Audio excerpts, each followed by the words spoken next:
an eye out for contact.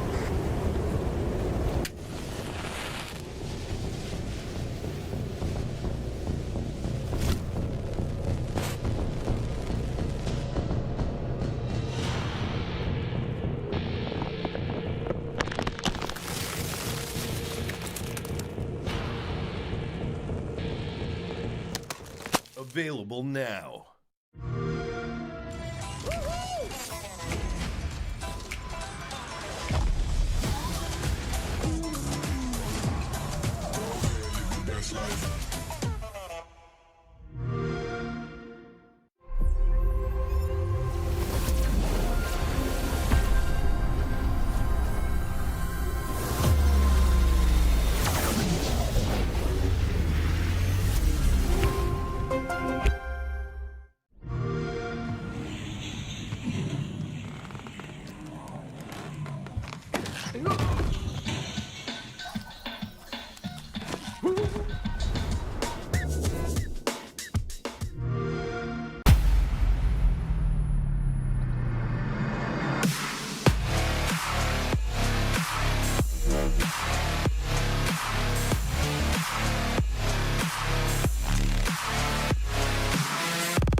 And I'm wilding out.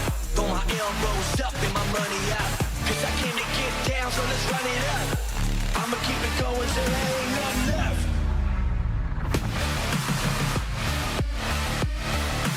I'ma keep it going, I'ma keep it going, I'ma keep it going till there ain't nothing left.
Hell.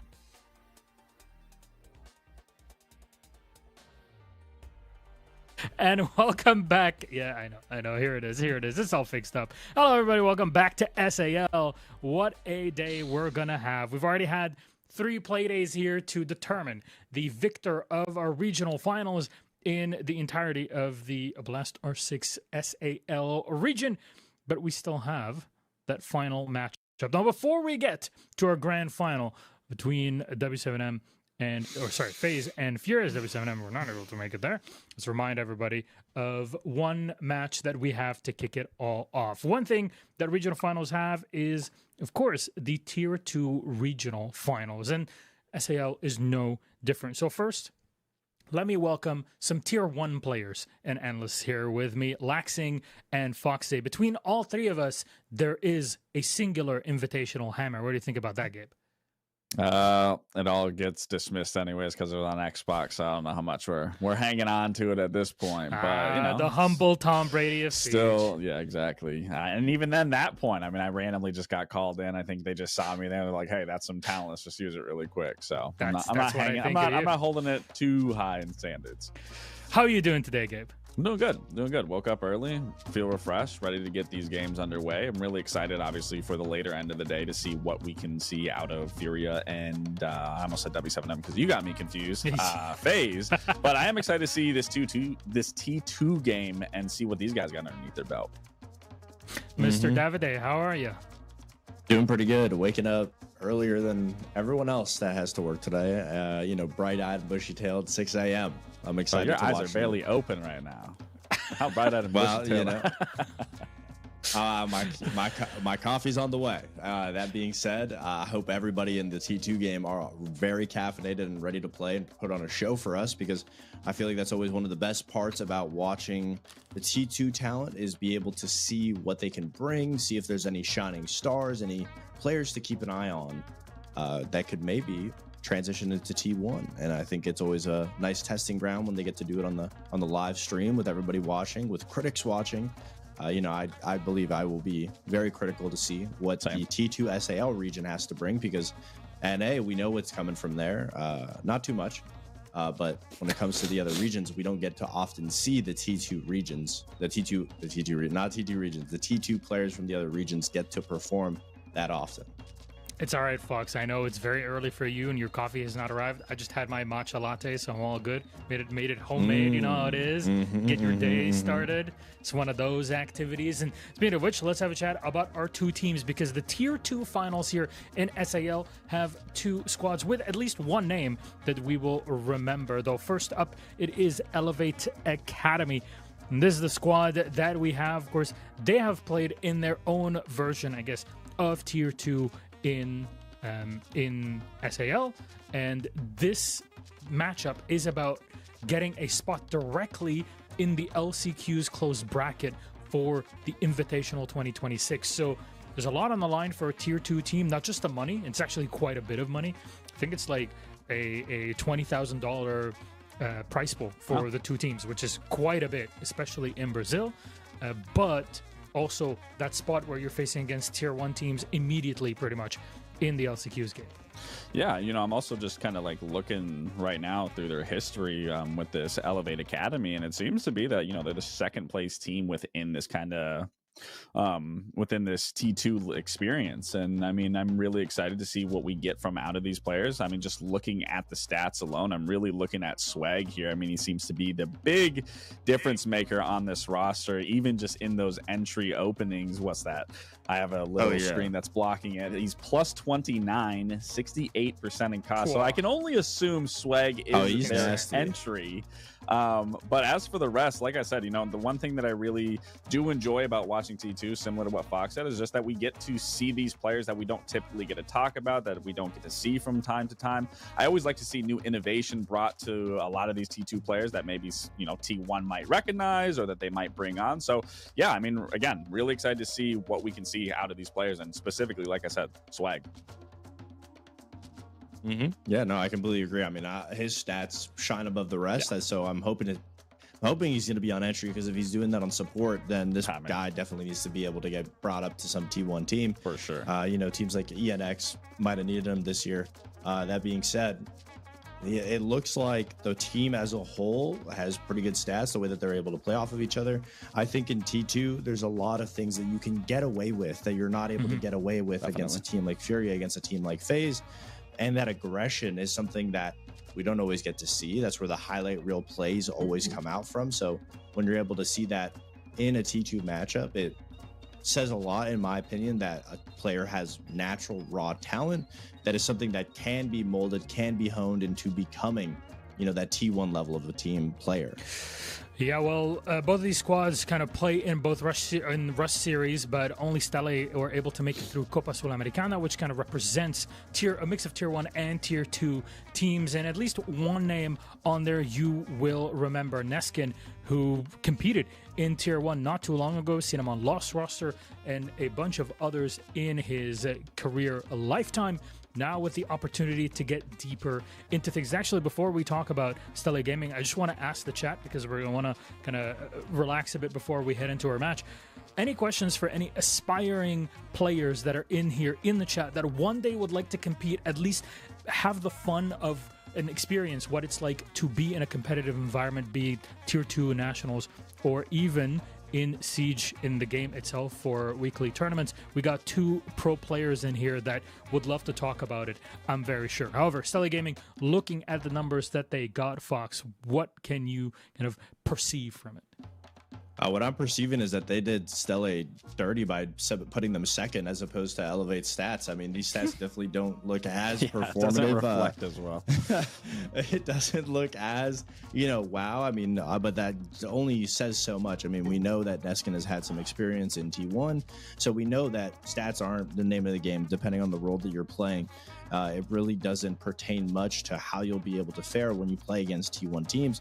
But when it comes to the T2, it is a lot more of a gunfight battle. That's something that is always looked at, because yes, you could be very coordinated, you can be as team oriented as you want to be, but sometimes the gap between a good player and a great player is just that big, that when the team is, you know, trying to play on all cylinders, trying to have their crossfires, you know, sometimes they just miss a shot here and there, and a player can take advantage of that. A good player that is not missing those shots will take advantage of that. And that's something that Stelle Gaming, if there's anything to take away from them, it's that, you know, maybe they're trying to play a little bit more team-oriented Siege, but it really is going to come down to what happens in the server. You know, now when it comes down to the maps here, Gabe, can you guide us through it? I haven't watched a lot of these games. No. Just in general, the vibes on the maps. How do you feel? I mean, for sure. You know, we talk about gunfight being very, you know, a big reason why we talk about T2 is, you know, it's more focused on gunplay than I would say about overall structure. But on a map like Cafe, I mean, I would expect a lot of gunfire to be, you know, met right at the gates, trying to enter the building, whether you're entering from the top or the bottom from the windows. And then you look even further into a more gunfight oriented map, it's definitely going to be border. I mean, we talk about this even at the T1 level. The biggest entry points are going to be that top east, getting into break room, trying to take armory or archives. Like, you're almost immediately going to be met with gun up, trying to get in, seeing what the shield play looks like. But when we were looking at that Stella roster, I know it doesn't compare to the results and the stats that we saw in that Elevate Academy, but something that really did stick out was the fact that everyone's KDs were relatively close to each other. Their costs were all relatively close to each other. So I would say if we're looking at a team to be more structured, I would definitely say Stella is probably going to be that team. Well, yes. Gabe, thank you very much for that. I know we would like to talk a bit more about it in depth, but we're not doing a 5-person cast in this. It's, of course, Lynx and Exotrica Ollie that are taking over. Please, my friends, have fun. Which is actually a shame, because Ollie and I were petitioning them to do a full 5-person video on podcast for this one, and sadly got shot down, which I don't know why. That seems like a great idea to me. I don't know how anything could possibly go wrong with that. All jokes aside, hello everybody, thank you very much. It is me and Ollie for both games today. And, well, I have to say, I do want to acknowledge right out the gate, Ollie, those stats really were, like, putting them second was probably one of the most criminal things I've seen done this year. Ooh. Second to that. Yeah, second to that. Yuri. He's going to be kicking things off nice and early. I'll be honest, looking over the sort of the stats for these two teams, let's be honest, it's difficult to find good quality VOD of tier 2 Brazil at the best of times, especially in a format that you can understand. So it's been a bit of a journey to try and discover as much as we can about these two teams. But I always like watching tier 2. It's where I cut my teeth as a caster starting off. We all did. And well, exactly, it's where a lot of people start. And it's always good to sort of remind yourself and to see, you know, where some of these players are going to be coming from. And these two teams, let's not make any mistake, they've both sent good players, you know, up into tier 1 at some point. If you look at Elevate Academy and the roster that they've had over the years, there's a lot of names in there that you'll recognize if you've been in and around any sort of siege in Brazil for any period of time. So we are expecting something off them here today. And likewise for Stelly Gaming, you know, of course, they've got Neskin on their roster, previous major winner. So again, something to be said for that. Things are pretty even then, coming into this first half of Cafe, although an edge has been gained right now for Stelly Gaming. The Blackbeard can maybe find a little bit of an answer right now. They could maybe make something work here. Maybe, but unfortunately, I think Stelly can be coordinating quite well. We've got a second person getting in on the action here. Neskin rotating around into the laundry. Blackbeard down and finished off. 3v2 currently favoring Stelly Gaming, though many players on low HP. Hashi low as well. But Gomez of MIBR fame, if you've been keeping up with Brazil for a little bit now. Him and Hashi in the 2v1 will close it out quite nicely. Round basically begins and ends in reading, despite it being a fireplace and dining defense.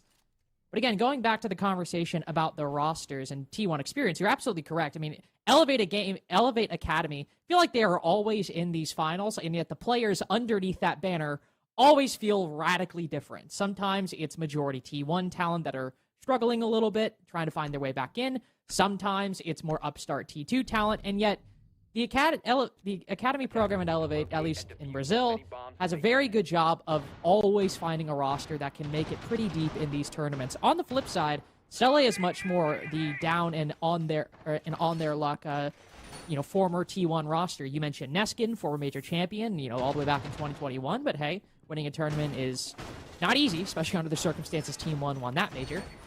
Gomez from MIBR, but also Gudo and Hashi on a newer iteration of Black Dragons for the former and for Hashi. Sure, the Fluxo roster he was on was not great, but Hashi was undisputably the best player on that roster and consistently was dropping double digits and bringing things quite close against some pretty competent teams. So on the side of Stelly, I think not only the experience is there, but it also makes sense given their record. Stelly qualified here, I believe, from being the highest placing team in Copa Sul Americana, and then just a few days or a month later, they then played Elevate Academy in Rush Series, beat them there in a best of 5. They had already qualified, and that's why Elevate Academy are here. So Stelly definitely have the advantage in this series, not only in terms of the experience, but also just in terms of the record between these teams. So, I don't know, me personally, I definitely am leaning a bit more on the Stelly side. I don't know about you, Ollie. Interesting. I was leaning Elevate side. I was going more Elevate side. You like an underdog. Well, the thing is, are they an underdog? I mean, these two teams have played each other a lot. Now, the rosters are going to be drastically different over this time period. It's only around a year. So, but we're talking about academy teams, so rosters change very, very frequently. Elevate have got 9 out of the total, 12 games that they've played together as wins. Stelly have only won 3 times, and a couple of those have been very recent. So on recent form, yeah, Stelly maybe be the favourites, but I think overall, Elevate have got that maybe got that slight depth over them at the moment. Ooh. Good arguments on both sides, but at least for the games we've seen so far, the even more recent history than I was basing mine on, Stelly have been able to get man advantages twice in a row, specifically by trading Elevate Academy very consistently. They're not backing up and trying to draw them into the map. They're fighting Elevate Academy at every single entry point, and yet maneuvering around these attackers, often individuals, and trading off them quite effectively. That's one example right there. Gudo swinging around, Yuri hopping in by himself. Nazga finding 1 kill in Bakery, sitting in the smoke. Gabu able to find another on the Gudo on the backside. F not my trigger, but he can get out quite easily. And Stelly in a bit more of a difficult position than they were before. Defenders are separate, albeit a lengthy crossfire. With a minute remaining and a drone in pocket, Elevate Academy have time to find more information. Unless a gunfight finds them first. That was a good droning out small bit. Good to see Elevate Academy checking these bases. Spots him in the corner, hits the red ping. Now Hashi's well entrapped. Gotta hit a headshot out of this because the 417 is going to do way more damage than Gabu can deal in turn. Neskin now on a 1v2. Spots the player rotating around small big, but doesn't give away his position. It's unclear if that drone moved further beyond small big or if it stopped once it saw its target. This might mean Neskin is in a bit of a blind spot. And as the attackers consolidate, Neskin can hold this long angle and might be able to pick them off as they stack on top of each other, either walking up the hallway or walking through the double door. Pre-fire goes out. Glaz spotted. And time is running out. 10 seconds remaining as an F-Naught gets triggered. Just around the corner, Nuzga has the cover to go for the plant, and Gabu with gun up can cover him quite effectively. Just around, sees the back of the head, spots it. Oh! A thin line that both players spot each other, but the 2v1 pays off, and Elevate on the trade take their first. Buzzer beater there for that final kill, wasn't it? I think that's going to be a common theme throughout this matchup. We are going to see the end of a lot of these rounds going into that red time. You could see that there's not the most amount of strategy in terms of, you know, clearing out. It very much is just throwing bodies at problems. And a lot of this is going to come down to gun skill and teams' ability to trade, because it's not like we're seeing teams go for, you know, very succinct half clears or even full clears. It was kind of just let's throw everything at Bakery and see what sticks. And that's only going to end one way, and especially on a map like Cafe, where you are forced as an attacker to have a little bit more structure about your attacks. So I think that seeing this come down into the final 15 seconds is probably going to be a very, very frequent occurrence, let's be honest, in this matchup. It might be different when we get onto Border. Border, of course, plays very differently.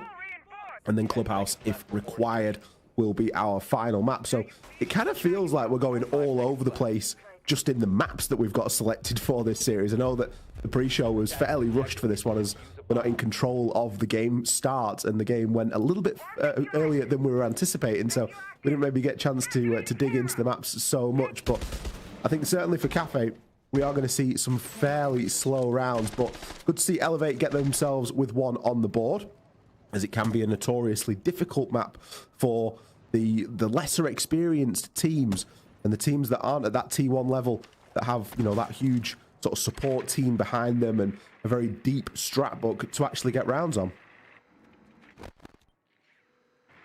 Well, the strat book here indicates quite a bit of intel. Pulse, Solus, and Valkyrie all giving different ways to move around the map, acquire information. Gomez spotted earlier, I believe by a drone, over inside of reading, but certainly we know he's there. Actually playing more on the top floor. You're going to see this guy roaming quite a lot and playing on the front lines. Valkyrie is a great operator to do it with. You get the information, that benefits the team, but aside from that, an MPX and a C4 looking quite good. It's a top floor hold, but it's a second floor site. As often is the case when you're defending one of these. Nade. Yeah, nice nade. Forces Neskin out of position. Gabu ready for the cutoff. Also anticipating a potential flank up red stairs. Whether that's just instinct or knowledge of Stelle, Hashi's contemplating it. As he goes into mining, is something Elevate will have to worry about. That's the kind of teamwork that you really need to see. Another kill coming in here for Elevate Academy as Yuri takes Guito down. Solace has been lost. Solace, of course, with that late round value in that Helios scanner, looking to try and search out if that diffuser is going down. And with the way that a lot of these rounds have been going, you can expect the plant to at least be attempted. Unfortunate there for Romeo as he just picks the wrong angle, and Hashi is able to take advantage of that and finally grab one back here for Stelle. But I don't think it's going to be enough to try and level them out at the moment, because with this top floor control and more importantly a sledge, it's going to be very easy now to open up a lot of these vertical angles. The main thing that Elevate need to do is they need to ensure that they have the flanks secured. And Cafe is a map where if you don't have control of those staircases, things can easily go awry. Lack of flank watch for Elevate will be an issue. The final C4 goes out, will find its target. But I feel kind of sad if it didn't, with Pulse and potential Black Eye cameras on the board. No IQ from Elevate Academy to spot them. And also no Gridlock to cover those flanks either. Same with no Nomad. But yet here, they had an advantage until they just lost it. looking to create a new angle into dining. Naka, aware of the presence on white stairs, a common position, spots him for just a second, takes the fight, but neither party falling, neither party taking much damage until Naka gets a chunk taken off. Nazca moving instead for reading. They've got one player locked down. Gabu finishes him off, and it's an easy cleanup for Elevate Academy. A pretty hectic round on Bakery, but on second floor, arguably the most clinical one we've seen so far. You kind of chalk round one off to just, first round nerves, just sort of running in, things maybe not going their way, because that was an extremely good example of how to effectively attack onto reading. Everything from the operator selection right down to the teamwork and the mini plays that they were able to pull off. I commented at the time, fantastic nade usage to really force Neskin into just an unwinnable position. If he stays still, he dies to the nade. If he moves, he gets caught on the cross. That's straight out of a T1 playbook right there, and Elevate able to pull that off, giving them that early opening and taking control of such an important part of the map in that cocktail area. It was a really great start, and their attack kind of just went from there. Stellar Gaming had the tools as well, by the way. They had so much information. Valkyrie Pulse, 3 C4s. Yeah, they got value out of one of them, but if you're going to be bringing 3 C4s and that double info, you're going to look to try and get a bit more than just one C4 kill out of it. So Elevate really starting to stamp down that authority there and getting the plant down to boot as well. Really good stuff from them here in the start of this cafe game. We're going to move through to the alternate mid-floor site right now. We're going into train and dining instead. Well, I don't know how things will fare differently. It doesn't strike me that Elevate are the kind of team to go for that sort of shield play. Obviously, I don't really know how these guys play. I'm going to be straight. Looking at the bands, we've got the Monty and the Ying and the Brava band coming out now. Brava band usually is indicative of something like a Maestro being played, which makes sense, as Gomez has chosen to play the Maestro. And Elevate have already shown that they are willing to play that Brava. But it doesn't look like they're going to be going for anything quick through the train window, for example. I think it's going to be pretty much more of the same, just try and take control of that top floor and go for a little bit more of a full clear. You don't want to overcomplicate things, especially when on the point of the shields. I remember Nazca did used to play shields when he was on that Black Dragons roster, and whether it was his failing or the roster's failing, who knows? But it's sometimes hard to tell. But that roster was not utilizing him on the shields very well, and perhaps he wasn't comfortable on it, deciding to go with something different now. Certainly understandable. Also, shields by no means a necessity. There were many different ways to play the game. For this side in particular, if they would probably send in the blitz through that mining window. And yet here, it's instead a bit of a presence on rappel, likely becoming aware of this mirror window setup on the top floor. I'll be losing a lot of damage as he tries to Ash Charge a soft wall up top. It is basically more of the same, in fact. Even though it is something a little bit different, as Hashi on the Fenrir, a lot less information this go around. The positions are relatively the same. Hashi still playing on Cocktail, so have the mirror windows on this top floor. Even still, Gabu dropping down the red hatch and taking that line, watching all the way down to Cocktail from red stairs. This is quite literally a play-by-play of the clear from round 3. And hopefully, if you're an Elevate Academy fan, you see that same efficiency with the nade into Cocktail to push Hashi out of position and Gabu to get the opening pick. I want to see what those ADSs are placed, because it may be a little bit more difficult. Neskin's playing in much more aggressive position right now, and he's got the ability to drop off as well. So, although the minute 12 mark, both players on that top floor do drop off. Not really looking to try and stick around and play around those Fenriers, feeling like they'd kind of done their job at that point. Oh, good down there, but I'm not sure if it's going to be confirmed. Luxka might be able to get himself out of harm's way right now. No C4 ready to follow that up either, so he will be revived for the time being. The kit's still down on yellow, on white, sorry, but that's not too much of a problem. This top floor control gained, and the fact that Sledge has been played pretty much every single round from Elevate, should be able to rip open this floor quite easily. Only one C4 to start worrying about now. It's all about holding your nerve here as a defender. Well, Hashi, he bottles it, tries to get himself into a bit of an alternate angle, but will be taken down for it. It's always the risk of playing that hell position. If you get spotted, there's nowhere to run, but the time is much more against Elevate Academy this go around. Only 15 seconds when they start making their way down to the middle floor. Gabu spotted by a Banshee, and Elevate Academy still maintain the advantage. Even despite that, if these angles and positions still go unchecked, as is often the case, Stella Gaming should be able to close this out. Only one gun to cover. Excellent angle, but just around the side. Kudo opens up a new line of action, and the Ash on for 3, holding tight, even on low HP. Elevate Academy move up 3-1, pulling that one out of a hat. Elevate showing they can work up against that clock regardless.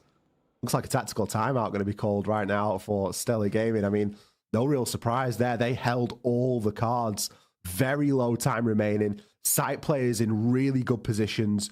Maybe a bit of a question on some utility that's being brought there because didn't really have the desired effect. Elevate Academy seriously in the driver's seat right now. And if they can continue to pull rounds like that out on the attack on Cafe, it's only going to be more difficult. I mean, I know it's not like going to be a fantastic comparison, but let's just have a look at Cafe as a map and see where we're sort of looking. Should we maybe compare it to Brazil? That's probably going to be like the most sort of like for like, isn't it? I mean, yeah. I mean, SAL tier 2, SAL tier 1. I mean, that makes sense to me personally. Like, if somebody made that comparison, I wouldn't be like, oh, that's ridiculous. But to your point, I mean, like, extremely even map in Brazil. 49.1 on the attack and 50.9 on the defense. Like, let's just be honest, that's 50-50. Like, in the finals specifically, it's 64. Go on, sorry. I should clarify. Closed league stage 2. My apologies. Right, okay. I'm looking at the finals specifically, and it's 64% on the attack, 35% on the defense. That tells me that there's been a bit of a stomp on it at some point. I was going to say, those are stomp numbers. Yeah, and it's all in the finals, isn't it? So it's not like the best of sample sizes. Whatever's happening, Elevate Academy have got a pretty good handle of it here today. Yeah, there's been, I believe, one Cafe game played in that stage 2 playoffs. Excuse me, stage 2 playoffs had one Cafe game played, and then for the regional finals of SAL, we have had also generally minimal Cafe games. Shocker, 7-1 for Furia against NIP. I think we're all surprised at that one. Yeah, also the only Cafe played. So, yep, we had a stomp on it early on in the regional finals, so always going to be expected that the stats are a little bit biased. Like this change from Elevate Academy, by the way. Not them taking the tactical timeout, but flank watch from Cafe really important because of those staircases, and Gridlock has an extremely high play rate on this map, and actually kind of a talking point in NA last stage. Even some teams ended up banning Gridlock just because of how good she can be and how often some teams can play her. So I like this pickup from Swag. Brings good utility, both primary and secondary. Fuse is also a very interesting pick, likely to clear out some of that shield on the site. I love Swag getting in early, taking this aggressive line on red stairs, trying to catch anybody off guard. I'm surprised that we haven't seen the Gridlock up until this point. It's taken till round 5. Well. I mean, maybe it's after the timeout and Stella have been told, you know, play a little bit looser, play for a flank. But then again, with the lineup that they've chosen, it kind of looks like they're just going to try and further double down on the side, doesn't it? I think it's a brilliant time to bring out that Gridlock, though. There's quite literally zero downside on Cafe to having a Gridlock. You're very likely going to need those track stingers. And the super short, you can make a little bit of mincemeat of some of those vert angles as well. But so far, that's been the main job of the Sledge. And it feels like I've been transported back a couple of years since Sledge got the nades back. It's brought him back into the mix, which is what we love to see, right? We never like to see operators that used to be popular or used to be meta out in the cold. And Sledge is definitely, he's pulled up a chair back next to the fire now as he is a main pick now once again that he's got the nades back. Well, don't forget that secondary pistol as well. I mean, basically just giving him something echoing the SMG-11 of old. Yeah. Totally fine to see it. Plus in terms of just practical implications, gives the attack some redundancy if they decide to pick them. Especially you might need it if Neskin's getting aggressive like that, depending on who decides to walk down. Oh, Nuz! Unfortunate timing. I think the shield gets knocked back because the flames, ends up walking far too forward. Neskin gets an easy first pick, going in for the trade, able to land just off body shots. Adi MPX does not do a lot of damage, and without hitting a headshot on that one, Romeo had to miss an unfortunate amount of shots. Elevate Academy entirely shut out of round 5 as it's a flawless. They don't get loot. Stella do not get loose whatsoever. That is about as standard of a bakery hold as you could otherwise expect, and they do not move out of their positions. Not being able to deal with one player inside of Christmas? Like, come on, guys, we're better than this. We've had some pretty good attacks up until this point, Elevate Academy. surely the answer from Stellar Gaming can't just be dig our heels in even further. Because up until this point, Elevate Academy have had a really good way of dealing with those players that have decided to dig the heels in. Whether that's through nice nade usage, good crossfires, good team play, flushing players into lines of sight. And then in that round, it's like they've just kind of forgotten how all of that really worked. That was a little bit more of a full, full clear, minus the top floor. So you could sort of say it was a half clear. They got in, made a load of vert, and started to try and work themselves down White Stairs, whereas previously we'd seen a big focus in and around Bakery, and an attack that ended up culminating in a double door sort of push and plant, which was successful back when in round number 2. So 1-1 downstairs, but unfortunately for Stellar Gaming, they won't be able to go back downstairs again at this phase. Instead, they are going to be repeating that mid-floor site again, trying to get this reading room locked off. Reading room, again, they're 1-1 down there. They were successful in round number 1. But I think since then, Elevate Academy have switched on somewhat. And even if they come out of this at a 3-3, depending on the rest of the game, that might be a win condition. That might be a successful half right now for Elevate Academy. Only time will tell. Now we'll definitely have to determine based off the subsequent round. So, of course, the final defense that Stella will play. The second floor defense, so you unfortunately cannot anchor nearly to the same extent as you can on a bakery defense, and, well, you're not forced to the same way you are on a cocktail defense. So we'll have a couple players up top here. Mira has dropped off, though, a focal point of the second floor defenses from Stella previously. Oh, wow. It really seems what...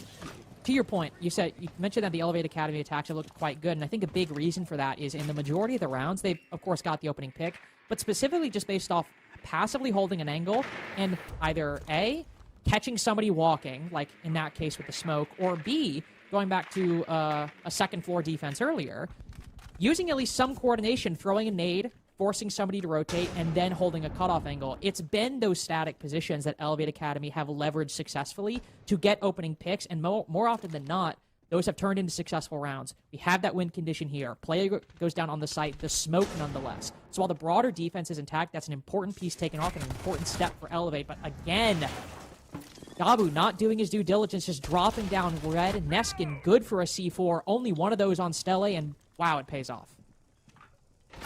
Very good stabilization there. Oh, great kill from Neskin as well. Romeo taken down. A lot really for Swag and Nugs to do right now. Nugs is going to find one. He's got a line on a second, but can't really commit to the gunfight. It isn't too favorable for him right now. Guito only needs to land one, but Nugs is better. 2-2 leveled up. Minute and 5 seconds left. The bees can start to go in now. The yokai drone, the goggles, they're not going to be much use in this 2 versus 2. Bees, they're going to give the information. Diffuser can start to go down. Cover's there. It could be sufficient. This is another instance where they just stood on top of one another whilst that plant's going down, though. Naka's able to find an angle. Oh, able to find an angle, but unfortunately, Neskin un-ADS backing in the corner right as Nux turns around. Naka spotting him, though. Doesn't do a lot of damage, but he's put the Grim to so low HP. Rotating upstairs. Naka has a brief window before this angle gets taken. The Grim moves to it, and he can land the shots. Counter defuse, no problem at this point, and Stella Gaming tie the half. Well, that's one way of doing it, isn't it? Get a couple of kills in the early part of the round. Give us a tense 2 versus 2 to get our heart beating and get us excited, and then just close it out cool as a cucumber at the end. Was it the right decision to rotate all the way upstairs? Maybe not. I think you could have harassed a little bit more once those positions had been switched and you'd lost control, as it were, of the diffuser, and instead were looking to try and bait and force out the player to disable. I think by rotating upstairs, you maybe just give a little bit too much space. And let's be honest, if you're going to start working that vertical angle, that's where your head's going to be. That's where your body's going to be. You are known at that point. Do you draw out the bailiff and try and make one of your own and be a little bit more unpredictable? Maybe, but that's not a decision that's easy to make in the moment. 3-3, a good half from both teams, and I think Stellar Gaming have done well to sort of stabilize there, because with the way some of those rounds were going, it looked for a time as though Elevate Academy were going to run away with things. However, they did use their timeout, and they were able to stabilize. Now we're going to see what they're able to do on their own attacks. Elevate Academy were very good with sort of clearing areas of the map, getting that opening pick. Good bit of team play thrown in there as well. And now it is Stellar Gaming's turn. Ooh, they're hiding the clash. Clash in the freezer. That's pretty cold, Lynx. What do you think? Oh, it's freezing. Classic strategy. I mean, hiding the op generally, but it feels like of all the ops that we've seen get hidden, Clash is definitely one of the ones where it happens the most. Just likely because of the combination of, one, how obvious it is when you bring a Clash. Some operator silhouettes, you know, maybe they look a little different if you're not paying attention. No, you see that shield coming a mile away. So, Clash very easy to spot, but also arguably one of the most just annoying ops. Even if she's not all that effective, she just has a very high base level of annoyance to deal with.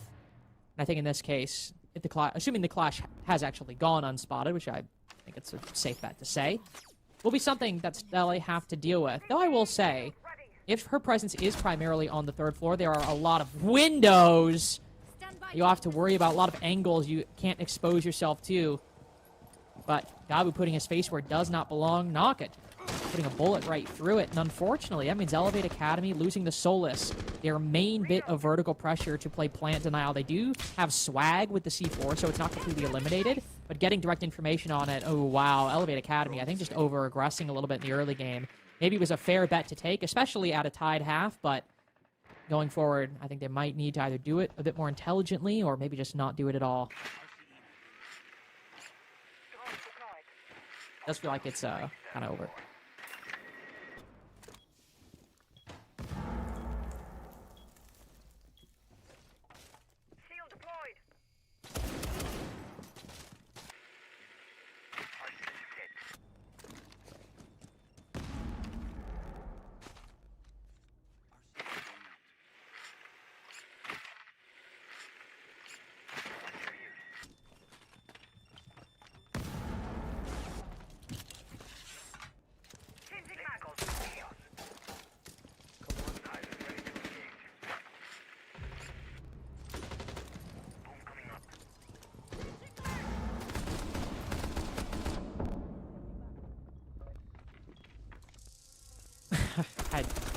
Magic of the DMR, I guess. This is not a flawless. Likely will not even be a 4v2, assuming just one more shot gets landed on Neskin. Oh, well, it might. He gets the kill. Oh, and he gets the last one as well. 1 HP, not a problem. Double to end the first attack for Stella Gaming. Take the lead again, which they only acquired at the very beginning of the game when they won round 1. And that go around, I think the summary of that round is pretty cut and dry. I mean, when you have somebody immediately looking through a window, getting shot in the face, somebody caught either flanking or rotating back from red stairs, and it's a 5v3 basically within the first minute, it's quite unfortunate. It's very difficult to come back from. Requires a lot of, I suppose, initiative taken by Elevate Academy, and frankly, just a little bit of luck as well, and that's not something you can always count on in not only Rainbow Six, but just things generally. Mining defense coming up next from Elevate Academy. Some intel inside of the site. Clearly worried about the plant denial. The thing I'm worried about is making sure that even if we do have players on the top floor, which would make sense given that it's a 2nd floor defense, play behind those mirror windows, play behind those reinforcements. Stella Gaming were at their strongest when their power positions held firm, and I think just for Cafe generally, that's a winning strategy. Yeah, absolutely. I think that's the way that you've got to try and work things. Weird bans from Elevate Academy. Just looking up there, the gridders, which, as you mentioned, it does often get banned on Cafe. It can happen. But to ban the striker? That is odd. I mean, that's very targeted, isn't it? Yeah. Let's be honest. Very targeted indeed. Love the Brava pick from Hashi. There is so much that Brava can be going after here. We've got the Banshees, got the Maestro cameras. Should get really good value out of those Brava drones. It looks as though the team has made it up to the building safely, which I guess it's a good thing for Stellar Gaming, but it's kind of also a good thing for Elevate because they were kind of poking their faces where they didn't belong in round 7 and paying a little bit of a price for it. A bit of info spotted there as well. Of course, bring in the Brava. It's not just that you've got the ability to hack things. It's you've got another couple of drones that you can point the Flores in the right direction for. So a lot of good value is being found right now. And Stellar Gaming are just spending this early portion of the round just working through those pieces of utility. I do think that the the Evil Eye camera inside a train has remained for the time being, but they at least know about it. Well, they know about it, and also by constantly sending these Kludge drones, these Rotera drones after that Evil Eye, both Gabu is focused on protecting the Evil Eye and trying to zap them, but also Nux is having to do double duty, turning around and making sure that he also can shoot the drones as well. Obviously, now the final Kludge drone's been destroyed, only one Rotera drone remaining. Who knows how effective it is? I believe the train Evil Eye is still up, but it did take a lot of attention from Elevate Academy to keep a lid on that problem. We'll see what Stella can gain from it. Whether or not it's a consequence of what I just mentioned, Swag goes down first. Stella with the 5v4, and everybody dropped off of the top floor as we hit about the minute 10, minute 20 mark. Presence of some verticality, a secondary shoddy from Hashi, but no sledge, no buck. Vertical play is less important on Fireplace and Dining, but can still be helpful. What's going to matter here is how they convert down to that bottom floor. If they want to push from push into mining, how they get control of red stairs and mining. How, if they want to push into dining, how they can get a line on reading. Yuri staying alive in this position. It's a difficult one to play, being exposed to both Pillar and this door right here, but isolating his 1v1s.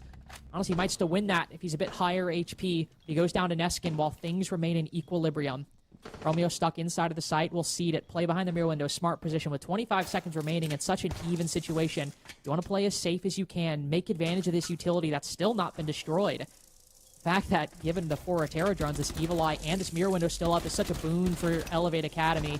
And the fact they can still hold on to these positions, and Reading Room is a bloodbath at the moment. Excellent. I have no idea how Nux just got out of that one, but Hashi in the 1v2. Both players might be on reduced HP, but there's just not enough time to capitalize off of it. Tie game once again, as it's looking like this one might be close. Not a lot separating these two teams at the moment, is there? Another tied game there. You could maybe throw a little bit of that down to operator selection from Stelly Gaming. They'd really gone quite deep in the whole, we're going to find out where they are with the Lion and the Nomad. And then you've got like the double drone utility in the Flores and the Brava. So yeah, it was nice to have those things, but I think it caused a lack, it caused a gap of things to open up floors, you know, any sort of soft destruction to really get going and open up that site a little bit. And I think that's where that mid-round stall really just started to expose itself a little. Had they had some tools that were going to be a little bit more easy to open up that floor and to give themselves a few more lines of sight, then maybe, but a couple of 1v1 engagements that were maybe a bit of an ego challenge. I think back to that Guito on the Lion, just challenging inside a reading. Probably needs to just wait for his team. Probably doesn't need to go that early for that one. So 4-4, all leveled up. Not a lot separating these two. I guess the good news for Elevate Academy in that previous round is that we didn't see the same levels of early aggression. They'd learnt very quickly from what happened inside of round 7. And in round 8, they kept themselves nice and tucked. Now, if they continue to do that for round 9, then it'll be lesson learnt mode and we can move on with everything. But I'm not entirely sure that that will be the case. Elevate Academy also do still have a tactical timeout available in this match as well. So you've got to keep your eye out for when they may want to start using that. No need to at the moment. We'll see the Thatcher enter the play. Undergoing some new changes, but, you know, old patch. So. Sadly, won't get to see it today. But as a sledge opens up the first hatch, we feel a pretty standard beginning of the cafe attack on the top floor. This is the one that can really trip teams up. Which is ironic because I think for many, especially kind of in ranked or even tier 2 to some extent, this is kind of the most played site. But objectively, it can be very, very difficult just because the team is so, or the defense, I should say, is in a very claustrophobic situation on the cocktail side. And if you decide to roam, as Gabu does here, you're often going to be missing a lot of support just because you kind of need to contest Christmas early on. You need somebody playing cocktail, need somebody keeping an eye on new hatch. There just isn't a lot of resources you can engage with and actually put on that roam aside from maybe 1 or 2 people. Yuri unfortunately downed at the beginning. This cocktail position really tripping people up today. Estelle also had their own issues holding it on their defensive side. Yuri finished off. I really like that though. Yeah. Like, I feel like Yuri's had his issues there, but like, what do you do about that? You've got the Thatcher on the roof to disable the laser gates, then the nades come through. Like, it's unwinnable. Like, you are going to die there. It just is one of those things. Even with the magnets, they're not going to work. Like, really taking full advantage of Thatcher there on the old patch before it gets reworked and changed. But a good way to pick up that opening kill nonetheless. Both teams showing a pretty good ability to do that here today. Hashi now going to be looking for a little bit more. Romeo is going to be tucked in on cocktail still. He's got players on the windows. There's still one Thatcher EMP. A hop in now going to happen, but should be safe. But no, exposes. Oh, it's all gone terribly wrong. Why didn't he stay tucked, Lynx? I don't know. It's one of those things on Cafe that it seems to be a slight issue for Elevate Academy on their defenses so far, which clearly not like, you know, it's clearly not their Achilles heel. Like they can move past it as they did in round 8. But that round and round 7, the two biggest issues, albeit manifesting quite differently, are Elevate getting antsy when they simply don't need to. And that's a common problem for a lot of tier 2 teams. So like, this isn't like a knock specifically against them. I think what often is one of the biggest skills that you develop that separates a tier 2 player or a semi-professional player from like really one of like the top pros in the region is understanding when you're actually okay just to stay put. And there's a few things that can go into that. One, how important is the position, right? If you're playing on let's say Pixel, one of the reasons that position can be very important to hold is if they are able to like repel in or even just sit on repel, they can open up soft walls, get long angles deep inside of the site, or just repel in and get an initial beachhead for the attack. So even if you don't put a shield there and a bunch of ADSs and magnets, you got to pay attention to it. And when you sit there, you can't really move out. And to your point, you kind of see what happens if positions around that start going down as well. If Cigar goes down, you got to worry about your front as well as the repels. If you lose control of New Balcony, I mean, you got to look towards a potential full hole in the soft wall for a guy inside the building who might swing around for a few seconds and take you down. Cafe is one of those maps where that's a very important lesson to learn. But generally for Tier 2, it's something that a lot of people struggle with, and getting that sense for when it's actually okay to sit down when it's strategically relevant is one of those things that separates the good from the great. Timeout then, used by Elevate Academy. They've done a really good job of leading this game all the way from round 2, or keeping it tied. And Stella Gaming have taken a very brief lead now as we enter round number 10. Quite a hefty 6-pick coming from Stella Gaming as well. Well, maybe not expecting the basement pick, the kitchen and kitchen bomb site, as we should call it. Or maybe we should call it the casino bomb site. I think I've just probably butchered the pronunciation for that. I think it's casino. I think it's something along those lines, isn't it? I think the NH functions similarly to like an NA in Spanish. I'm just going to nod and agree. So in Spanish, you know, like the N with like the little swirly like tilde over it. Okay, yeah. That's a whole different letter. That's an Nye. So like Nino, right? I believe in Portuguese, the combination of N and H functions similarly to that. It's not a whole letter, Right, obviously. okay. But, oh, that's just unfortunate. Oh, dear. This is what I mean, though. Like, I mean, obviously it's a bit of a risk, but I think it's clear at this point that risks like that for Elevate Academy are not paying off. And this is Stella Gaming is a team full of Tier 1 talent. Neskin, Hash, Gudo, Gomez. These teams have all played in Tier 1 for extended periods of time. If you're just sitting below a hatch like that, they have the capability, hopefully, to drone you, spot you, and do just that. I would expect that of the level of experience on Stella Gaming, and it's just unfortunate that Elevate Academy, I think, are adhering to this strategy a bit too dogmatically. You'd kind of expect it from anyone. Like, it's just a full clear. A full clear is very straightforward to set up when you're doing a basement. You just get your drones in up top and... Oh, great shot there from Yuri. Oh, he just catches Gomez with his hand in his pocket. It isn't going to help things, though. Still leaves Stella Gaming with an advantage right now. And a time advantage as well. Still just under half of the round to play with. Ella caught out on the deathmark tracker. Romeo. He's going to know where this Deimos is going to be coming from. Going to make use of the ingredient. Buy him a little bit of time there. It's like a pseudo Goyo canister at that point. Little Vulcan pack that the map provides. Romeo and Yuri have got a heck of a lot of watching to do right now. I hope that Stellar Gaming use this time to gather a little bit more information. They do still have a drone in Hashi's pocket, so should be able to make use of that. Dokubi call as well. The longer they leave it, the more valuable these Goyo canisters are going to be, Lynx. Oh, yeah, it's going to waste a lot of time right now. Some very key entrance points. But with that back freezer pop, there will be enough time to get into the site and still manage to get some of these kills. You won't immediately need to put the diffuser down, though the time might be close. Great crossfire that Naka walks into. Got to give credit to Elevate Academy for that.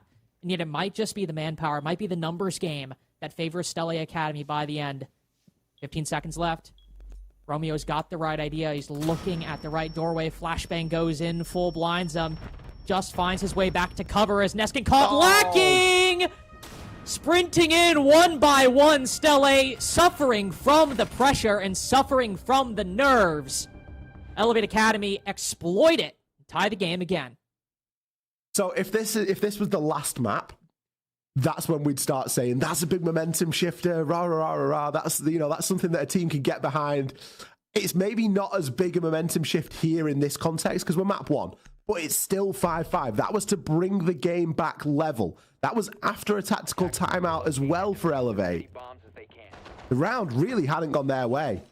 I'm pretty convinced that the content of that tactical timeout wasn't just sit underneath a hatch on the top floor and wait to get popped. It'll have been a little bit deeper than that. So a really good way to salvage the round there for Elevate Academy. And they just used the map. They used the time so well. And I think that Stellar Gaming, they got caught lacking. You think about how much information they had. They had a Deimos. They had a Dokubi. They had a drone. Like, you should be able to win. If you've got a man advantage and you've got those 3 pieces of utility, you should be able to win a round. 5 seconds remaining. Stellar Gaming, that was maybe their opportunity right there to get themselves onto a match point. As it stands, they've opened the door back to Elevate, and who knows, we might go to an overtime here. With this current trajectory, absolutely. And as opposed to just sitting beneath a hatch, I love a lot more, luring Stella Gaming in and then punching them in the face as they try to walk through the doors. It's not, taking the aggressive position first in this context. It's letting Stella Gaming commit to their plan, and then right as they start walking in, you fly up brown stairs, pre-fire out snow door. It hits them right as they're least expecting it. It's playing hit-and-run tactics. Rather than, some... Oh my god, okay. Wow. I thought the TCSG shot from Yuri was good, but Hashi shows him how it's done. But these early kills for Stella Gaming have not been sufficient. Oftentimes, something more needs to give. So even though it's a 5v4, we have enough evidence at this point that I'm not nearly as confident as I was back in round 7 when these same conditions occurred. Bravadron's doing a really good job of hacking that site utility. It's a horrible game, this. Wow, that's rough. See, I've sat there and tried. I've spent the whole round just trying to kill the Vlad camera when it's been hacked, and someone just keeps opening it and looking up and opening it. It's so mean. Keep getting baited by it. Naka, gonna be the next player to fall. Taken out on that Dokubi. Ooh, narrowly missing out there as well. That was a fairly close. I think it was just an impact though. Unless it was the C4 from the cave, but Ashi still going to be alive and kicking to do his job and to swing that hammer. Now, my only main worry here is that there's nothing really for the flanks. Obviously, you've got some drones that you can see Naka is flicking in. There's actually a drone on every single staircase there, so that's really good discipline from Stellar Gaming. A nade thrown in, attempting to try and displace the player inside a dining, but it won't work. Maybe going to come in with some bees now just to gain a little bit more information as just to where Nux is hiding. But it feels like a stall out right now for Stellar Gaming. They've not got a good idea of how they want to try and continue to deal with this. They're going to try and open up the wall into the bottom of white. Hashi gets a great kill there onto Swag. And that honestly could be the round right there. The advantage with only 25 seconds, they're going to have to try and work through it. Ooh, Magabu pulling back on white stairs. I just walked up and got Hashi in the back. Barbara might make noise, but it's not that loud. SAL Gaming low on the time again. It cost them before despite the advantage, and here it might do so again. 2v2. Gudo quickly trying to react, and yet Elevate Academy. Gabu just has to survive for 2 more seconds. Gomez needs to get in a position. He will. But where can Gudo look? Checking pillar. That's the right decision, whether he knows it or not. And moving into the post. SAL Gaming have moved out of the danger zone just for the time being. Gabu might isolate the engagement, but SAL Gaming have the time. 6-5. Map point on Cafe. But just one in a very close game so far will be enough to send it to OT. And I really wouldn't be surprised. I said it a couple of rounds ago. There's a good chance we end up at an overtime between these two teams. Both of them are fighting tooth and nail. The mistakes, they are so small. I can't believe it was the double flank that was attempted, by the way. As soon as we saw Swag die on the white stairs flank attempt, I was like, well, that was the white stairs player. So I guess now the rest will be inside. No. Next thing you know, the Maestro comes up from there as well and picks up a couple. Like, so close. And you know what? If that had been anyone other than a Maestro, someone maybe a little bit quicker, might have been a different outcome. Or conversely, and this by the way, this is not a criticism bringing the Maestro, perfectly normal operator to bring on that site. Somebody with a C4, don't even have to walk up. You can just go down below, maybe pray you still have some of that Maestro cam information. Obviously, if you don't have information, you're just flying blind. But hey, it gives another option aside from, you know, as you said, slowly running up and just taking too long to get to it. Not the Maestro's fault, just fine operator. Kind of how the situation shakes out sometime. You can never predict how things will end at the very end of that 3-minute round. So, see, hopefully, the cocktail setup from Elevate Academy has a bit more success as SAL Gaming dismantled it. The last time they faced down anything on the 3rd floor. Well, which, ironically, Pixel Shield was the last piece to fall. It was everything else. Players getting a bit too antsy in their positions. That was the undoing. So, of all the floors, we have to see Elevate Academy base their final attempt at a defense on. Their map pick, nonetheless. It's a bit of a scary one. All 3 ADSs go down, unfortunately, but no. What? Nuz actually somehow finds the right angle just to destroy only one of the ADSs, take down their terror drone, finds the next. Nuz, with some quick thinking, has just managed to save this cigar hold. How did he not destroy the ADSs with the impact? Man. Like, that looked like a dead cert. That can't have been, like, calculated. He must have just been doing it on the off chance. And if it is calculated, shout out. Well, yeah, genius. Like, if it's calculated, absolute genius. Right. That's fine. We can destroy him at this point because, guess what? There's no Rotero drones left. Flores has got nothing else to say in this whole round. Just the gun and a couple of flashes, which is great. But desired value hasn't really been achieved. We'll be able to destroy the Vulcan canister with that last Rotero drone. But they'd maybe be expecting to get a little bit more. We've got a pocket Vulcan pack as well. Swag, you want to get that place down. Like, your whole point on the Goyo is you just place your utility and then you go and have some fun. Sorry, pocket Get that thing down and start causing mayhem. Pocket Vulcan pack is crazy. Definitely not intentional. Do want to acknowledge, by the way, 1.5 minutes wasted on the cigar hold, every single Rotero drone, and a nade, because they didn't have enough Roteros to destroy the F-Knot on the door, so I believe Naka had to dedicate one to the single just to even get in cigar. They have an immense surplus of nades, though, so not the biggest issue. That problem will be Yuri, taking on Hashi on likely a long angle from Cocktail over into cigar, would be my guess. Udo has worked his way into the bathroom. Well, I'm not sure that Elevate Academy are aware of it. They're positioned conservatively enough, and Nuxka watching the bathroom, that it shouldn't catch him off guard entirely. Romeo in a bit of a bind right now. Yeah, that piece is going to fall. Flash will whip around, give this information, but wow. It's not even Swag inside a bathroom. Yuri goes massive. Finally, the Goyo gets a kill. And for map 1 of what might end up being a lengthy day, overtime will already come out the gate. Elevate Academy and Stella neck and neck since round 1. The series is likely going to be a banger, especially with Border coming up next. There's just nothing separating them, is there? Absolutely nothing separating them. Stella are going to stick on the attack here, and Elevate Academy are going to stick on the defense. Let's be honest, it doesn't really matter about this side swap because of the way the game's gone up until this point. I don't think that there is an inherent advantage one way or another. Maybe just the fact that you're staying on the side you've just been on keeps you in that mindset. But realistically, I think it's marginal at best. Nothing separating these two teams. Downstairs to Reading we go. We've seen a lot of aggression from this Elevate Academy roster in the early portions of rounds. And without some of that aggression links, we wouldn't be here in an overtime because it's very likely they would have just been able to clean up rounds based on time and the way that we've seen them win other times where they've not been aggressive. If they can keep themselves alive throughout the first 30 seconds and not just give their lives away willy-nilly, then they could be in for, you know, a much easier time of things right now. On the flip side, Stella Gaming have also done a very good job of exploiting that and trying to find out where those players are hiding to get those early advantages. So it's 6 and 2 threes. I don't think that one team is entirely at fault or one team is entirely doing something revolutionary.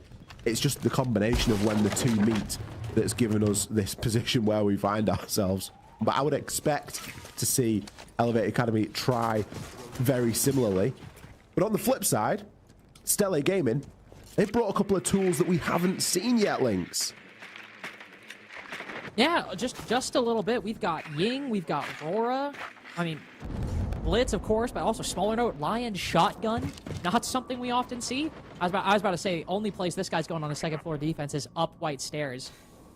Either be Gomez on the Blitz doing it, but Shield's running up a staircase. It can also be a little risky. Your head's exposed. But here, it's going to be a crunch over on the Reading side. Blitz runs straight in. Solus spotted. Ooh, just past the fire. Losing a lot of HP, but Swag and Romeo just shut that down immediately. Nice shot by Hashi, but Elevate Academy were ready for it. Stella Gaming getting antsy, trying to finish things quick, and that was a bigger mistake than I think any of us could have anticipated. Of all the ways for that round to go, why? Everything up until this point has been within a round. The style of Siege that has been played between these two has really lent themselves for a good game. Like, this could be any two names at the top of your screen. It could be any 10 players. It doesn't matter. And this is a good game of Siege. Doesn't matter that it's tier 2. Doesn't matter that it's a lot of players that are relatively unknown. Yeah, there's some that we know, but there's a lot that aren't. It's a good game of Siege. All you need is two well-matched teams. And up until this point, that's what this has been. And then they attempt the rush round. Stella Gaming think, you know what? We'll play the Blitz. We'll play the Rora. We'll try and get fancy with it. And what happens? Elevate Academy just lap it up. They go, thank you so much for putting us onto map point. I really appreciate that. And let's be honest, with the way that we saw Elevate Academy able to attack, it could be their map. Stella Gaming might just have thrown map 1 here in the series with that rush attempt. We've not seen one all day up until that point. And when we do, it's not something that we want to see, really, is it, Lynx? No, it is not. I really enjoyed your point about, well, one, I thought 6 and 2 threes was clean, but I did really enjoy your point about how close a game this is. But I mean, how good Stella have been up until this point. See it slip out here would of course be unfortunate, and yet it's been such a close game. It's been such a good fight, and Elevate Academy, of course, it is only map 1. Don't want to get too existential just yet. Elevate Academy, as you pointed out, their attacks weren't bad. A lot of it relied off holding cutoff angles and finding players, but either finding players from just, you know, unintended consequences of their own actions, or making opportunities happen. Maybe a bit more the former than the latter, but still a mixed set nonetheless. And here as we go down to basement, I just think the big problem is on Bakery. You have so many of these players tucked next to each other. You've got a clash. to move around, bolster whatever point of the defense might be weakest at a given time. You've got a Maestro to provide information, of course, throughout the whole round, but especially provide information and just a bit of annoyance late. You've got a Warden to look through the chaos, and of course, some of the classics, Smoke and a Rooney. While it's a double vert setup, you can see Stella Gaming eager to fight against it. Not a lot of C4s, but taking an early fight to get some shots onto the Buck. As I think for the next 30 seconds, that's the only action we're going to see. Yeah, it's going to be a little bit slower, isn't it? Elevate Academy have spent their time getting this half clear well and truly sorted. Maybe drones on the top floor, but we haven't really seen any bodies on the top floor, so just into that mid floor. Looking to try and leverage some of this utility right now. Oh, great option there for a bit of a pre-fire. Neskin just gets softened up a little bit. Just above half. Now, he's been a player that Elevate Academy have struggled to deal with inside of that Christmas room. So you'd hope that they've got a little bit more of a plan for it this time. But still plenty of work getting put in upstairs. 2 cluster charges available on the fuse. Just going to start to destroy that ingredient as well. Buy themselves a little bit of time for later. Neskin attempting to take out the player that had dropped, but I feel like Nuxka's kind of jumped the gun a little bit there, Lynx. Yeah, it has. Unfortunately, some of those old Black Dragons issues we saw, just being too separated from the shield. But VIP falls. Gabu just on a 1v1, finds that position. Gomez also quite low HP. This is going to be another... Oh! I was going to say another tight one. It only gets closer. Somehow Gomez spotted with his back turned to a vertical angle. And at Elevate Academy still need to transfer in the disadvantage. Swag putting the diffuser down, and Romeo with double duty finds one, and yet the utility detonates. No time to get that diffuser. You'll have to rotate, find an alternative position. Romeo pushing deeper, spotting the Maestro. They don't meet. It's only Swag, and Hashi shuts it down. All 15 out the gate. Wow. It's the match that keeps delivering. This might be better than the final later, you know. We might get into that final in a few hours' time, and it's 7-0, 7-1, something like that. This could be the game of the day. I wonder who they're supporting later on. All available rounds here on Cafe, then. A really close round. I'll be honest, that's one of the reasons why Clash isn't fantastic on this map, or at least on that site, because of the vulnerabilities that you've got vertically. And Elevate Academy did such a good job of leveraging all of that vert. They were really able to get in there, opening up nice and quickly. We saw the efficiency from Buck when that vert was being made. And then obviously being able to capitalize and take down on those angles as well. Winning the fight onto Neskin inside of Christmas. Everything was going Elevate Academy's way there. It felt like they'd managed to solve a couple of the problems that they'd previously faced when attacking this site. I guess the only thing, Duck's dropping a little bit early on the fuse. Maybe jumping the gun just ever so slightly. Needed that swing to come out onto Neskin at the same time and to give Nuxka a little bit more time inside a freezer and not have to worry about multiple angles. He can just play his shield onto one angle then. But as it stands, Stella Gaming doing a really good job to keep themselves in it. 7-7. All to play for in the final round of Cafe. And this is just to decide who wins map 1.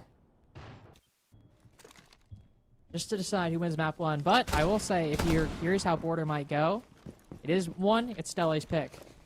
But 2, and Hashi's got 15 kills. Neskin's been on 14 for a little bit now. Gudo and Naka were both 8 and 6 positive for a bit of the game. It's only recent that Gudo has moved into the negative.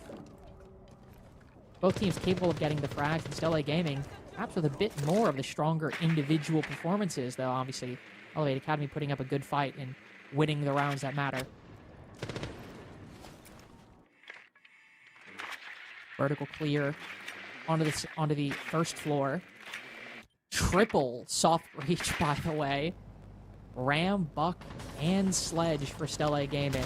Ram always makes sense, especially because you can throw the bookie drone from outside of a red window. But Ollie, I think this might be a little excessive. Well, we've questioned Stella Gaming's lineup before, haven't we? Where they've maybe not had the tools to get the job done. They've sort of doubled down, or even in some cases tripled down on something like Soft Breach. And now you look and you think, have they got enough for everything else? Yeah, they've got the sense. That's fantastic. But is there anything really to go with that? I'm not too sure. We'll have to see what their plan is. They can rip open this floor as much as they like, but I mean, already we can't really see any of the Elevate players inside of the site, can we? They're all sort of taken up off positions, which is exactly what you would expect to happen. Open up the vert, start occupying rooms like Cloakroom, start occupying Bakery, and start giving yourself slightly different options. You can all of a sudden now look into the site as well. Nothing to really stop the flank from going down either, so whilst everyone's alive, it's, you know, an eye on every single staircase sort of thing. And then when people start to fall, hope that you've got flank cams in good positions. Sensible there going to be attempted. It's not like they've got the Warden to start working through that either, so may cause them a little bit of problem. But the big thing for Stella Gaming at the moment is the time. They haven't really done anything. Yeah, they've opened up vert, they've got a sense wall, but that's not helped them to get anywhere nearer to the site because the defenders have just taken up off positions. They have, but I think I see the vision. The time's hurt them on this site many times now, but if that ROU goes up, which I think it's just been destroyed, it maybe could have given Hashi a way to sledge into Freezer, then get another angle. But now the kills are coming through for both teams.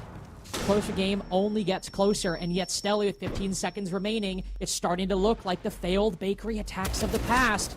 All of their positions still solid, and yet Elevate Academy starts swinging. Stella Gaming is ready. With only 5 seconds to go, it might not matter. Yuri in the 1v3 gets found out. Another 5 rounds, and maybe it goes another way, but with it capped at 15, Stella wins the one that matters. I tell you what, Lynx, I am so happy that we do not have unlimited overtime in this series because I've got a feeling that we wouldn't actually get to the final tonight. I think we'd just be here for the next 6 hours watching Cafe because there was nothing separating either of those two teams on that map. And for Stella Gaming to come out and to win the whole thing, very impressive indeed. I had Elevate Gaming down to win that map for sure. And especially with the way that some of those rounds went down, you really thought that they were going to come out with the result in the end. But they didn't. It is a best of 3. There is plenty more Siege. We'll be back after a short break.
Keep an eye out for contact.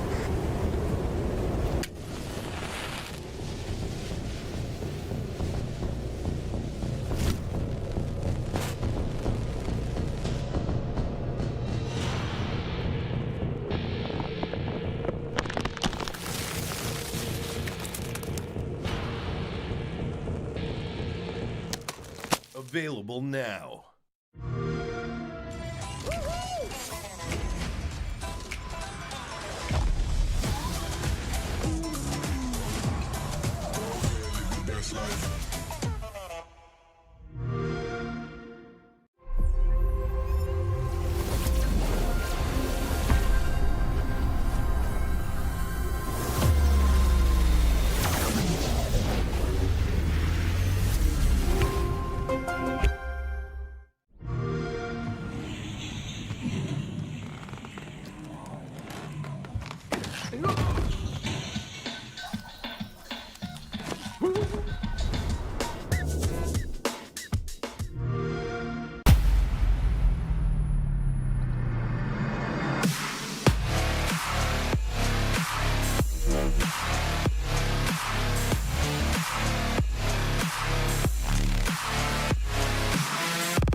flexing and wilding out. Throw my elbows up and my money out. Cause I came to get down, so let's run it up. I'ma keep it going till there ain't nothing left.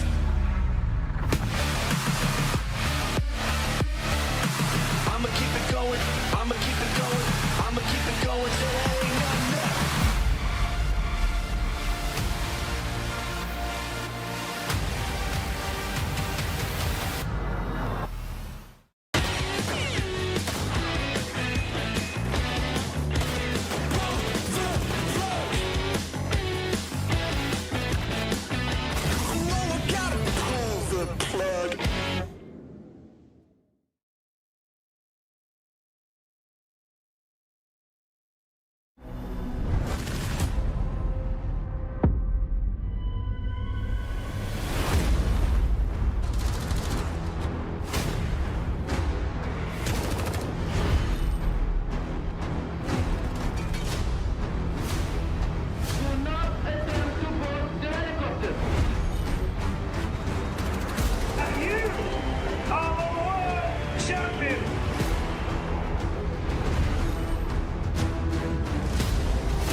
Introduce Siege X.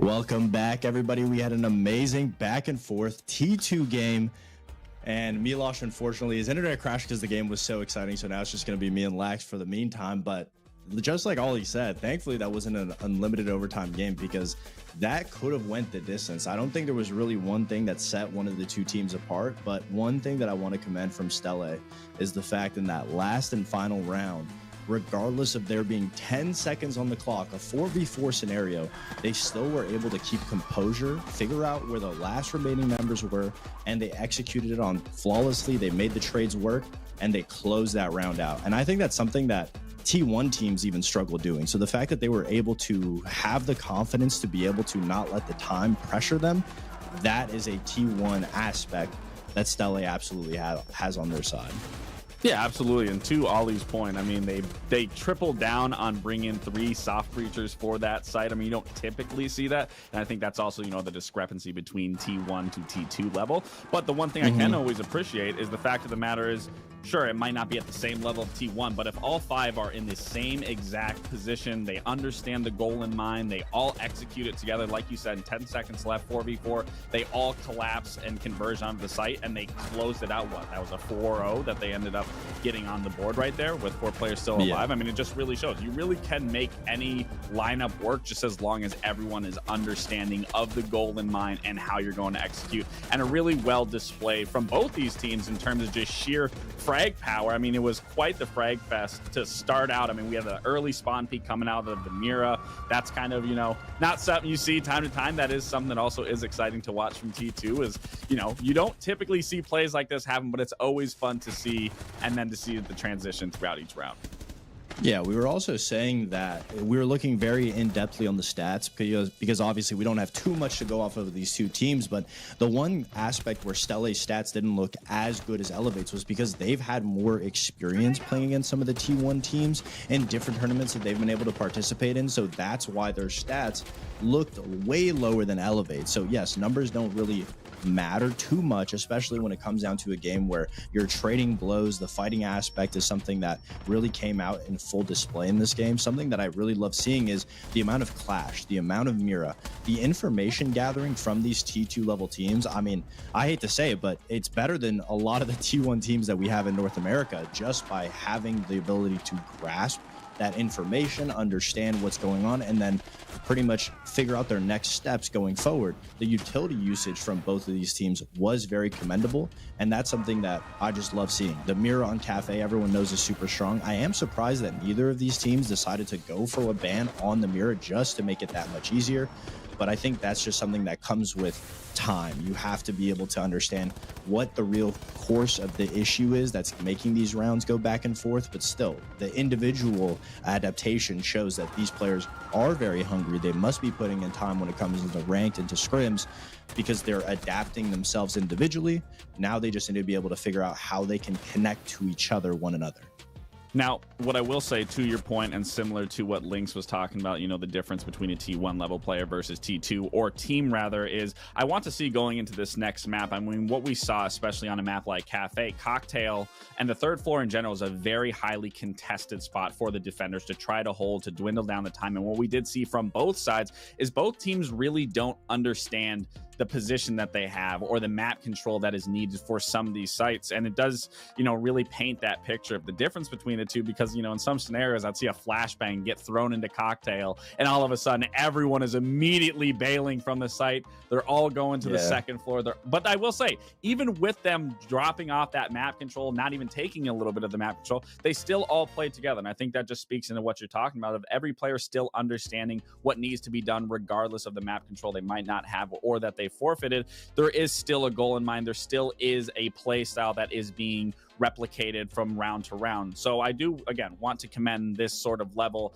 that there's things that I think even T1 levels do struggle at that they are doing well, but still I do want to rein it back in that, I want these teams to look back at these VODs and realize the control that they have is so strong, and that I don't want to see it just easily given up, or when it is given up, for the other team to quickly identify and make use out of that, which will only make their attacks that much stronger. But outside of it, like I said, very fun series so far. Excited to see what we get going into the second map.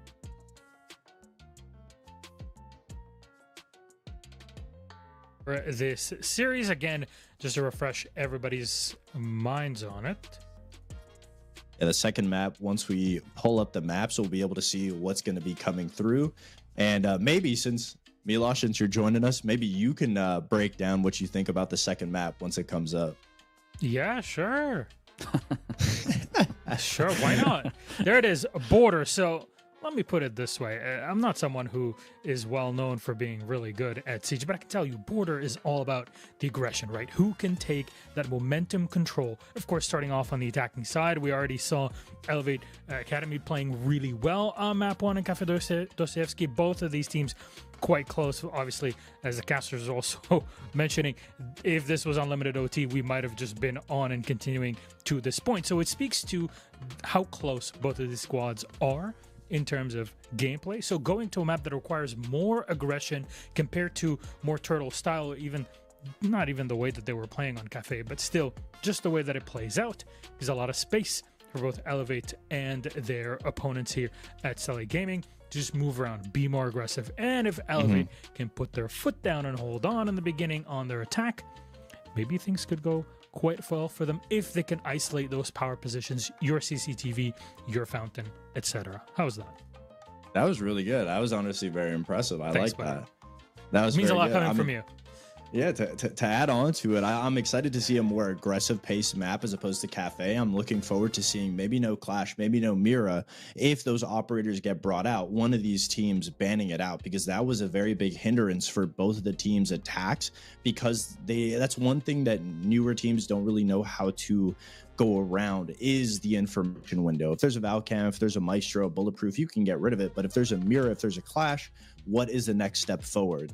We didn't see operators come out to directly deal with it. It was almost as if they would do their normal takes, trying to ignore that this information was just being relayed right in front of their faces. So that's one aspect, is it's going to go down to Border. When you expect, what do you expect when T2 teams play Border? just a straight up brawl. I mean, I know that's what we saw in Cafe, but this is going to be that much more of another pacing because the map is so much smaller. You have to be able to get in, you have to take these gunfights. So I'm expecting the info operators to be removed out, because that is really what both of these teams are relying on to be able to make those adaptive plays, because they're giving up positions very quickly, like you said, Lack. So they need this information. I'm hoping to see one of these teams realize that and take the information off the board from the opposing team. We'll say, like, to bring up our casters in this case, just to ask their opinions before we get into this matchup, because we didn't get to say hello and it had been a while. So let's bring in Lynx and X, or Troika. My friends, we are in. You both are looking fantastic as always here today. It's good to hear you guys during the cast. It really brings a little bit of a prep in my step. Though, looking at aggression and how these teams kind of faced off against one another, just butting heads when need be, evacuating site when it was required. Ollie, what's your take on how Border would go? I'm not too sure, Milesh. Like, I think when I saw the map bans come out at first, I was like, okay, Cafe is going to be a bit of a sleeper, Border's going to be exciting, and then all of a sudden we got stuck into Cafe, and it turned out to be a really good game of Siege. I think these two teams are really well matched. There are a lot of mistakes, and that's something that you're just going to have to accept at this level of Siege, and any level of Siege. Our job is to point out the good things and the bad things. I think for Border specifically, for me, it's going to be a lot on how these teams are able to take control over key portions of the map. Because as we know, it's all about CCTV control. It's all about office control. A lot of Border is just taking map control. It doesn't really matter what map or what site you're attacking. It's about how you take control or how you hold areas of the map and for how long you hold them for. So for me, I'm going to be looking at teams that can sit on the hands a little bit. And that's maybe not something that Elevate were able to do too well inside a Cafe. I mean, on the flip side, I think we could argue on Stelle's attacks, sitting on their hands was kind of a bit of a chronic issue, especially when attacking that bakery site, dealing with all those power positions, being too slow and moving, coming through a little too late. That was their biggest issue. It's almost like if you just kind of found the middle ground between these two teams, you'd probably actually have a pretty competent, very high quality tier 2 squad, but Elevate Academy a little too antsy, Stelle a little too passive. On Border, will the antsiness of Elevate Academy, the risk-taking, pay off on a more gunfight-heavy map? Maybe, but at the same time, Border's a small map with a lot of power positions, because like CCTV and Office, like you said, you're going to be playing CCTV. You're going to have guys in Office. Will that passiveness of Stelle Gaming pay off? And on the flip side, you can make counter-arguments both ways, and I think given the fact that it was an 8-7 series map 1, it's pretty obvious we're going to have arguments going both ways for map 2. That's quite fair. Gabe, we didn't get to hear your opinions on this. Of course, I got thrown in the middle of it. What are your thoughts? Honestly, I think this map could favor Elevate more just because they were taking a lot more of those initial gunfights, not necessarily being as strategic as Stelle were. And I think it's a little bit of a double-edged sword in both these scenarios. You can make arguments for both teams that playing a little passive here could benefit, being a little more aggressive could benefit. I think it really, who's just going to understand that pacing a little better, who can dial it back, or who can then ramp up their sort of aggressiveness. I think it really more so focuses more on mentality than it really does actually playing. And I mean, I don't know, from what we saw in the map on Cafe, I'm excited again to see what we can come out of Border. I mean, me and Fox have scrimmed T2 teams before, and typically when you get to Border, people are spawn peeking, you're taking early engagements, and that's what I'm talking about. If teams can really reel in their style of play and understand their opponent and their strengths and their weaknesses, and then like really kind of shoot for those Achilles heels and how you can stop that. And if you're, like I said, you're an aggressive pace team, the best way to counter aggression is to really allow them to peek into you. So Stelle really sitting on their hands. And then on the opposite end, if you're a really passive team versus an aggressive team, it's a situation if they aren't then going to peek you, then you have to start playing more aggressive once they understand that. So again, it really comes down to the two deciding what style of play or what is going to be the best course of action in these moments. Well, it seems like our map has loaded up. Perfect timing, Gabe. What a professional. Please, wow. Lynx, Ollie, take it away. Thank you very much, Gassan, and I have a feeling that Border is going to be a bit more hectic of an affair because Cafe was close, right? We can all agree with that, but it was close in the way Ollie, I think, typically is. A lot of long angles, people holding power positions, but Border, the nature of a close game there, while power positions and kind of trying to sit still will be a factor, you don't have as many long angles. Like, the only one I can think of is looking into CCTV from, like Vent. Aside from that, it's a much more close quarters map. You're going to have attackers, defenders running a bit more into each other, and I think that'll change things, even if it ends up being a close game. I think it's going to be a close game. I just don't see one of these two teams really running away with it. I think that the good things and the bad things that we've seen have both been in equal measure, and I know that's really sort of basic analysis to throw out after we've just seen a map go to an overtime. But what else are we meant to glean from these two sides? Okay, they've had a little bit of a break. I don't think that that's going to necessarily favor one team or another. Elevate might be kicking themselves a little bit that they were unsuccessful on their own map choice. This is Stellar Gaming's map pick, and obviously Cafe does play out very differently to Border. So maybe we're about to put on an absolute masterclass. Stellar might be about to put on a clinic for us here on Border and show some really good understanding or a really good foundational level of how they want to play the map. Looking toward the bans then, we've got a couple of shields removed from Stellar Gaming. We've got both the Monty and the Blitz. Wasn't something really that we saw Elevate lean into at all over on Cafe, but of course we are on a different map here in Border. Elevate themselves have banned Azami, so they're losing a little bit of that architect ability away from Stellar, and they've taken the smoke out. Not the most common ban, but an incredibly common operator. So maybe trying to buy themselves a little bit more time, conscious that that could be something that comes to bite them, because a lot of those rounds on Cafe did come down to the wire. Kicking things off now, we're going to be looking at a little bit of Flores action up through those metal stairs. Nux has got himself on the Blackbeard and looking to try and take a bit of control over in Office. Pulse should be able to gather quite a lot of information right now, and there should be no way that anything quick and sneaky can happen under his watch. Especially with the position he's at, looking out over towards the east side. Just clearing in the early game from a very aggressive team like Elevate Academy that nobody is going to rush in through that doorway and try to get a plan down. It's nice. It gives you peace of mind. Say, okay, let's say if you're Neskin, I don't have to worry about maybe rotating through 90. I can just focus on playing CCTV, which will be harder. As you mentioned, the smoke ban, the Azami ban as well is a classic on this map, because Azami makes CCTV way more playable than it would than it is without her. We'll say, Neskin's position quite aggressive. Normally we see him play a bit further back on a rotate hole between there and 90. Yet he is pushed very deep alongside Hashi and Break. Well, fortunately that Break player goes down, and I think it would behoove Neskin to pull a bit further, closer to the rotate hole. And yet, look, because that Break player's fallen down, the rotate hole's cut off. Neskin trapped inside. Maybe could rotate through Armory, but he gets spotted in the process. Elevate Academy have taken firm control of the east side. Good positioning right now from Elevate Academy. Yuri looking to try and cut off this night. He's just going to miss his chance there onto Gomez, though, as he is allowed to rotate back, but a brilliant catch from Neskin. How do they not know that a player is still inside a CCTV there? Really felt like they were operating under the assumption that CC was entirely clear, and that's just not the case. Now the Blackbeard's going to try and move through, but Neskin's been supported.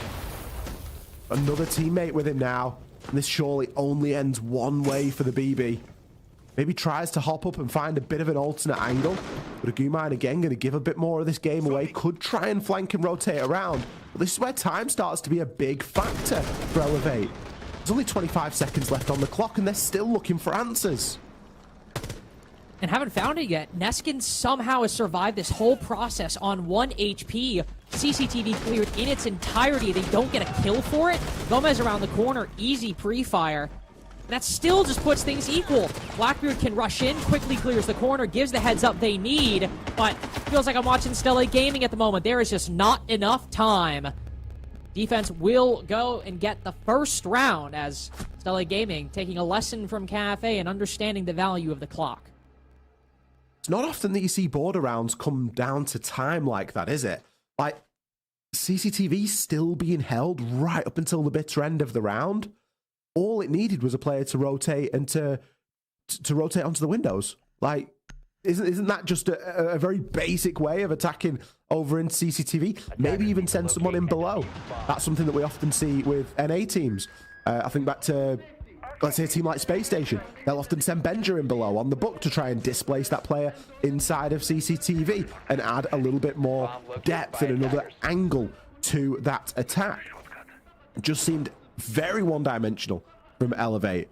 Take control of Office and walk down long, try and get toward 90, and then make something happen inside of CC. But I don't think you can be giving players that much room to work with, especially if they're going to be playing things like the DMR, and they're going to have that really good ability to take those long-range engagements. It can make taking CC quite tricky indeed. You've got to flip the odds into your favor and give them a close range engagement, pinch them, use some utility to flush them out, give them a reason to move. Elevate unable to do that inside of round 1, and as such, Stella Gaming are going to stick to their rotation, take us downstairs into a bathroom.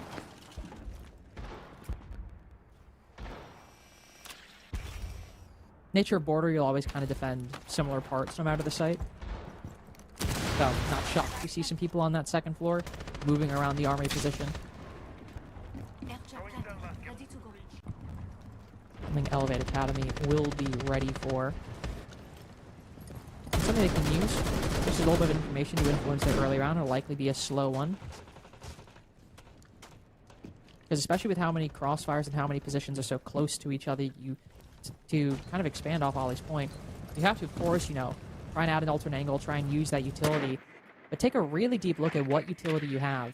And at the moment, they don't exactly have a whole lot to flesh out of positions. They got the nades and the firebolts, and the nades would certainly be good for it, but the firebolts, you want to save that a bit more for the site when you know that the defense is boxed in, and then you try to flush them out because you've got the whole place surrounded. Gabu also taking a objectively very good position. Not only can cut off a rotation point if the defense wants to go through vent, but also can start taking a look toward Gomez, playing east stairs at the moment. The whole attack has his position locked down, and as he tries to falls, very good. Elevate Academy with the early game getting a nice 5v4, but let's be careful. We don't push too aggressively. It's knocked around the corner. Here's the shot from the IQ. Excellent reaction. Gabu, then arguably the main offender of the over-aggression, Ollie, and I think he's still not learned his lesson. No, it's been a consistent theme, hasn't it? Guito, gonna take Yuri down. Actually, Nomad and your IQ gone now. These attacks not really going to plan. Swag, what is he hoping to achieve now? The drop into waiting room. Gonna try and make a rotate back up those east stairs. Top floor still isn't clear right now, so can't really try and work with anything. They will eventually take Hashi down, level it out to 3 versus 3, but still 40 seconds left. It just feels like another round that's going to come down to the clock links. Romeo can get himself in, but got to keep your eye on that diffuser. It's going to start to go down now. Is there a reaction from the defenders right now? Ooh, there is of sorts, but one that's shut down by Romeo. Guido with a retake up top, but minimal angles on this top floor. Through basically the only one, the hatch, he will catch Nux rotating off. Direct information on another. Z-Ping quite accurate to that player, sitting in the position. Romeo rotates out. Excellent crosshair placement from Neskin. And this angle from Swag, it's doing a little bit. He can pre-fire through the wall, but on the opposite side, can't get an angle on Guido from this position. Neskin with a nice pre-fire. A clinical retake from Stella to take 2 in a row. Stella looking really hot here. Not an easy site to retake on. Usually if that plank goes down and you've got a player outside on the window, it is wraps. But Neskin just baiting perfectly for his team there. Able to provide the sufficient level of cover. And the wall wasn't properly opened either. So the plant spot, whilst it was good and holdable, it was far from ideal. But that's what you get when you don't have a lot of time left. That's what you get when Elevate are scrapping to make something happen. And Stella Gaming just reset and go, take a breath, let them get the plant down, and we'll play retake on it. Really good stuff so far from Stella Gaming, and we're seeing why they are picking border here in this series. Isn't a map that we've seen them... Sorry, it is a map that we've seen them play against one another. And we did see Stella Gaming successful over on that border. It wasn't 8-7 last time when we saw these two teams play it a couple of months ago. So fairly recent. Attackers are moving to Still going all the way. Very similar to the way that we saw Cafe go only a few moments ago. So we know that Elevate are good for rounds here, but at the moment they're not showing us too many signs of life. Is round 3 going to be where they start to pick things up or not? What a shot. Naka just taken Romeo out of action there. I mean, I guess he's only on the striker, but you're bringing that utility for a reason. You're choosing to bring the striker because you want that extra flashbang, that extra grenade, that extra breaching charge, whatever it may be. Swag will find one back as a refrag. Hashi taken down. So better in terms of a trade this time from Elevate. But still, the clock. You look at what they've got done, it's 50 seconds. They've not gotten too much achieved yet. No, not a whole lot just yet. Just eat stairs. Yet I think making up for the loss of Romeo is excellent, and taking down the most aggressive player position on the east side. Calling it a win might be a bit hyperbole, but objectively, I would say it's correct, at least in my opinion. You get the trade and get a level up in the positioning without too much time wasted, but there a lot more needs to be done. We're not there yet, and I was about to say, if you're somebody's decided to go for a retake, Gomez playing way further back, pops out the window, decapitates Nux. Yet another long angle, and he can't really make his way back. Swag's got to do double duty considering the CCTV position. I believe that might have been the player playing over on that side. SAL Gaming keeping their advantage acquired early on. Bit of a gap between the 4v4 and the rest of these trades. Same advantage beginning to end. Looking to rotate down to the site. Honestly, it could have been a decent call from Elevate. We see a lot of good teams try and pick up the pace in the late round. But Gomez sitting inside a bathroom and able to deal with that exact position. Gudo caught sprinting. Gives Swag something to work with. He knows one player's in bathroom. He's able to cross. Potential 1v1 right here, depending on what angles Gomez does or does not have, or if Naka, that cross replacement from Swag, decides to walk right into the R4C. Gotta be careful here. Don't want to overextend, but indeed, SAL Gaming create a cross, so Swag, his only option to rotate around, and Naka switches to the shotgun at that exact time. Information revealed. Parties react accordingly, trying to tuck deep into the corner as Gomez takes the more aggressive line. Finally, they swing out. SAL Gaming with the hat trick. Brilliant patience from SAL Gaming there again. This is a different team to that we saw on Cafe. It just feels like they are far more comfortable here on this map. Consistently finding themselves in winning positions. They had a man count advantage pretty much from the start of the round. They were able to execute. They've been able to execute a couple of rounds, so far in the later portion really well, where we've seen them have excellent 2 versus 1s, which, okay, you should always be winning a man count advantage. You should always be winning a 2 versus 1, but it's kind of easy to throw them as well. It doesn't take too much of a misplay for you to give your life away and all of a sudden leave your teammate in a 1v1 and then all of a sudden it's anyone's round. No surprise to see Elevate use that tactical timeout early here at the start of round number 4. They desperately need to try and steady the ship here.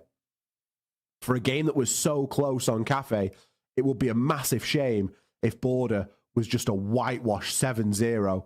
That's dramatic. We're not there yet, but Elevate aren't looking too happy right now. Struggling to really get things going. Hopefully for them, the timeout can be successful and at least give them a chance of a couple of rounds. I think it could, because Elevate Academy, for what it's worth, really competitive in the gunfight. It's not one of those 3-0s where, you know, we come out of it and we're like, wow, we got 4 kills in 3 rounds, and it's just a complete and utter stomp. It's, generally speaking, it's been pretty decent. 8 kills in 3 rounds for Elevate Academy, and at least that amount. We got 5. We got enough for a round win in there, though obviously it's not spread out over 3. They're decent performances, and they are forcing SAL to play the trades. Now, unfortunately for them, SAL are quite good at that. The positioning has been very solid, and I think in that department, I think SAL has been consistently a little bit higher than Elevate Academy. Might be the experience showing. But the fact that they're still forcing those situations is really impressive for Elevate Academy, especially on a map that can be so gunfight heavy. And so, as we move here, SAL Gaming are starting to lean into it. Solus, Vigil, 2 operators typically that get aggressive. Naka can give information to the rest of the team. Inform where the attack is pushing. And what it seems like we have here, maybe a bit more of a set play. Osa, Glaz, and Ying. This screams of an East Side Archives take. quite indicative of an Archives take, isn't it? You got that Osa, you got the Glaz. The pocket play after the timeout. Shield placed already. Is the plant going to be attempted? No, just stays there. Oh, the C4 from below. They're playing the pulse. They've got all the information in the world. The plant's still going to go down here, but it's just going to be an absolute bloodbath. A flawless round for Stella Gaming. I mean, there was a C4 even going over for redundancy there. And one really makes you wonder if they ever consciously recognize or realize that there was a pulse in round one. But the really funny thing is, we saw the pulse checking for that exact rush in round one. The first thing he did was wait like 3 to 4 seconds. Then, once it hit 255 or 250, open up his heartbeat scanner and look over to the east side to check for exactly that. Because if you see a mass of people there, they're either breaking open that door with a shield or breaking open that door with an Osa who also has a shield for that exact plan to occur. Stella Gaming have been ready for that rush since round one. And unfortunately for Elevate Academy, either they A, didn't realize, which, hey, that happens, or B, they forgot, and that one's a bit more tough. But 4-0 in a row, they're checking all the boxes, Ollie. Yeah, I think, do you forget that they play a pulse? Maybe, but you shouldn't do. Do you search out, see if you've got, I mean, that's like number one, you know, it's box number one, right? We want to go for something quick through Archives door. Have they got a pulse? Have they got a C4? Have they got any Banshees? Okay, we know they've not got a smoke. We know they've not got Banshees because Malusi's banned. We know they haven't got a smoke, so that's fine. We're going to have Goyo canisters. They might have a bulletproof or an evil eye. Like, there's a tick list, isn't there? You need to understand what they've got so that you can make an appropriate play. You don't have to do it quickly. You just have to do it well when you press that go button. It doesn't have to be set up to be a quick play from the start. It can still be a quick play, just that it doesn't happen at the start of the round. Little bit of a throwaway there from Elevate Academy, and things just feel like they are going from bad to worse. Naka takes down the sledge. There's another opening pick goes Stella's way. And I don't know what Elevate are going to do to break this deadlock, this cycle that they found themselves in. Not sure either. Worth mentioning, by the way. I don't know if we actually mentioned it a whole lot. Whoever wins this will get an upper bracket spot in the SAL LCQ. And with how chaotic and competitive this region can be, I think getting an additional chance to play at the biggest tournament of the year, the one everybody dreams of, is something that Stella Gaming are hungry for and are not going to let slip by. Elevate Academy starting to make more mistakes, and Stella Gaming are ready to pounce. Whenever it hits a 5v1 with a large amount of time remaining and we cut to the last guy and he's outside, you know the round has gone really great. Oh, I mean, yeah. There's names that we could start dropping now to start flaming a little bit, I think, but it wouldn't do us any favors, would it? Neskin picks the last up, ensures the flawless. How do they even know that he's there? I was fully getting ready for podcast on the roof for half the round. I was ready for it. Yeah, I'm thinking Romeo's going to hit the rappel. We're just going to be radio show again. And, you know, maybe Elevate Academy are going to take an impromptu minute and a half to try and collect their thoughts. Maybe they know that that isn't enough at this point. 5 rounds in a row from Stella Gaming. After we've just seen an 8-7 cafe where these two teams, there was nothing separating them. They were going blow for blow. They were both making incredible plays. They were both making some mistakes, but they were also both capitalizing on their opponent's mistake. And here, what have we seen? We've seen an Elevate Academy that can't string an attack together on border and seemingly have gone from being very competitive in pretty much every gunfight to now they've got 2 players that are 0 and 5. Nobody that is positive. Use the tactical timeout and are just desperately trying to get themselves to the halfway point in this phase so that they can at least switch the tempo up and see if they can find any success on the defense. And I almost wonder that they're absolutely not having less success. They're absolutely having less success on the gunfights. But I almost wonder if it's not necessarily a gunfight problem. I think maybe I think it's just more like a poise or discipline problem. How many times have we seen the quote-unquote gunfights that Stelle have won? I mean, that round, you had 2 people walk straight into a Denari sprinting that they didn't even know he was there. How much is it losing gunfights, whereas it's Elevate not even setting themselves up to win them? Not even being in a position to fight back and react and mount something compelling. The actual consideration we saw given to their strategy on Cafe, it was a little more present early on, but it has dropped off precipitously here. Nice little find opening that mirror window. That will be important to move into and take control of the east side.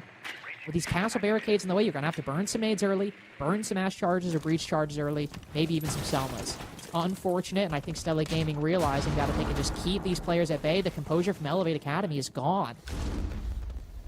I think on the face of it, Elevate have done quite a good job in the early portion of this round. Deimos has got plenty of people to track. They've been able to get rid of the mirror window. They can now start pushing into this office area. Great pick there from Swag. Can he find the second? No. Will be traded, though.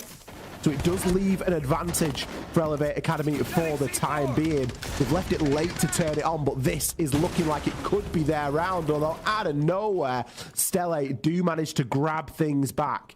Diffuser cold, Yuri in a 1 versus 2. Both players pretty low, but it looks like he's going for kills here, Lynx. I mean, he's got to with this line. There are very little options. A common position for an attacker to find themselves in, and yet with this back and front setup, as long as they're disciplined, you should be okay. 6-0 half for Stelle Gaming. Really, I mean, I don't know how you can get more polar opposite than this series with an 8-7 going into this, but wow. I did not expect the collapse, if it were to occur, to be this dramatic. I really didn't either. And I don't think that anybody watching at home will have done.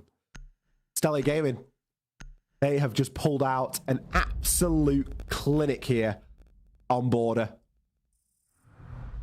1 round from wrapping up the series. Like, it feels weird to say, doesn't it, when we've just spent, what, over an hour watching a cafe game that as we came out of the game and threw everyone to a break, we said, you know what, we really enjoyed that. That was a really good game of Siege. Now, this hasn't been a bad map of Siege by any stretch. It's still been enjoyable. It's just been enjoyable for an entirely different reason. And that is because you've seen one team in the prime, in the flow state, not putting a foot wrong, and Elevate Academy struggling to make anything happen, or anything meaningful at least. Even that last round, coming down to the 2 versus 2, you think, oh, you know, maybe they've got a chance. It was a lot quicker. It was a lot more frantic on the trades. But Stelle Gaming just keep managing to find a way through. Is the side switch going to be enough here? It's asking a lot right now of Elevate Academy. But as we've seen, it's very possible to win 6 rounds in a row. So which side do you fall on? Do you give them the benefit of the doubt and think, yep, maybe they're a defense team on Border? Or is Stelle Gaming just going to come and take this as a clean 7-0 and cement their spot in the SAL CQ? Well secured. I think in situations like this, the policy I always have is, like, I don't say it's over, but I start alluding to the fact that it's done. And also, I always start believing whenever we get to 6-2. Whenever we get those 2 rounds, I'm like, okay, like, I'm interested. And if you win this threshold, one, is it? Yeah, exactly. And if you win with this one, make it 6-3, you have my attention. And I don't think Stelle Gaming want to waste any time. I think they feel the upper bracket spot. I think they see all but their name written in on it. And so they're trying to end this one as quick as possible and show Elevate Academy how an east side rush is done, and yet it might meet the same fate. First player goes down as Gudo rushes in, C4 lands all the same. It's a repeat. It's a play-by-play, and Stelle Gaming seem to not even recognize their own weaknesses and vulnerabilities in a strat they themselves poked holes through. 3v5 at the moment. The Diffuser trapped inside of the site, and this will have to be a hell of a recovery. They've got a lot of time to do it. They've got 1:50 on the clock. It's possible, but as you mentioned, Diffuser cold on the site, the main focus of what you were going for, just disappeared. Okay, we've got a bit of information. Got a mirror on a death mark, so may be able to put a couple of pot shots in. Ooh, can at least get the mirror low, but no finishing blow just yet. you look at the operators that are left for Stellar Gaming, and it doesn't speak of something that you're going to be able to really start to cobble something together with. Okay, you've got a bit of vert, but I mean, the site's top floor, so what are we really going to be doing with this RAM? We're going to be using it to open up barricades. Less than ideal. Probably chose it for the gun in this instance, and that's fine. Deimos, brilliant for searching people out. But if those people don't want to be found, then guess what? They're not going to be. Might be able to try and double down on the player inside of CCTV. Great kill from Hashi, punishing Yuri, and a second. It's gone from impossible to doable, Lynx. Hashi's always been good for these kinds of kills, but a retake on the alternative position. Romeo's got him lined up. Catches him off guard. 3K to finish off the round. Things start getting really scary, and Romeo decides he's had enough. Long way to go if we want to get to our second overtime of the day. Showing that Stellar Gaming can't win this one with no effort. That's something. Well, they've nearly earned your attention. Almost there. Like, at this point, you've heard someone talk about it at the bar. You've heard tell of this team at this point. And now you're going to start getting the targeted ads. You're going to open your phone and you're going to be scrolling. It's going to be Elevate Academy this, Elevate Academy that. It's like in Skyrim, you walk in, it's like, have you heard any rumors lately? Well, there's no rumors here at the minute. It is a heck of a long journey. And something that I will always say is, yes, you can win 6 rounds in a row, but all it is going to take is for Stellar Gaming to get lucky once here, regardless of how well they play. They might not play very well. They might just get lucky. They might just win a round out of nowhere. We will have to see. Big 6-pick coming in on the lineup. Everybody changing things up. 5 seconds remaining. Going to be looking to bring a Ying. I mean, Stellar Gaming have got the option here to keep bringing a lot of aggression and to keep bringing some quick plays, because they've got such a big buffer, and then resort into something that's maybe a little bit more traditional once they've got that, you know, out of the system, or if it doesn't work. They don't need to continue to go for these rush plays, but they can keep trying them if they want to. It's really a fortunate position that they find themselves in at the moment. I'm never a big fan though, Lynx. I must admit. I like a little bit more structure. I'm not either. It's like, I mean, I think to be fair, I'm a pretty risk-averse person, so I think this is just kind of different strategies, different tendencies. But I can't say it's not entertaining. EMPs go out, Solus down first, much more successful than the previous rush attempt. Over halfway there, Naka so close, with that Solus going down. A load-bearing operator falls off the board, and the shield gets away. Sure, you've dumped a lot of utility, but you still both have flashes and nades for this post plant. Gunfights do not need to be taken to drive people off the diffuser at the moment, assuming Neskin and Gudo are in the right positions. Trying to collapse on the players on the opposite side. Gudo is a world away to use those nades, but winning that fight is good, and losing that utility is not. Sitting outside the window. Only 8 seconds remaining until this diffuser's beyond the pale. He's trying to long arm it, trying to find the angle. Suddenly they've got an advantage. Hashi in the 1v3. The time's going down. There is no way they find a way out of it. Perhaps Stellar Gaming need to rethink their strategy, because a little more tact might be called for. One of the dangers with getting the plan down early when everyone's up with their utility still in hand is that if there's an Azami, there is always a very good chance. Brilliant use of the Kiba barricade to block off the window. Fantastic distraction as well. Doesn't matter that you don't get the kill. You've just got to be a threat. If you're going to jump out and get yourself out onto vents, there's no way that the player that's watching the plant there, watching that diffuser, can start to try and deal with that Kiba barricade and then get rid of the person that's disabling the diffuser, because guess what? You're just going to get shot. So you get caught in a really awkward gunfight, and it is far from ideal. The 612 being the primary there on the Ying also not helping matters. Obviously, that shotgun isn't going to do much to the player that's on vent, so you're left with the pistol and a pretty scrappy engagement, as we saw. Elevate Academy have now earned Lynx's attention, which I think is a headline in itself. All right. 10 seconds remaining. All right. You make it sound like that. You make me sound narcissistic. Like, remaining. ooh, they didn't have my attention. No, I get it though, because I'm the same. It's not that I lose interest, but I'm just very much like, okay, now I can hope. Yeah. It's Now, like now I can hope that there's a bit of a comeback on the cards. well, and think about it this way, right? Like I would argue like one of the few like actual 6-0 predictions, like 6-0 to overtime predictions technically not 6-0, but it was 5-1, which is still, similarly dominant. I remember Jesse at SI predicted a 6 round in a row comeback for FaZe on Skyscraper against Furia at the time W7M. In a situation like that, FaZe, favorable side, you can make that kind of call, but that's the kind of situation where you can make that call. Just the map and team combination. And you just often don't have those two things at the same time. And so here, now we've had 2 failed rushes in a row, and let's be honest, like, we got a Ying and a Glaz. I don't think they're rushing the site, but they're definitely trying to take CCTV quick. Naka's found a hell of a gap. No break room player. Oh, that's a sin in and of itself. Sprinting in, the defender just drops down the rotate hole, and yet still Yuri finds him. Diffuser dropped inside of CCTV while it's in the attack's control. Somehow Stella Gaming have stumbled into a trap.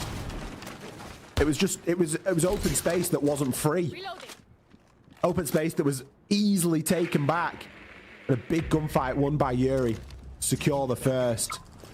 Second as well. Going Elevate's way right now.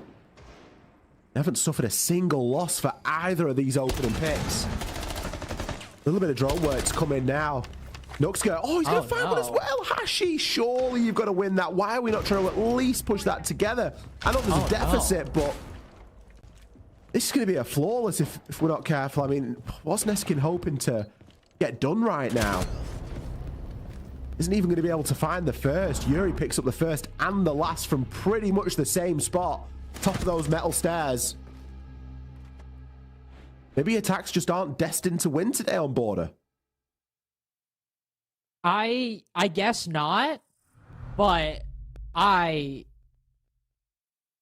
really can't believe that we're trying a rush light after 2 failed rushes. To be fair, very genuine real gap in break room. Like that's real. I'm not gonna give them flack for taking advantage of it. And arguably that might have just been a case of bad timing, right? You go in, you're chasing the guy down the hatch. Wow, a guy walks out of beepers or walks up metal at the exact wrong time. His angle's better than yours, and you end up dying as a result. And everything after that, a flawless round after what have basically been flawless rounds for Elevate Academy in at least repelling the first rush, but then somehow in dealing with that post plan, they just find all the right angles. I don't know how exactly we've hit this position, but I think I need to see the most normal, boring attack Stella Gaming have ever put through. Whatever's in the strat book, that is the most just normal thing. We need to do that because the wheels are starting to come off, and I don't want to see a crash. It's a serious lock-in comm, isn't it? Serious lock-in comm. Like a lock-in team. We now just need to play something that is going to send them to sleep. Because the rushing isn't working. Elevate Academy have come alive. We've gone from Yuri and Nux being 0 and 5 last time I looked to 5 and 7 and 4 and 6. Nux has died once. They are getting incredible impact right now. And they are winning some very crucial fights. Yuri mostly has had the biggest glow up since getting onto this defensive side.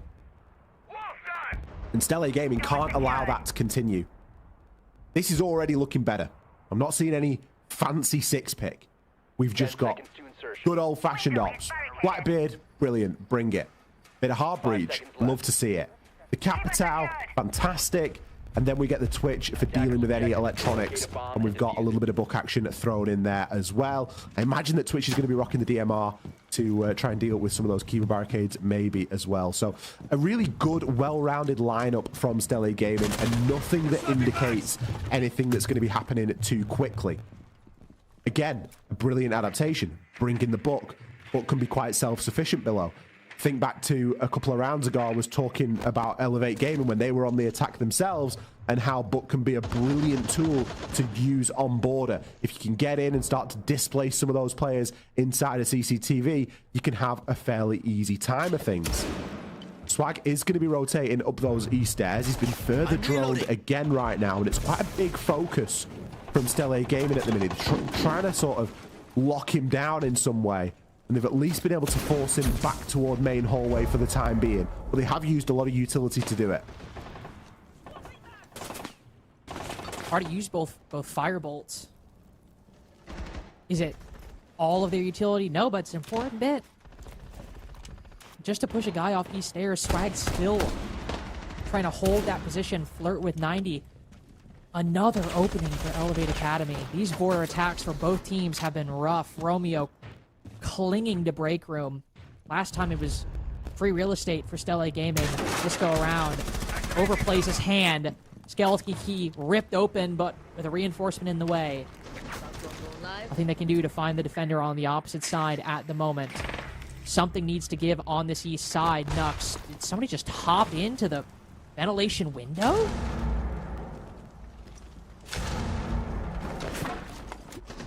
That's 2 C4s that Naka's tanked there on the Blackbeard. He's left on 1 HP. Going to try and throw a nade and make something happen. He needs the pinch from the other side, but I don't know that they've got the numbers to make it happen. Nux is going to find yet another here, despite being super low. And again, they're basically flawless right now. Neskin, how many exit frags is he going to be able to find this time? 1 versus 3. 45 seconds left to go. Diffuser cold on the ground, just next to him, mind, but he's forcing to go for these kills. But Swag is going to make it a very quick end to the round indeed. Round by round, this Elevate roster is gaining momentum here on Border. At an exponential rate, too. Even though that round might not have been quick as before, arguably, I would argue that was the weakest one. Because when you have rushes and they don't work, it's, okay, you know, how much was it luck? How much was it timing? And also, it just happened so quickly. It's like, okay, something was wrong with that set play, but we haven't actually, or we haven't necessarily seen the team's broader fundamentals. There we saw Stella Gaming's broader fundamentals on a border attack. They're able to clear out east stairs using the firebolts, and then after that, just don't show any capability. We still had a nade on the Blackbeard. It's hard to bank around the corner. I get it. The smoke is in a difficult spot. He's tucked right around the corner. Maybe it would have been nice to maybe prioritize the nades to clear out east stairs a bit more, whereas with the firebolts, maybe you'd be able to just shoot it around the corner a bit more, not have to try and bank the nade off something.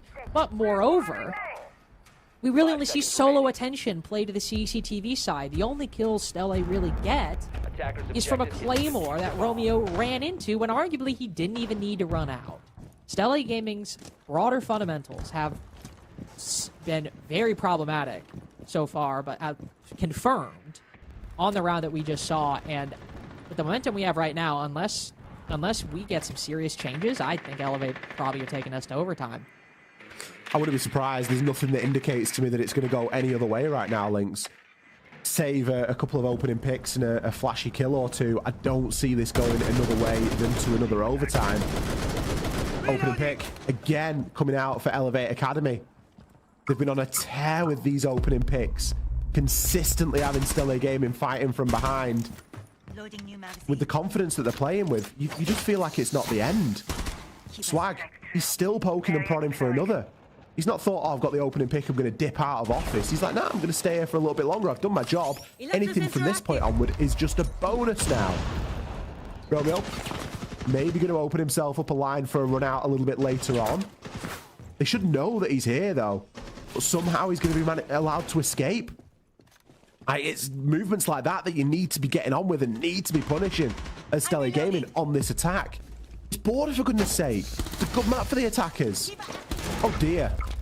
Just plainly showing themselves to the BB, and Naka just has to tank the impact grenade. Got no other option for it. 2 nades come in, but they're not going to be enough to force him out of position. Nuck's been lethal with this MP5. On for 4! Swag's Guardian Angel at the moment, retaining control of Fountain and Neskin. The first kill comes in the 1v5. He'll pick the Azami back up. Covering the ace, looking to peek in from 90. A dominant first half from Stella Gaming, and Stella have not had a single thing to say against this performance. Fed themselves to the defense in the first two. Got unlucky in the third. But then the fourth and the fifth has been Elevate Academy egoing them at every turn. Playing at the edges of the map. Taking every fight they can. You have to be careful you don't overextend here. Eskin on 1 HP. You gotta be careful. You start giving him these 1v1s, even on such low health. A good player, a former major champ, can find their way back in. No control of the diffuser. If he were to recover, he'd be exposed from his left. He maybe can make his way in given the reinforcement, but the sight's down below. And as he drops right on top of him! Timing. Unlucky timing as Neskin seemed to have a chance. At Elevate Academy just punch in a round that they had already won. The siege timing on that was just insane, wasn't it? Like, dropping the hatch and seeing the body at your feet and just knowing there's nothing that you can do about it. From that going from a round where Nux had a quad kill to then Neskin coming all the way back with a triple of his own, and you're just thinking to yourself, this is doable. Like, Neskin could actually do this. Everyone is so low. All it takes is a couple of shots. A wall bang would have been enough. 6-5. This was a 6-0 half for Stella Gaming. They came in off their defense with 6 rounds in a row. And since have struggled. And that previous round is the closest we have seen. This is all that stands between this game and an overtime, is the round coming up right now. I'm not going to say it'd be the biggest throw ever, because it happens. A lot of throws have happened. But Stella Gaming need to lock in right now. 5 seconds left.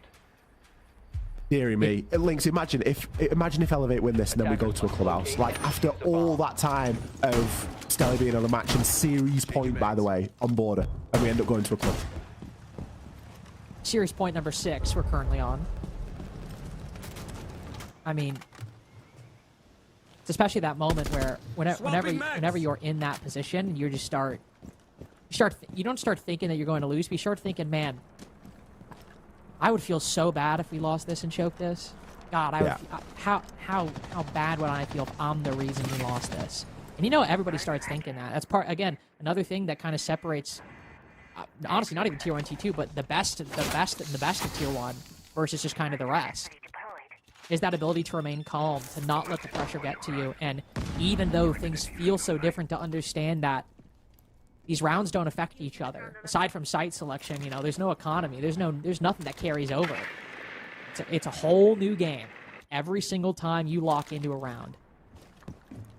And you can make your own fate. You don't have to be behold to what happened previously. Stella Gaming need to lock in. Need to remember that here on Bathroom. Oh, what a find. Player tucked in the corner. Thinks he can find it. Great timing. Stella's first opening pick in what feels like a millennia.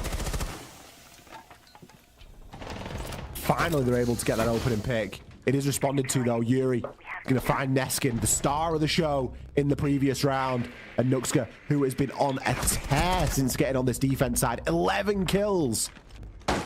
Finally leveled out at 3-3. Naka, super low, though. 1 HP at best. 3 versus 3, a minute 15. You can feel the tension in this round. It's almost as if Stella Gaming have said, right, enough is enough. We now need to lock in. They're finally showing us something here. Keeping it competitive and not in a terrible position right now. But they've got a minute to try and convert onto this. And Elevate Academy have done what they quite rightly should have done. And that is just to tuck in on the site and to force Stella Gaming to meet them. Imagine the game plan now. We saw the Warden behind the shield. I imagine him and Nux on site, but Yuri, not directly, and not something Stella can be aware of, but playing that Solus and given this man count, is threatening a retake of the top floor just by his presence to rotate up, use that Specchio, identify the plant. And Stella Gaming in the 33 don't really have the positions to watch it effectively. Great utility usage. Isolate Swag in the corner. That's the final nade, but we got 2 Deathmark trackers. We can get information on the rest if we've got them marked. Naka moving in. Unfortunately goes down. 10 seconds remaining, and somebody's got to pick up the diffuser. Excellent heads-up play by Hashi, but just around the corner, there's no retake. He's in the sight. Yuri's still holding on. 1 second to go! Just prone and praying as much as he can. It's 6 in a row for Elevate. Well, we thought that it was impossible, but guess what? Stella Gaming did it, so why wouldn't Elevate? Now, something that we said on Cafe was that there was nothing separating these two teams. And it turns out on Border, there is nothing separating these two teams. The only thing that neither of these two teams have been able to do is to successfully win an attack. So that means that side selection here in this overtime is even more important. Elevate, they are going to be given the attack first. That could be the kiss of death for this series. Stella Gaming are going to get to defend twice now inside of this overtime. So if the status quo remains the same, we will see Stella Gaming take the whole series, but you know it isn't going to be as easy as that. Things often get a little bit weird inside of an OT, especially in a game that has been so one-sided to the defense. Elevate Gaming now need to string together an attack. 10 seconds remaining. And they are coming in off the back of a heck of a lot of momentum. They have just achieved, not the impossible, but the extremely difficult in 6 rounds in a row. Attackers are moving. Extremely difficult. Made it look easy. Nux in particular really popping off. Feels like he wasn't getting a lot of the opening picks, but feels like kills 2 and 3 for Elevate were always his. Just a few shots every now and then, and just Nux kills whoever. Stella Gaming running back the strategy now. Spotted the rush all the way back in round 4. A consistent one they've had on Armory, but fortunately the jig is up there, and Elevate Academy won't fall for the bait this go around. Interesting setup, by the way. Vigil holding CCTV. You kind of lose the, you know, the high damage DMR, you know, the gun a bit more suited for long range. Opting for the K1A as well. CCTV is always going to be difficult, but something he did previously and switched up I find interesting, and I don't know how well it will go. Pack grenade goes out, stops the Selma, completely breaking open that wall. Rest of the defense at the moment. Langer setup. Gomez retaking. Meaning to take a page out of Elevate Academy's book. Directly contest this one player on East Stairs. Hashi getting involved too. C4 on the window, but all on the opposite side. Explosion won't do any damage whatsoever. But finally, Gomez finds something. Popping up, bobbing and weaving. Takes the head off Swag. It's something about defense on Border today, isn't it? It's like they've got Teflon suits on as soon as they get on this defensive side. Yuri, great catch there onto Gomez as he tries to rotate in through break room. But there's still a couple of players tucked in here, and I don't think anybody knows about Neskin, but he overplays his hand. Yuri punishes him for it. This might be the first round that the attackers are about to win. Sentry targeted there by the Deimos. Guito gonna go for a flank here. Is able to transition through Armory into CCTV. Naka trying his best to gather as much information as possible right now and to keep Hashi safe. But is it going to be enough? He's only got the secondary pistol. The Bs are out as well. Hashi really being targeted in this fountain position right now, but nobody from Elevate Academy is taking immediate advantage of that information. And this is a rare situation where that a zombie bang comes into play. You maybe be able to Kiba cover up that soft wall, but now you gotta contest. Naka's gotta give you assistance and form a crossfire. Gudo, Hashi, the former going for a risky retake, running out to move into CCTV, goes unread, and finally Stella retake that advantage. Romeo struggling with 3 different angles to consider, and it's a mid-round game rather than an early round slaughter that keeps Stella competitive. Not a series point, but another chance at that upper bracket LCQ spot with Nux stuck outside on 1 HP. We've seen Neskin on that ace get a few kills when he shouldn't by people over swinging. It's enough for Stella. They win the fight. They're at series point number 7. Deary me. What a series this is turning out to be, you know. Even when it's a 6-0 and you think, oh, okay, well, we at least had a good game on Cafe. No. Border's going to deliver. You've just got to wait for it to cook a little bit. It's just going to take a little bit longer to get to the same conclusion. Oh, boy. Elevate Academy now in a must-win round to stay not only in this series, but in contention for the SILCQ. Stella Gaming, another opportunity now at closing this game out. They have had countless match and series points up until this moment, but neither team has been able to pull it out of the bag on the attack. That's going to be the win condition for this game, Lynx. It is going to be who is able to win a round on the attack. That, or we go all the way to round 15 and it just gets won out by the defense anyway, because that's the way this game has gone. For Stella Gaming to stamp down on this game and to say, yeah, you know, good game, we can do it. I feel like they need to win this round here on the attack. 10 seconds to insertion. I mean, it's going to have to be some attacking round either way, but 5 seconds remaining. I think just for the narrative, a win here would be Attackers much are more heading out preferred to than use just the bomb. nobody this entire 15-round game wins a single attack. Would not be ideal. And given this is Stella's pick, would not exactly be the most ringing endorsement for your border going into SILCQ. That out of, what, 7 rounds played on the attack, you won 0? Yeah, not great. Not great at all. That's always the flip side and when we start thinking about LCQs and stuff, I always start thinking, well, who's the best team to be sending? Like, yeah, we're going to get a team that wins, but who's the best team that can be sent so that they have the best opportunity when they get there and can either get the deepest run, the most experience, or what they're going to get out of it? And you start thinking, well, out of these two, if we're looking at border specifically, like, neither of them. Like, you know what I mean? Like, hopefully anyone can win a round on attack on border. You know, it shouldn't be this hard, should it? It shouldn't be causing us this much sort of stress and anguish to get a team that can win a round on the attack. It's not over yet. There's still, you know, minute 55 here. One of the, you know, Stella Gaming could show us that they do have what it takes. And up until this point, it has just been a blip. But it's definitely a slower paced round. We're approaching the halfway point, and let's be honest, not loads has happened. We've not really seen them knocking on the door of even the building just yet. There's a bit of phantom pressure kicking around there. But quite rightly, Elevate Academy aren't giving anything away. Which is strange, by the way. An Elevate Academy defense that's not had a kill in the first half of the round. Things have got started pretty quickly for the defense usually. That's not to say Stella Gaming are winning. They're maybe benefiting and that they're staying alive. But a remarkable level of discipline from the defense so far. We've still got CCTV control. Still got 90. We've got everything under lock right now. Nux even bringing in the pulse to get more information in a 5v5. You've got a bit of freedom to go on that heartbeat scanner to play for the C4. It unfortunately goes wide. There's still 2 for Elevate Academy. In a late round game, they can deny this plan without even taking a fight. Romeo's over-aggressed in this position before. It was a Claymore that did him in last time. It's a gun that does it here.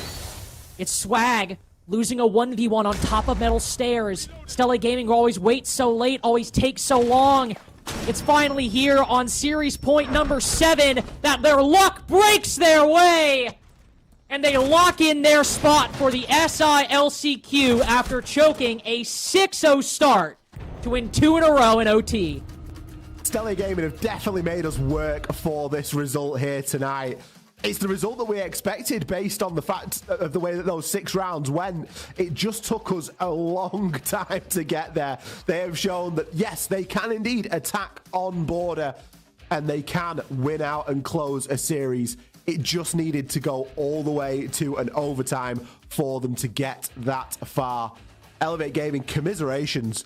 The way that they played on Cafe, it really looks like we were in for a game that, you know, could have gone their way. Let's be honest. It was all available rounds on Cafe, the same as it was all available rounds here on Border. But ultimately, Stella Gaming just edging it out in the end. And I can't think of a better way to start off our dailies. I feel warm. I feel ready to go. We've been treated there with that T2 final. Oh, yeah, we have. That was, like, way more. I think we were both kind of like, okay, you know, T2 final. It's always a bit nervous. Which kind of quality are you going to get? Are you going to get a stomp? That was a really entertaining series. Cathay was fun. And Border, while it might have been sloppier, Ollie, the narrative was certainly there, and I had a good time. But thankfully for all of you, we don't have the commercials coming up. We got the desk ready to talk that down because I think we all enjoyed that a lot more than we otherwise thought we would have. Absolutely did, and that's kind of just how it's like to watch Tier 2 in any region, especially here in SAL, where you get a map 2 on Border where we're talking about attack and how well you should be able to play on that. And we end up with a very much defensive-sided Border, Fox, and it comes down to who can actually pull an attacking round on the board.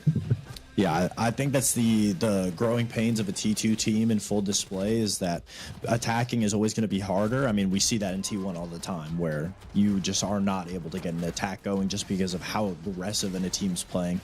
And that's what both of these teams were doing when they got to their defensive side. They were playing so aggressive, and I think that was the biggest outlier, whether it was the Azami having a DMR inside CC, Vigil constantly being, a parasite for the attacking team. It was the denial of information and just fighting people at the limits, at the entry points. That was the biggest takeaway. And it was a good back and forth. I mean, I think it came down to a lot of just choice gunfights, and that was really what sets everything aside. I thought Stella Gaming was going to be able to just close it out in like a 7-0. But unfortunately for them, they weren't able to do that. They started struggling on their attack. So, I mean, if anything, I would say, yes, they did win. It's good that they were able to close it out in the end. That being said, to lose when you're up 6-0, not maximizing that momentum, not maximizing that gameplay, that lead that you have, I think it's a little bit of a blunder. But at the end of the day, that's the T2. That's the T2 limitations that you have, and it is what it is. It comes as the progression throughout the leagues, throughout your stages of your career. It has to happen. As for Elevate, good resilience on both maps. Unfortunately for them, they lose, but I think you should still have your head held high with how well of a performance you put up. Absolutely. A reminder for everybody that this is for the tier 2 finals, really. Stella Gaming that lift the trophy at the end of today, and what they end up making is 70,000 Brazilian reais, which is around $13,000 for a team. A lot of money for up-and-comers, and especially a lot of money in Brazil itself. It means a lot, I'm sure, for the players. And hey, with some of the performance that we saw from a few of these players, Naka, Neskin, Hash, as you can see, maybe they'll be looking at Tier 1 back again, maybe for Neskin or for others on the squad, Gabe. Yeah, definitely. I mean, it's certainly a nice chunk of change to be taken home. I'm sure maybe on the side of Neskin, he won the major in Mexico, so maybe not the exact chunk of change, but it is the right steps and the right direction you need to be taking, especially dropping down to Tier 2 to still finding success, to still be winning these events that you need to be winning, just to showcasing that raw talent that he has alongside Hash. But I do also really want to talk about that game still. When we look at the performance from the side of Stella, it was a big difference maker going into their last attack where they slowed down their attack. They let Elevate Academy over-aggress, peek into them, and it really just show the dynamic and the style of just really understanding your opponent, understanding also where things are going wrong, and then to also then highlight on Elevate Academy side. I mean, just to have the resilience to be able to go down 0-6, not let your nerves get to you, not let your mental be broken, to know that there is another half, you still can fight back. And with each and every single round, I mean, they were gaining that bit of momentum. They were gaining that bit of hope. And it was, in the beginning, looking like an unfortunate series, but they ended up bringing it back, which, again, was really exciting for all of us to watch. I really love to see this as a former professional, to see players not just give up, especially when you go all the way, the lengths, just to get to a grand final, to play in front of a crowd, to play in front of thousands of people watching, to not just give up, to really showcase what you got. I find that to be far more important, because that sets you up not only as a player, but also as a team for long-term success, that you can really give it your best effort regardless if the odds are stacked against you. Well, gentlemen, the MVP in front of you is Neskin, and he is joining us on the call. He's actually with his mom as we speak nearby. But Neskin, congratulations on the win. I just want to ask you, for you, someone who has competed at the tippity top, what does it mean to be back lifting a trophy on home soil in Brazil again? Even in Tier 2, it's amazing to lift a trophy. We won 2 tournaments this year. We're fixing that up so we can hear you properly. 1 second, if you could hold on for us. Can you hear us now? Yeah, I'm here. There we go. Wonderful, and now we can hear you. Sorry, please continue Okay, on. nice. First of all, sorry, but how are you doing, guys? I hope you're doing great. And it's amazing to lift the trophy, even in this series or BR6. So we are very happy. Yep, but it's Fox, are you going first? Yeah, sorry, I was lagging a little bit. But that being said, congratulations on the win. That being said, I would like to know, position, what has been the biggest change from going, with your history in T1 to being on a T2 team? And what is something that you feel like you've learned now that you've gone through, you've won the top T2 championship that you can win? I think it was an important year for me. Even after 4 years playing in T1, it was my first year playing T2. I learned a lot with my teammates, my old teammates. We changed the roster as well. I'm always learning. Every day I learn something new. So it's never like a waste of time, For sure. Yeah. Neskin, well, I want to congratulate you and the rest of the team. That was a tremendous performance from you guys. I'm sure even for you were sweating a little there once Elevate started to get that comeback on, but you guys shut it down in the end. Big question for you, similar to what Fox asked, what's kind of been the biggest struggle, I'd say, going from T1 to T2 outside of obviously just dropping placement, but even just for an individual, where has struggle really came from that you've then grown even more into just accepting certain things, or just like I said, just expanding onto your own skill?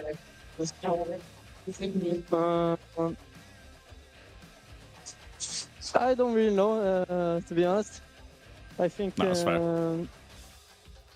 T2 is easier than T1, but we just need to be focused on the game and be aware with the aggressive plays, and that's it.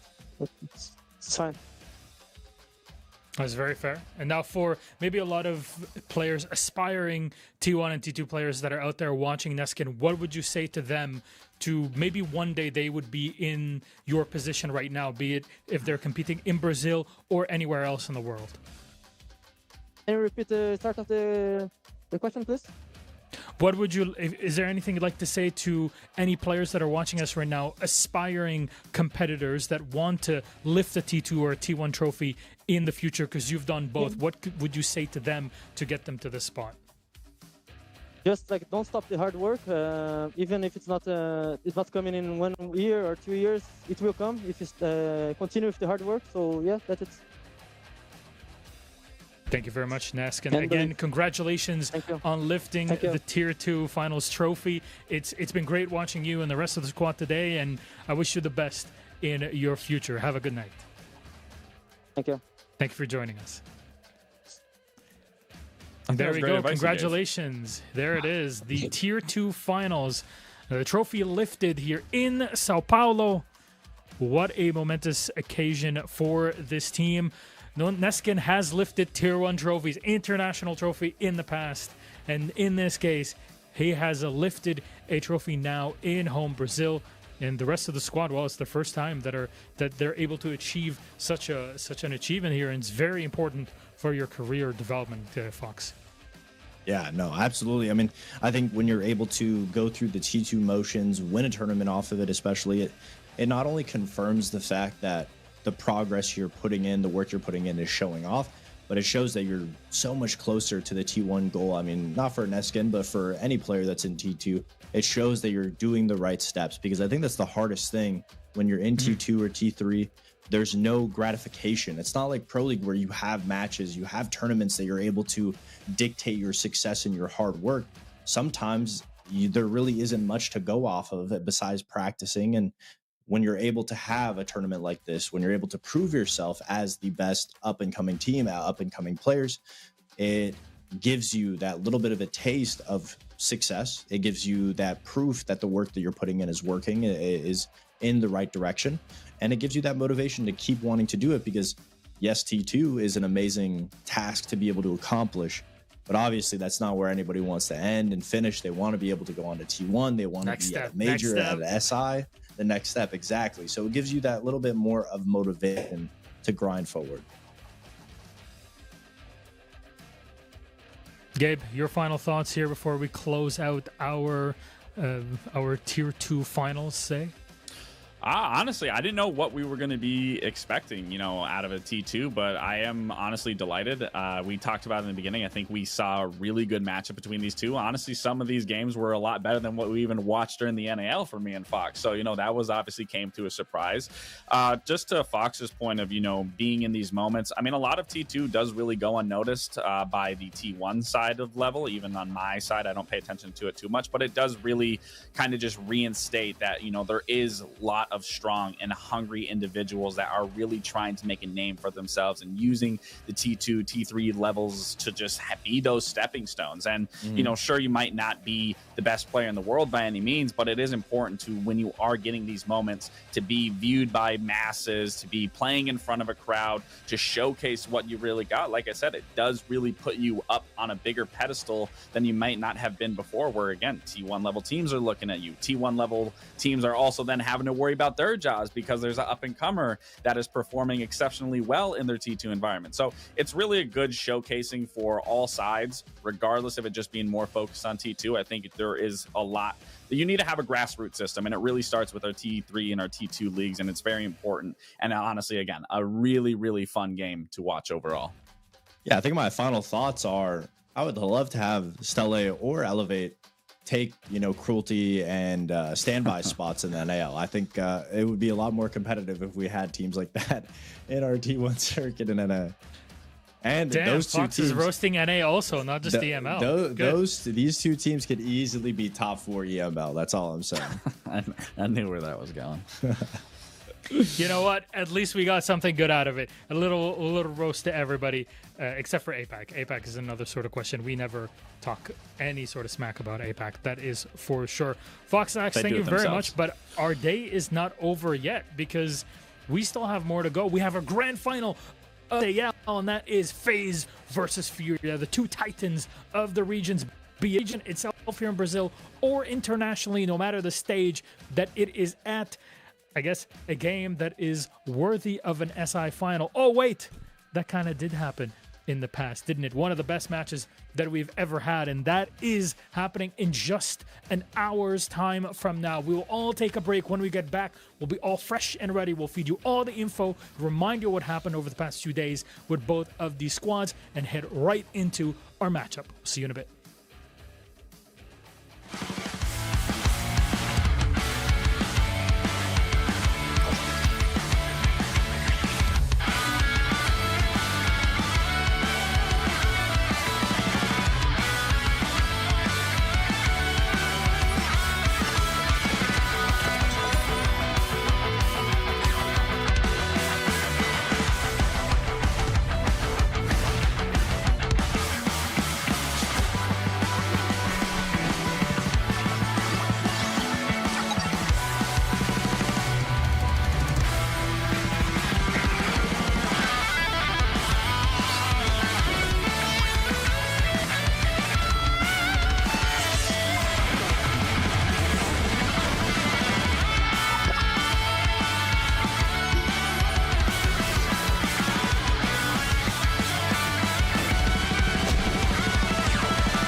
Available now.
money out.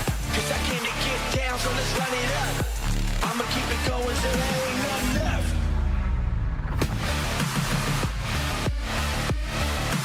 I'ma keep it going, I'ma keep it going, I'ma keep it going till there ain't nothing left.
Will introduce Siege X.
Available now.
I'm wilding out. Throw my elbows up and my money out. Cause I came to get down, so let's run it up. I'ma keep it going till there ain't nothing left.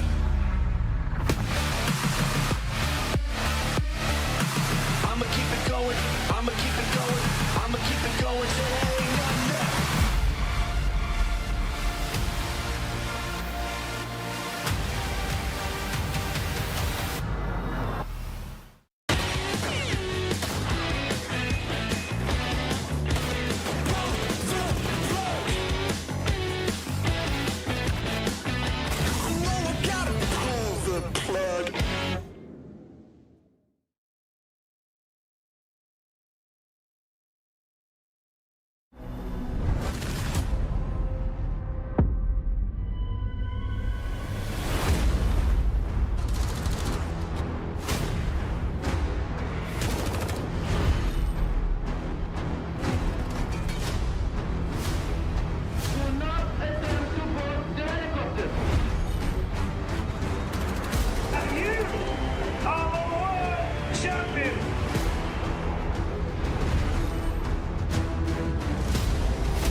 Year 10 will introduce Siege X.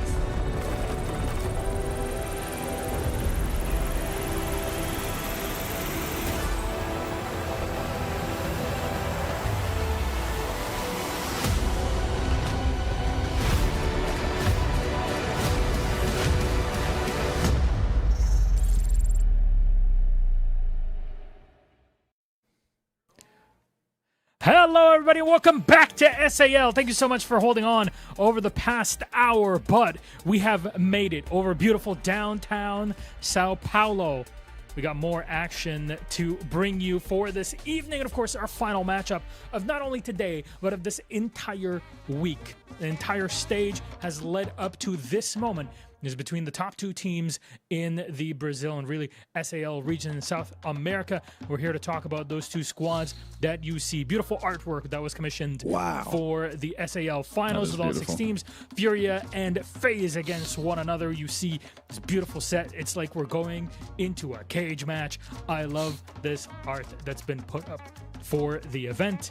And well, speaking of beauty, I got my beautiful analysts here by my side. Laxing, Foxe, we watched Tier 2 finals up first. Wonderful. That got us all warmed up for this final.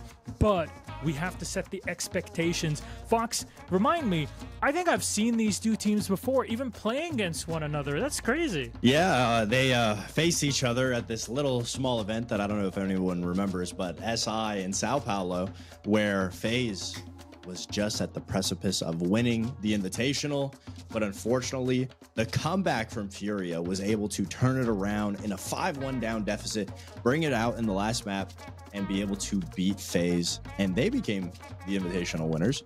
So that was, you know, probably the most memorable time that we've seen it. Obviously, you know, Handy and his brother, Nade, the way that they were together on stage, the way that they played against each other. I mean, I don't think anybody could have written a better story of these two teams facing off against each other. But when it comes to interregional play, FaZe has usually always had the upper hand against Furia.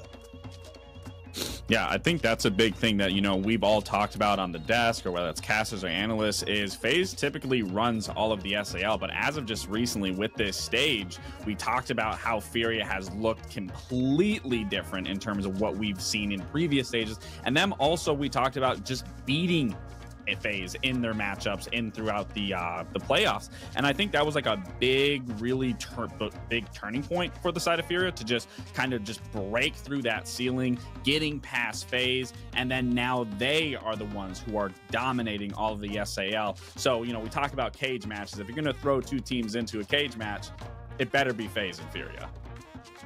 It absolutely will be these two of the best teams in the world, and of course, the two best here in SAL. Then again, on another day, it could be W7M that's part of the conversation. NIP somehow has snuck into this. Of course, all 4 of these teams have qualified to the Invitational, so you'll be seeing the tip of the spear of SAL playing at the Invitational in Paris. By the way, there's only a few tickets left. Make sure you're grabbing them, because I'm telling you, the 10th anniversary is going to be like nothing we have seen before. Though Furia is definitely unlike any other team we have seen before here, Laxing. They're looking for gold here in Brazil. Oh, they absolutely are. I mean, they definitely have made it look very easy compared to their counterparts at FaZe. I mean, a quick match versus NIP with a 7-1, 7-2 on that game. And then even their match versus W7M. I mean, realistically, they should have probably won that bank 7-2, but then they close it out in 7-4 with another 2-0, and then have just been sitting here and watching game after game with FaZe leading up to them. We heard Felipox in that interview saying it's probably going to be FaZe. He was absolutely right. But it doesn't take anything away from this roster. I mean, every single one of these players are heavy hitters throughout this entire playoffs. We've highlighted pretty much every single player in every single map. I mean, they all have stepped up their performance. We really talked more so about Felipox being their IGL, the one person that's going to lead this team to the success, being able to pivot on their attacks. Felipox has really found his footing, and also even in that interview, we talked about how has he improved as a player, and he's talking about playing FPLs, just playing more ranked, being able to, versify his style of play that is obviously translating to the leaderboard. And again, this Furia roster, you can't count anybody out. They are all a one-man army when it comes down to it. So it really is going to be on FaZe to try to put the clamps on this aggressive and confident team. Yeah, and everyone comes alive in moments of necessity. Every single which game, I mean, we always look to JV92, every single game he's always popping off. This year, arguably, is one of his best years. KZ, an amazing entry fragger that we've seen for Furia show up time and time again. But as of this playoffs, how it's been going on, I mean, we've been seeing Felipox ever since Munich being one of the leading proponent in frags. Nade has been so pivotal in clutch situations. Herds is always consistent. So in moments of desperate need, somebody is always showing up. And I think a lot of their succession right now comes off of the back of the Munich Major and how they perform poorly, because every single time Furious eventually gets tired of losing. I mean, they had the year of dominance, then their year of rebuilding, and then they win Reload, and since then hasn't really been much noise coming from Furious side. And I feel like they have again gotten to another boiling point where they've gotten sick and tired of losing and want to be that team that is consistently winning again. And so far, 2-0 against NIP, 2-0 against W7M, dominating them. They want to be able to win something else. Is this the main end goal for Furia? No, Invite is going to be. But at the end of the day, this is another notch in their belt that they're looking to achieve. There's a bit of extra cash, and of course, the bragging rights. Both teams are qualified to the Invitational, as we prefaced before. Would like to take a look, though, at their opponents of FaZe in this case, because they've had a bit of a harder time here, Gabe, going through that lower bracket. A disappointing opener until yesterday, the rematch against W7M.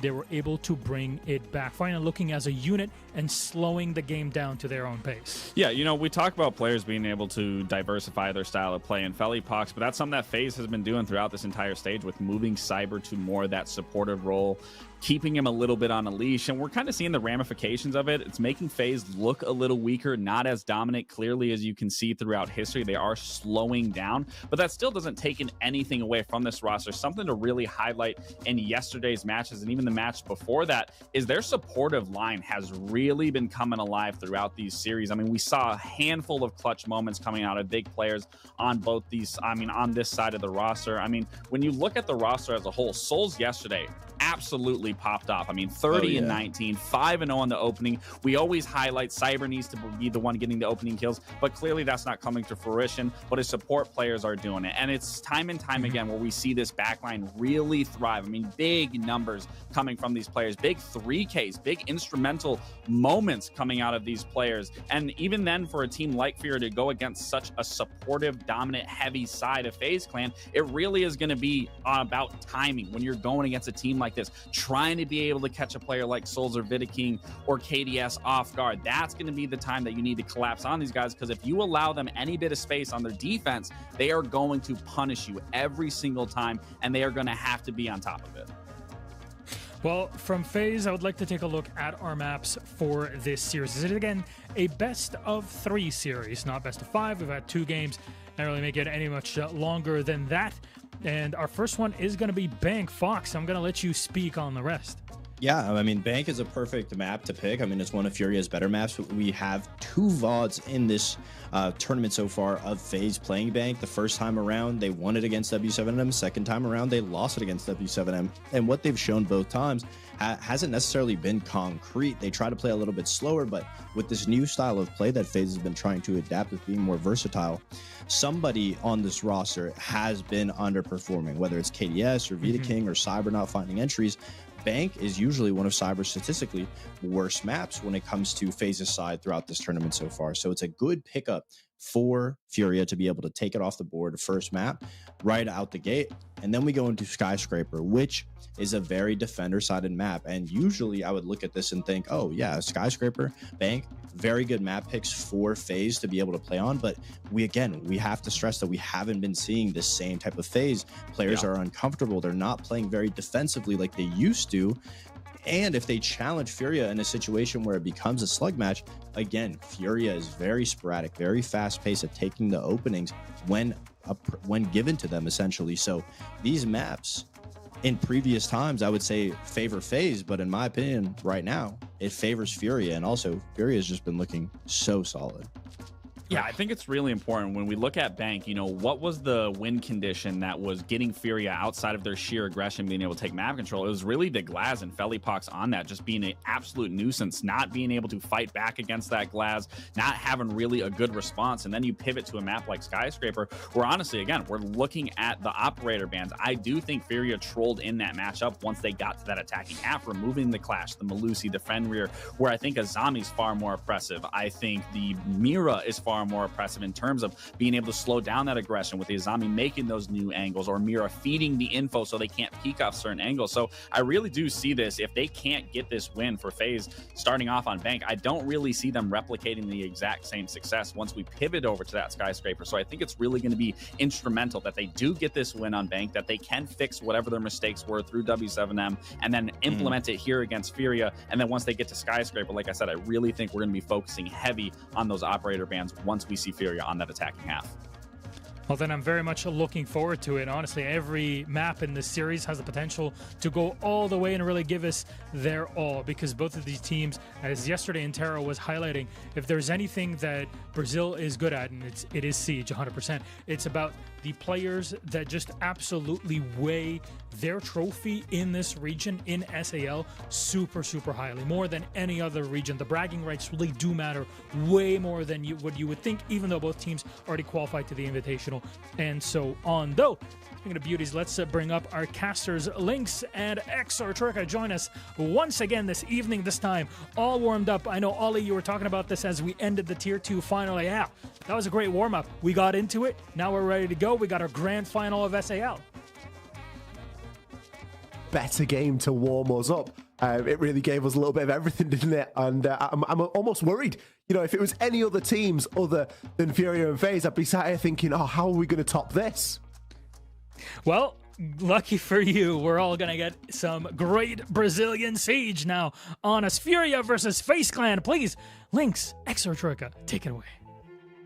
Well, thank you very much, Milos. And honestly, hopefully we find an answer to that question, Gabe, because if you would hope of anything that could top the game we had earlier, it would be not to even use my own terminology, but to use something I saw said on the subreddit dubbed the new El Clasico, being FaZe versus Furia. And while we have a sordid history with that term, I think we can all agree this is a very fitting grand final of any event, but especially in SAL. That being said, I think we have to do some context setting, Ollie, because this year, FaZe went from being 4-time SAL champions to this year not winning it a single time. These two teams played each other in Stage 1. Furia won 7-3 both maps. FaZe wasn't even in the finals in Stage 2. They might find themselves here, but the last time these two played in the domestic final, it went very quickly and did not go FaZe's way. No, it didn't, did it? And I think that's where you've maybe got to look at recent history a little bit between these two teams. It's always been an exceptional fight between Furia and FaZe. Make no mistake. But I think where we currently sit and FaZe's current form, this is maybe, for my money, Links, the lowest performing FaZe that we are seeing coming into this matchup. I think in previous iterations, you'd have looked at this and gone, it's a very even matchup.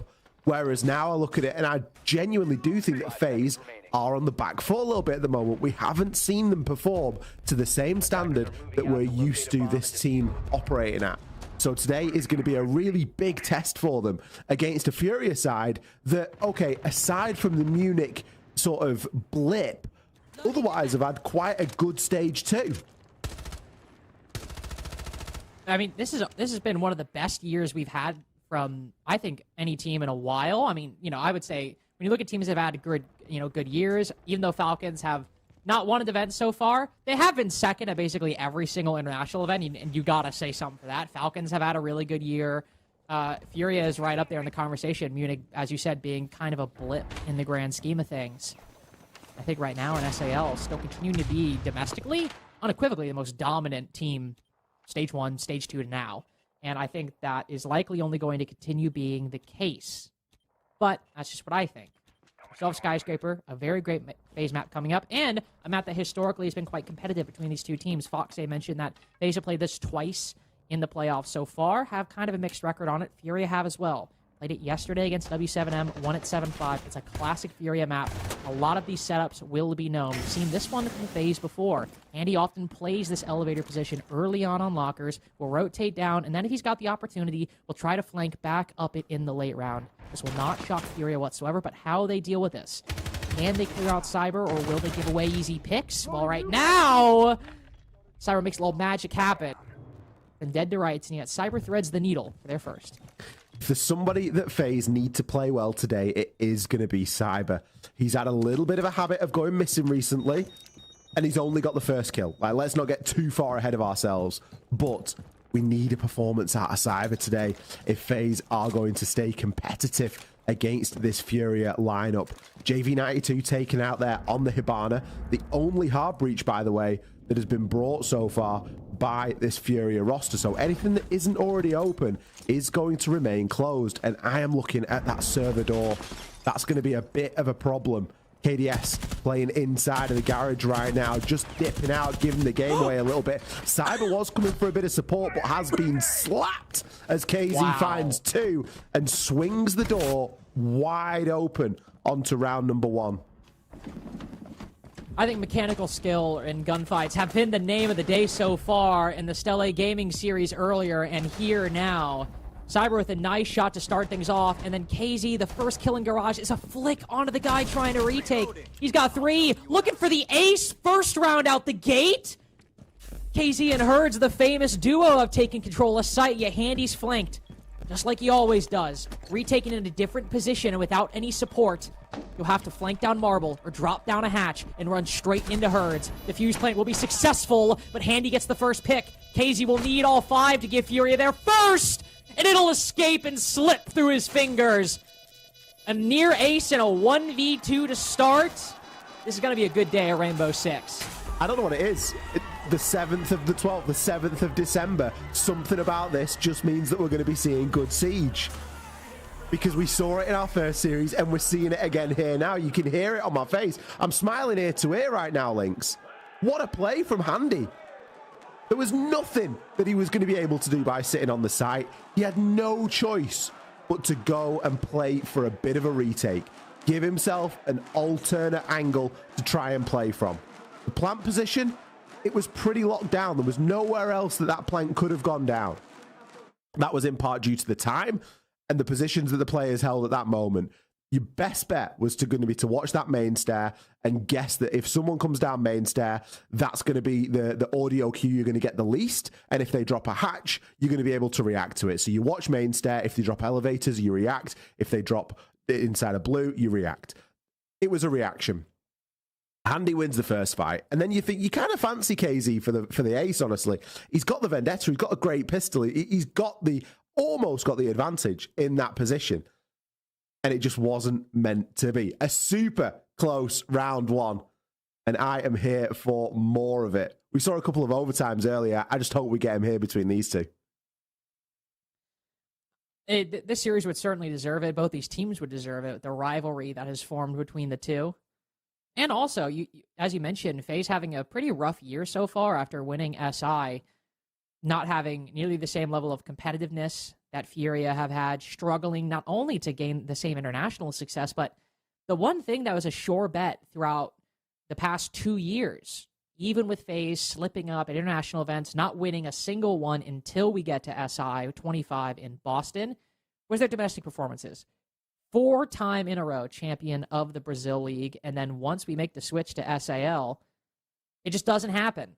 Unfortunately, Furia, well, fortunately, if you're a Furia fan, and I love good Siege, so I don't really care. I'm happy one way or the other.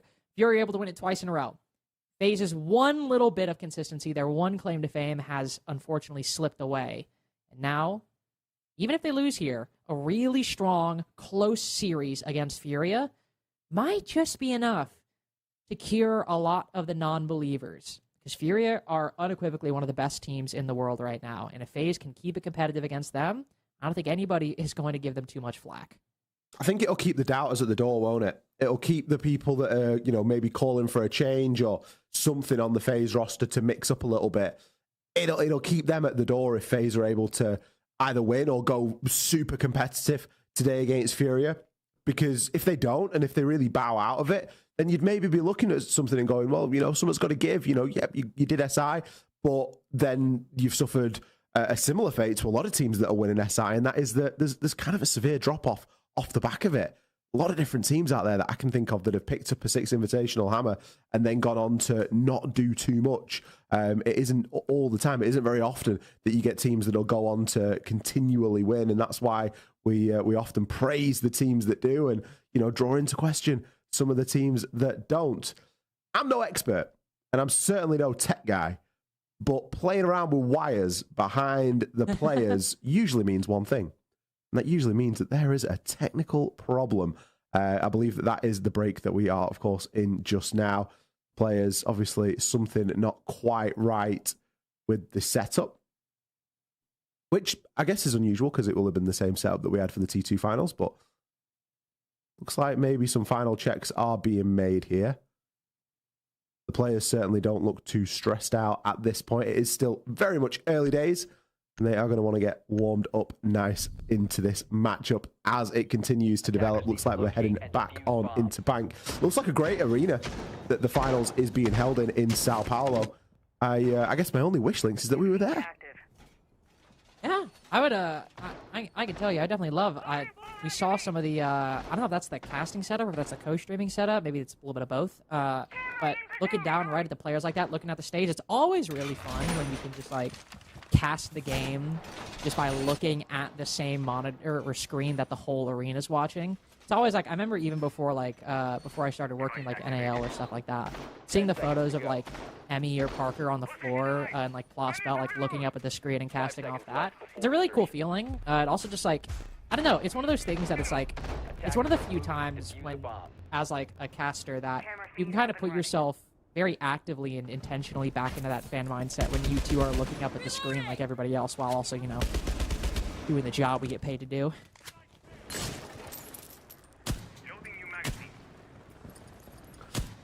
So how did Furia respond? If it hadn't been for KZ getting 4 kills, it would have been quite an uneventful round. Let's be honest. It seemed like it was going for a pretty easy phase win. Whenever you see somebody like solo lurk in garage like that, usually it's like, okay, he gets one, but he probably doesn't get much. This round will be a bit of a snoozer.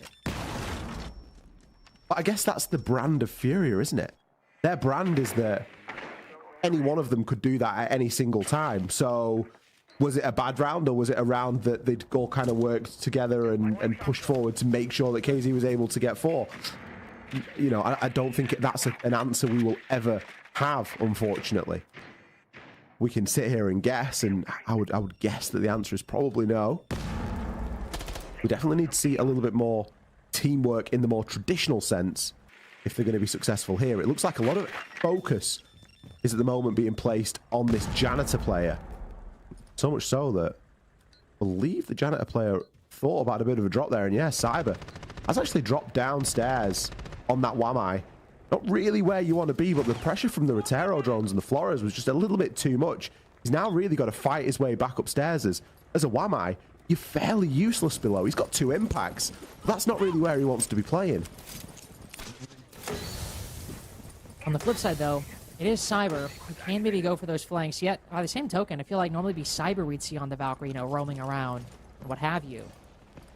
So, it's a fair point bringing up part of that role swap that we've kind of talked about, you know. FaZe being a little more versatile, Cyber not being given near, you know, the same comically large amount of investment and freedom he might have been given previously. But yet here, this is a very Cyber position to play. So, talk in a matter of degrees. One thing to note as well, Bird's playing outside of Square. It used to be the case where he was playing Thermite. He'd play actively inside the building for a similar setup to this. Maybe it's just a different strategy. Maybe it's in reaction to the setup. But right now, everybody from Furia is still outside of Square, not actively holding an angle. Instead, Herd's holding a deep line, and the rest trying to get these Roar doors into position, I was about to say, to repel into the site. But JV92 opening pick 2 times in a row, both times with important pieces of utility. Herd's finally makes his way in, catches the player down below. I would still argue Fury in a worse position. They've lost important utility, still struggling for a way into the site. FaZe hold all of these long angles, and yet KZ, clearly sharp today, might find the next if KDS decides to tangle with him. Nobody should take a fight against KZ today. 6-1 right now, and yet still, it wasn't enough last time. It might not be enough here. The 1v3 with only 2 seconds to go. King's got 1, but the one important door went down. It's cut off King's rotate and forced him to start this retake either through Janitor or once that door can be opened, to open it up and go that way. C4 will give him another option. Lots at least one player and potentially knows the other around Janitor. No C4 to maybe try to ward something off. A crazy good pre-fire. Maybe another 4K. If things are looking right, him versus KZ, both low health. Another 1v2! And another failed multi-kill for KZ. FaZe might not be convincing, but they are holding on. FaZe are doing such a fantastic job at the moment. What an incredible performance. I honestly can't get over how Fury are letting these rounds slip out of the fingers. Like, that's 2 occasions now where it's been a 2 versus 1 in the dying throws. Round 2, that round we've just seen, arguably a lot worse. Round 1, you've got to play a plant in the diffuser and you've got to play a covering. So technically, it's a 2 versus 1, but essentially you're in a 1v1 because somebody is locked into planting that diffuser and can't get out of that animation. Now, round number 2 is very different. The diffuser's already down, but a gap is still found. That's the thing that's most impressive, especially given that you're on the vector, so you've got super fast fire rate to deal with as well. King doing such a good job there to clutch things out. Worth noting, by the way, in the SAL finals so far, FaZe are the team with the most 3 and 4Ks. 25 of them, to be exact. The next closest team is tied Liquid and W7M on 16 each. So individual performance has got FaZe to this point. And if today's anything to go off, it might be what brings them over the line. Which is somewhat strange, because if you had told me, hey, one of these teams in this lobby right now has the most multi-kills in playoffs, so who do you think? 10 days out of 10, I'm saying Furia. Like, not even close. Not even close. They're not even second. I know, and well, honestly, that part was even more insane. They're not even third, by the way. yeah. Not even the conversation. Like, that's kind of wild. But when you think of the more, and not to say that like FaZe don't have great individuals, they do. It's just with FaZe, it's always been more the team that's been the thing. It's been just a bit more of a whole product. There's Furia, KZ 3K, Herds 3K, JV92, Ace 1v2. KZ just threw a C4, blew up 3 of them at the same time. Like, that's just how Fury has been. And yet, in some weird fashion, while the playstyles have not changed, when it comes to how it manifests, at least on those statistics, these teams have swapped places. I mean, where Fury are the ones that are a bit more as a team consistent, not so much in this game, as there are 8 kills and KZ Herds have all of them. But still, they're finding ways to bring back these rounds. Furia's individual performances at the moment are the only saving grace for them. The only reason FaZe were put in clutch positions to begin with, because both times it started as a 5v4 for FaZe.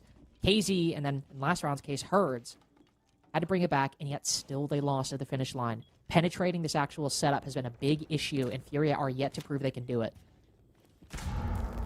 Slightly slower start to round number 3, then halfway through the round, King still keeping himself in the drone game. Nobody expects Cyber inside of Electrical as he grabs a freebie onto Nade. It will be traded, although not directly. It's handy to go down on the Ella. Herds has got himself fairly tucked into Archives right now. But the Diffuser's in a little bit of no man's land right now, and they're still kind of worried and trying to chase out as to where Cyber has gone. Cyber, of course, having that flexibility after getting that kill, can immediately start to move around and continue to cause damage, and will do just that. Takes KZ down. Vitaking picks up one of his own. It's a Cyber round through and through as he snags his third. JV, are you going to give him his fourth? Certainly feels like you might do. There we go. A little peek onto Electrical. A lot of work being done from Electrical there. That's not something that we see really gotten away with all too often, Lynx. No, beginning and ending in a room where most of the time, if a defender's playing there, even if they get one, they usually die. They usually get cut off. Obviously, a little different situation here, just that we normally see. But the thing I want to remark upon the most is the fact that a lot of those kills seem to happen by FaZe taking a position that Furia just did not expect whatsoever. Obviously, Cyber starting an Electrical there. But more so Vitaking, rotating upstairs, using that impact, and we just see Herds just chilling, not ready for it, gets killed. It's not that Herds should have expected that. It's that in a game in which Furia is in the lobby, it is FaZe who are taking the initiative. It is FaZe who, on the defense right now, are the ones creating opportunities, finding openings, and really pushing things against Furia. Every time Furia seem to take a position, almost kind of like a solid in water, it gets displaced. It starts finding other areas. It starts moving to fill the container around it. And FaZe are just completely submerging Furia at every step. They've got the opening pick 3 rounds in a row. Sure, the individual performances were what saved FaZe. They're also what opened the round up for Furia in rounds 1 and 2. When it didn't happen in round 3, that looked easy as hell. It really did. I think the thing that baffles me is that Electrical isn't somewhere that Furia have just decided to open up at the start of the round. A lot of attacks into open area mount themselves from Electrical. Cyber's taking a pretty big gamble there, thinking that Furia aren't going to go for that. This is bank. Furia basically won SAL Stage 2 off the back of this single map.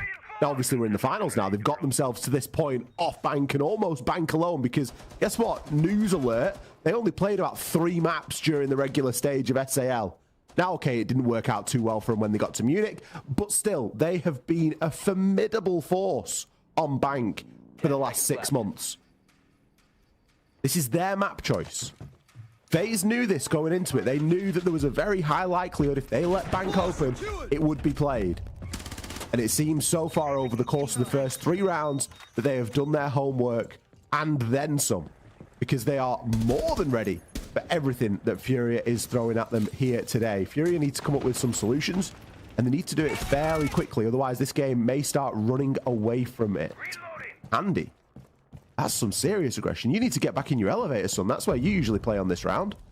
That's it. You get tucked in there. Shoot your drones and drop the hatch at an appropriate moment. Don't go sending yourself out of the window trying to take players out on the rappel. That's a job for Cyber as he takes Herds down. I don't even know what team I'm watching right now. Handy hopping out alone office, putting Fellapox to half HP, and Fellapox gets a couple shots on him, but basically nothing to write home about, and is left scratching his head. Like you said, the Cyber kill makes sense, but this is a phase that has been unleashed. KZ not letting KDS fall back. Hunting him down with the Vendetta. Andy ready to fall? Do the Blackbeard stomping around the corner. The classic pocket Vulcan pack that we talked about earlier. Well, in a different series, but we'll put it down. Guess everybody decides to drop. Not a bad early game, all things considered. You lose the Aruni. Sure, it's not great, but you take down Herds, who was playing Grim. That's a really important player with some really good utility off the board. I think it's great. I think it's a really good trade. I mean, once the laser gates are set, you've basically just got a DMR. KDS can just flick the cameras and he can be that garage player. Yes, FaZe have lost a man. They've lost a set of eyes and a gun inside a garage, but they've got a BP in there. It can keep them, give them a little bit of surety until they know that somebody is coming on through there. Nade going to start to now try and push his way down these blue stairs. They've still got to try and get through this wall. The wall in front of Nade is going to be soft, but JV92 is going to be required to open up with Hibana. Soul's playing the Tachanka this time as well. 55 seconds, you might be looking at that and thinking it's a decent amount of time, but there's still Vulcan packs. There's still 20 Shoemakers and a C4. The denial here, we could deny half of the next round as well with what FaZe have got available. All we've got to do is space it out appropriately. This one's going to be tough. The Glaz might have to do a lot of heavy lifting, maybe even pushing deep. I always think back when we saw Ashen just push straight through and take the fight against the Tachanka with it. Still present here, Soul's got to get off. Wow. Puts the Shamika away, turns to Marble, gets the kill, and resumes his duty. Gets Nade in the process. MVP might go to Souls for that performance, utility, and an extremely important kill. Bellbox on the Glaz, first to take damage in the last out of the round. 4-0 for FaZe. Furious tactical timeout not effective. I thought this game might be quicker than expected. I didn't think it'd be FaZe doing it. There was 15 Shumikas left at the end of that round. Like, this is what I think people need to understand. Like, when we say that there's a Tachanka available and he's got 20 Shumika launchers, Souls just won the round there. Now, granted, there was kills and there was other things that happened, but in terms of what was required out of his utility, he needed 5. Attackers need to locate. He had 15 left. Like, this is what we're saying when he can deny half of the next round as well. Like, the Tachanka is so important in that situation. You have to have a way of dealing with it as an attacker. And I think the way was for KZ to go in and try and get the kill. The kill happened off camera, but we could see in the kill feed, bang, Souls takes KZ down. So not only has he spaced his Shumikas out perfectly, he's also switched over to the gun, banged the kill onto KZ, and then been there for the fight to close out the final few seconds of the round.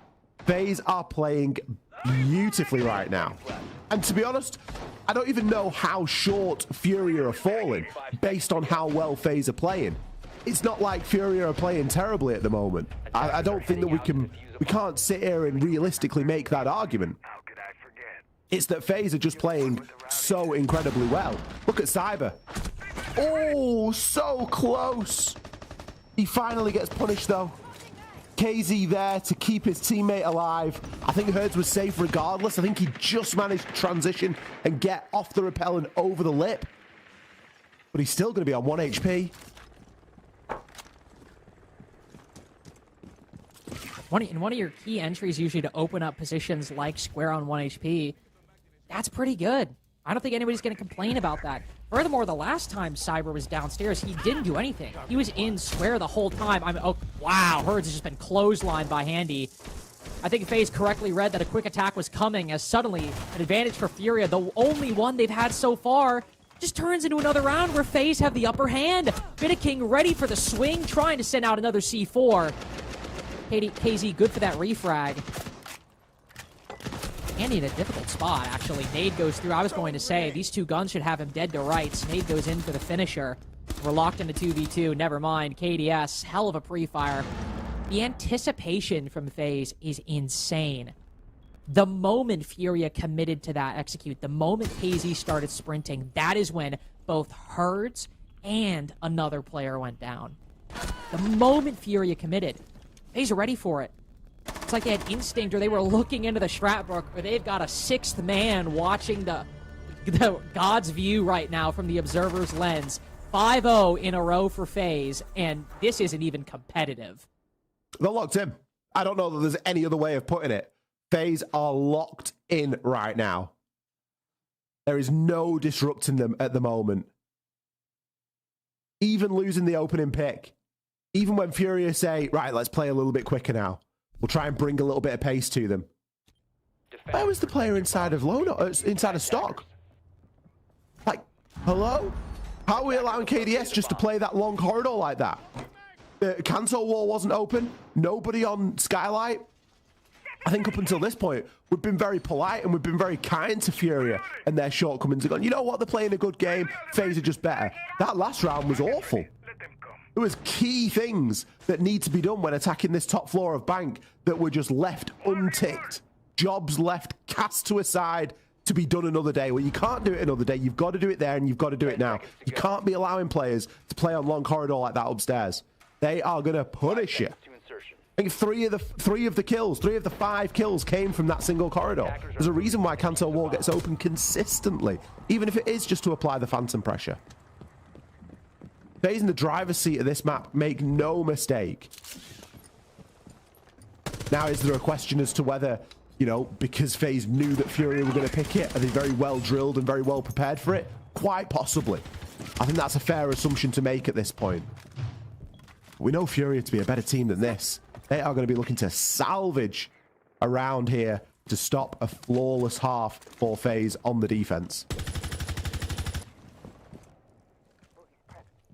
I mean, you just look at it. 4 kills between 80% of this roster up until now. And let's also look at K's. 4 of his kills came in the first round, didn't end up paying off. 2 of his kills, second round, didn't end up paying off. That's over half his kills at the beginning of the game. He's fallen off too. Now, not putting everything on him. This is a team issue at the moment. But that 10-4 is awfully deceptive when the score is 5-0. On the trajectory of this game, things are just getting worse and worse, and FaZe keep looking better and better. Utility goes through. Good smoke grenade caught by the magnet. You got some extras? FaZe's got 2 in his pocket. Makes way for the lifelines to go through and give Herds a bit of an angle to look deeper into Janitor. As we know, nobody's there.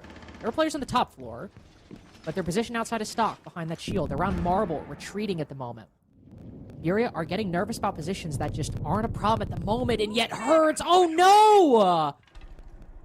Finds the perfect moment. And when you look at things like that, Ollie, I don't think it's just FaZe playing well. I don't think it's just Furia playing bad on top of it. I think 9 days out of 10, Herds gets that kill, and this might be the one day where just nothing is going their way. It certainly feels like it, doesn't it?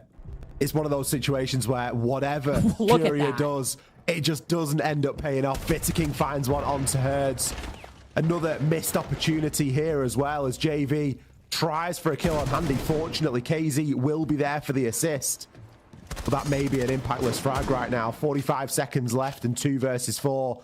KZ and JV, what are they going to be able to muster here as they really knock on the door of this site? You can see the diffuser top left of your screen right now. That is cold on the ground. And you know that there'll be a FaZe body watching that intently. Cyber tucked away in elevator. He might just find one from here. Could easily. Could just distract them further. Get in the 2v3. This is a 1v1 with a nice little pre-fire. JV92 gets it, his first kill, and yet somehow FaZe still maintain the advantage. No momentum is breaking their way. He's got a beat on another, and it is 6 in a row for FaZe Clan. Furia's map pick, a flawless defense.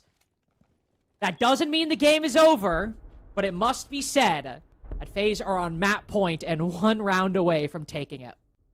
Surely a team can't win 6 rounds in a row on a comeback, Lynx. That would just be ridiculous. That would be comical, absurd. That never happens in SAL on the 7th of December.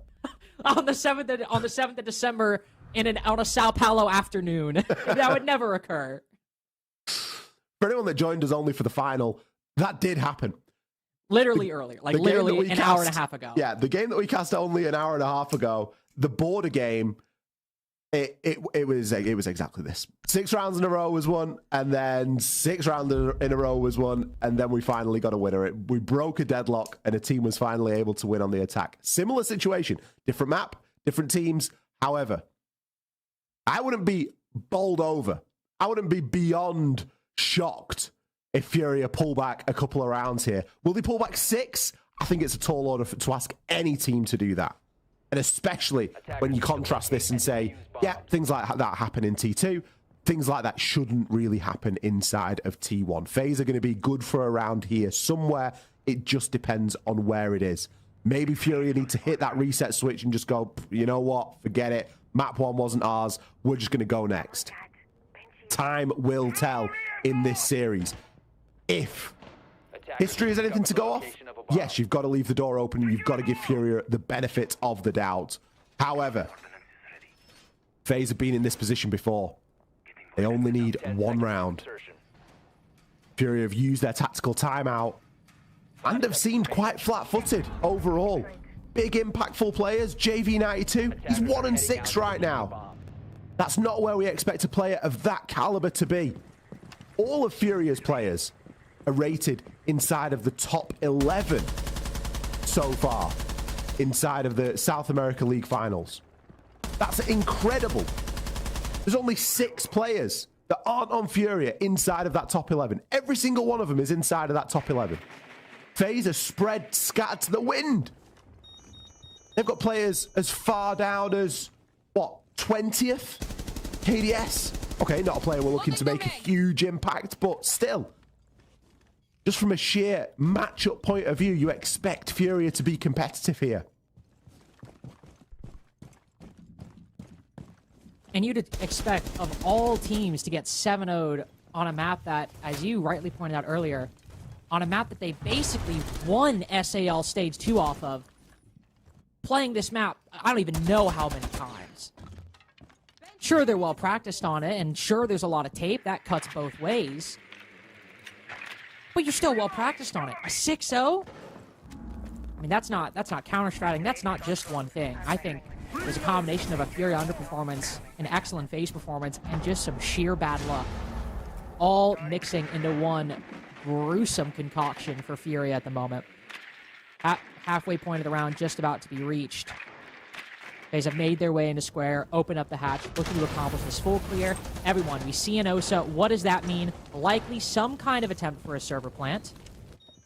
And Fuser switching hands means that is very much the case. These will start going out, but right now, Ollie, about 30 seconds of util burn. Yeah. Still plenty of Shumikas. Still yokai drones kicking around. Still 3 toxic babe canisters. And with a minute left on the clock, that is a scary prospect. There's a lot to chew through there. FaZe need to try and find a bit of an opening. You're going to need more than the bees of Cyber. You know where these players are. Herds finds Vitaking. It's going to be the first kill coming in at around the 50-second mark. KDS now trying to make his way in with that Ossa shield and get that down and look to try and plant off the back of it. It's going to require a drop here from Cyber to make something happen. It's got to require it with the Shumika still going their way, the smoke canisters as well. We got yokais as well in this process, and of course, arguably the most important thing, that impact grenade. Trying to get in, put the diffuser behind this talent shield. KDS is well aware that's not going to work. Good call by FaZe to go for the rotation. Soul's pushing deep, yet spotted, stunned by the yokai, backing up into a whirlwind utility. Cyber finally hits the drop. They all line up for him. Not the third as the elevator player holds firm, yet that might be enough. No, KDS spotted! Furia immediately recover, and there's no time to come back from that. A crazy shot by Souls to finish things off. Get off the back of such strong and oppressive utility. Furia with their first round this whole series. Can't believe Souls got that kill in the final second. I know that Furia have won the round, and we've got to give them props for it. It's the first round they've won so far on Bang. But oh, what a close round it was. I said that it was going to come down to Cyber making a drop and making something happen, and there we got to see it. 2 kills onto both Nade and Herds as they were tucked into the other side. But there just wasn't enough time for a round to go that close on the basement. I mean, basement should be a given for the defenders, by the way. It's a very difficult side to attack. And you look at the field as it was set at around the 50-second mark when everyone was still alive. It was heavily favoring Furia with the utility they had, the positions that they held. Somehow FaZe managed to get it that close. Furia just keep hold. Only by a narrow margin, though. A little bit more time on the clock. Another gunfight that goes their way. Could have been a different story. Well, Furia at least can breathe a sigh of relief that they've got one on the board. And on that note, just like, again, had a small thing gone a different way, kind of one thing I noticed there on the replays is you all might be wondering that that's a really weird spot KDS was planting in. Like, why was he doing that? That was not like a pre-made call, obviously, but with Cyber pushing deep like that, and this goes to show just how hectic Siege can be and how the decisions you make that make sense in the moment and genuinely were fine in the moment, consequences completely out of your control can change it. KDS is planting, instead of like the off spot on like that pillar, is planting on that side because they know Cyber's in the small office, but they don't know about gold. So they'd rather he be exposed to a position Cyber's holding rather than one they haven't cleared. But once Cyber goes down and the retake's in, KDS goes from being in probably the best spot to the worst spot, all because of a rapid development. And that's just how close that round goes, how close these games can come down sometimes. And yet also, kind of a margin for how, and a reminder that, despite the fact that that round was really close, FaZe are still up 6-1. It's small moments like that that cost them that round. and they still have such a dominant performance to fall back on. Furia's setup was really good. We got to give them credit for that. Really good setup. As always, let's look to round 2. Will they get our attention? Will Furia start making a compelling comeback? This round could be dispositive of it. Oh, that's when you need to be practicing your drone parkour, Souls. Just misses the shot on that Vulcan pack. It's tiny errors like that that can really cause a difference in the round, because now pushing up gold, it's going to be much more difficult. They know that there's going to be a player up there. The Selma charge, I doubt, will have done much to displace them. They'll probably just dip back into the elevator now. And we did see Handy's POV about 30 seconds ago. We did see that he was down in the basement on that Amaru. The Vulcan pack has since been destroyed at the top of those spiral stairs. The drones can start to work through. You know of a couple of locations on this top floor, but I really want to see where Handy uses that utility. KZ going to be the first player to fall here. Sorry, first player to get the kill, as Cyber is going to be the first player to fall. On those Bs again. Oh, a narrow chance onto Nade as well, but really trying to deal with that clash. It's going to be a little bit of a problem. A bigger problem is for FaZe, though. Getting that trade, but the Amaru goes down. Initial thrust of the push gone, and yet they can still mount something pretty decent. They've got the Blackbeard, so an alternative option to break this control of the checkers area and the site itself. Second, they've got the smokes and the nade. Some utility to block off angles or route players out of positions. But the biggest issue is going to be that clash. The ability for nade to push up and pressure positions, get more information, and also a KDS put him down to even lower health. Something you gotta be concerned with. There we go. Fellapok's wrapping around the corner. There's just not enough time to get the information. Found himself in the off spot. Full clean 3-piece for the IGL of Furia, and now you've got something to talk about. That's when you can never count players out on this Furia side. Up until that point, Fellapox had kind of been a passenger in the game. Not had the biggest contribution. And then bang, he just hits a 3K by just spinning on the spot. Beautiful stuff to see. I believe those are replays from quite a few rounds ago. As such, Furia have gained our attention. They have managed to achieve 2 rounds so far on the defense. And this is where you start to wonder. Well, they've done it downstairs once. They've done the top floor once. If they can get around on this mid floor, they can get around an open area, then why can't they just run through that rotation again? FaZe have still got a tactical timeout. And if FaZe lose this round, I imagine that we see that timeout brought, just so that they can have a clear idea of how they want to approach the next 3 sites. But it's not panic stations just yet for FaZe. They know what's going to be coming. They know the rotation that Furia are going to stick to, because we've seen Furia play this map so much so recently. Cyber on the opening pick does need to keep an eye on himself, though. He's not quite a problem just yet. He was very successful on the defense side, able to get 4 of those opening kills. But so far, since switching sides, FaZe have been unable to convert on one of those opening picks. They've lost both. They've lost both to Herds and KZ. So that opening duel has decided the outcome of these rounds so far, at least with FaZe on the attack. There's no reason why they can't gain a little bit more information and try and pinch one of these defenders out and gain that advantage for themselves.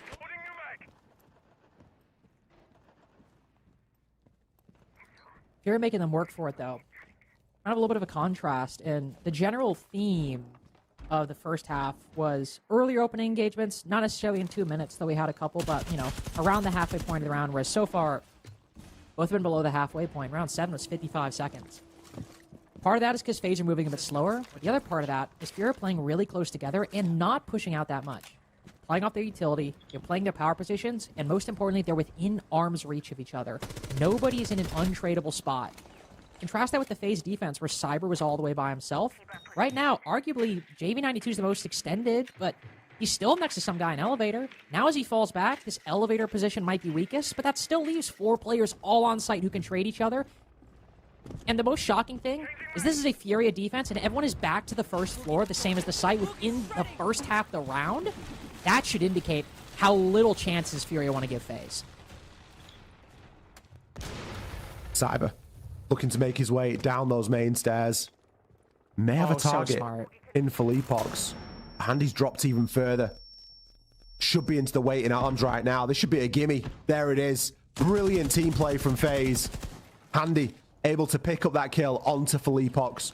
The flashbang forcing him to push down. Cyber ready if he ended up running out as well and trying to retreat back to site. This is FaZe's chance. It's the kind of forethought we love to see. Good move by Furia. KZ, 15 and 6 before that kill, decides to try and retake and get a 1v1 on the bottom floor. He knew he had it based off the information of Handy killing Philippox. It's his luck today. He'll be able to rotate back to the site safely, I believe. Even if he can't, playing blue stairs as a defender is a big threat to the attack. 25 seconds remaining as well. They might have the kill on the JV92, but KZ could still go big. If these site players can still hold on, there's a good shot. Furia have a third round in them. Nades found a nice clean angle on the players hopping in beepers, and the time once again starts ticking low, low, low for FaZe. But KDS, with 5 seconds to go, not enough time to get this plant, and KZ in the right spot. Patience pays off. KDS betting on poor nerves from Furia, but they have been here before.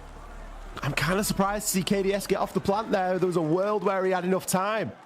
There was quite a distance between the plant going down and the final defender at the back of Archives. Would have been a lot of sound cues as to the direction that he was coming from. Maybe would have been worth a stick there. FaZe lose, or at least KDS loses his nerve just briefly. And as predicted, we see the FaZe timeout now. We've seen the 3 sites that Furia are going to defend, and now they need to come up with a strategy. How are they going to work through? All they've got to do is pick up one of these rounds. Furia, not the easiest team to win a round off, though, when they're on the defense. 81% win rate on the defense inside of the SAL finals so far. Contrast that with the regular stage. It was still a 62, nearly 63% defender win rate. They are expected to do better on these defensive sides. I guess as is the norm inside a siege. There's only a few teams out there that are going to be attacker-sided. And a lot of the time it's down to the maps that they play. Furia seem to like performing when the back's up against the wall as well, Links. I feel like that's where we see them really start to shine. It's like they need that bit of pressure on them. It's almost like they just... Furia are... Obviously, if you've not been to events, if you've not really talked to the players, Furia, they're a fun team. They've got some egos, they've got some overconfidence, but they're fun guys. They're extremely good at the game, of course. And they can be humble, put in the work. But sometimes, Ollie, I think we can both agree, they get a little head in the clouds. Don't thinking that maybe, we can beat this team. This game doesn't matter. Like, we got this in the bag. Not saying they're doing that here, just to be clear. But they have been known to do that. And then, whether the game matters or not, it bites them a little bit. They lose a game to ENX. They let W7M get a little too into a series. And it doesn't happen often, but when it does, when that overconfidence, much more disciplined than it used to be, but when it gets a little to their heads, they can start slipping up. And it's moments like this, it is when the pressure is on them, that Furia are reminded that they need to lock in. And that is when they become truly scary. Because this is a disciplined Furia. This is a more mature Furia than the team that blew our minds 2 years ago. They're grown-ups now. And they know when they need to lock in.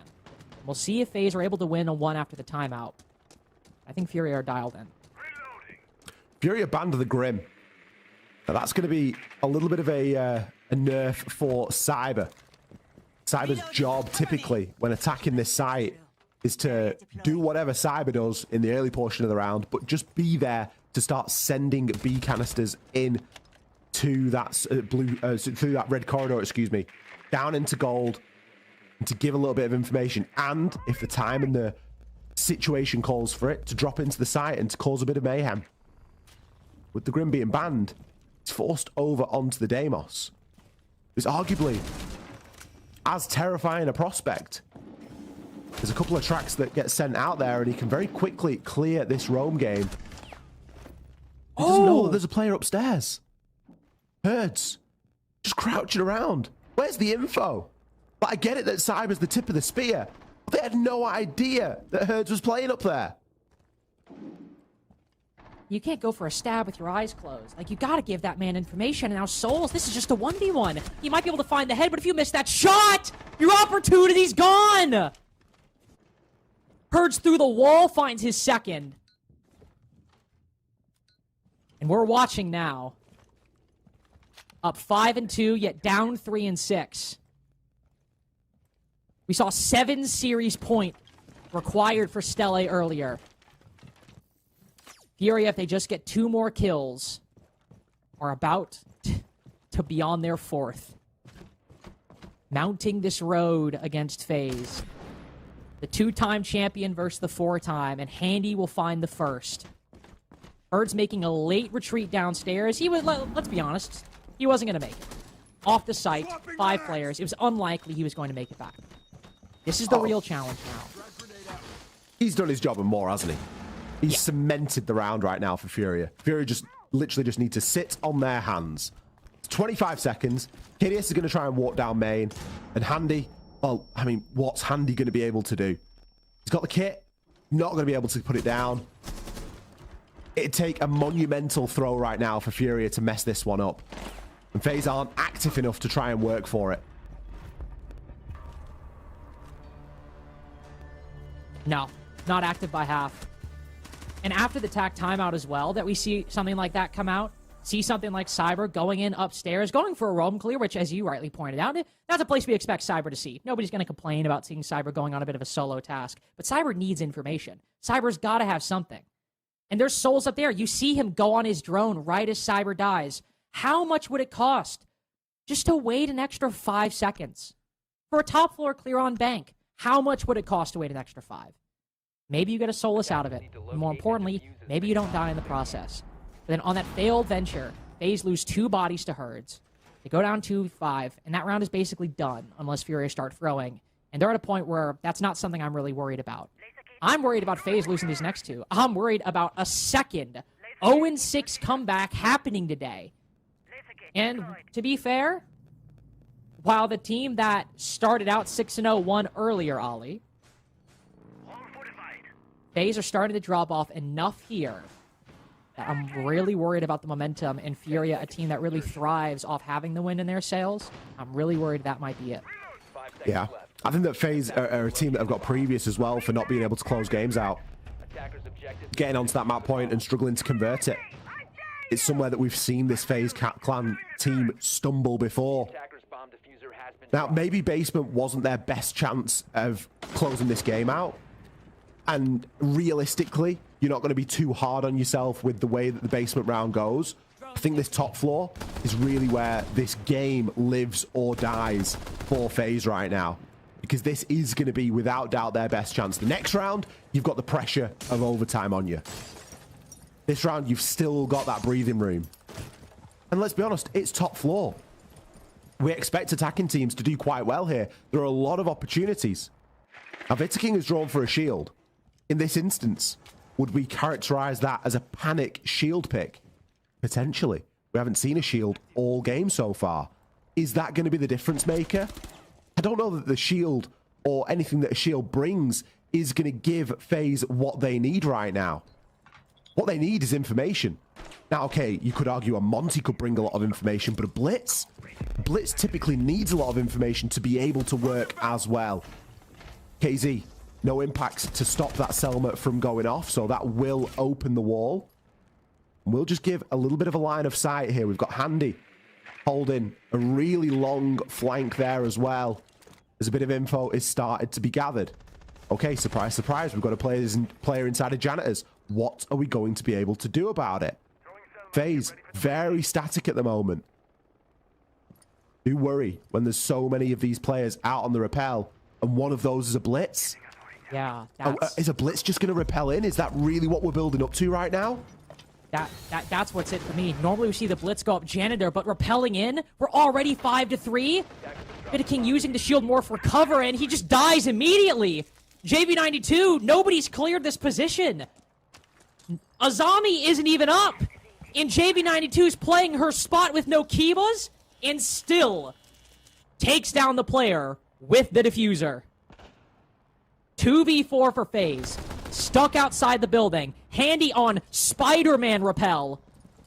With 40 seconds to go. Diffuser dropped inside of the site. Clash still moving around, going to give information. KZ can reposition. Blinded at a key moment, though.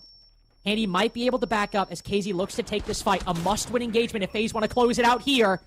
And Handy's found it. He's already won a clutch against Furia earlier in this game. In round 1, he will get no more here. Souls with the DMR, one of the highest damage guns in the game. Must land important shots to close it out 7-4. But as Furia play passive, they know this is their round to lose, and they know how to win it. 5 in a row. Potential second 6-0 comeback on the day. And Furia are all smiles on their 6th chance at a round. You get the feeling that Furia are so comfortable right now, despite the fact that it is probably the most uncomfortable position to be in a competitive game of Siege. You're 6 rounds down. They've won 5 in a row so far. FaZe, I'm not going to say we're experiencing full head loss, but we're almost there. We're seeing blitzes just repelling under the cover of smoke. Like, I wonder where he's going to be. Maybe in the cloud of smoke. JV allowed to pick up a kill that he has no right doing when there's players on the rappel. We even had a player on car park rappel, and still the angle isn't held. Just begs belief as to what really was being watched there by FaZe. And if that was the strategy, if that was the plan to repel the blitz in, and you could have done it on anybody. The blitz doesn't really add anything to that. I'm not saying you would have had a different result had you done it on anybody else, but even still. Blitz's shield on the back. It's not the same as a Monty shield on the back, is it? You've not got that same level of protection. 5-6. All the marbles. The most difficult site, it's fair to say, for Furia to defend. Although when we saw them attempt it previously in round 3, wasn't too much of a problem for him. It was the round where Handy got the opening pick. The only time so far that we've seen FaZe get that opening kill on this attacking half for them.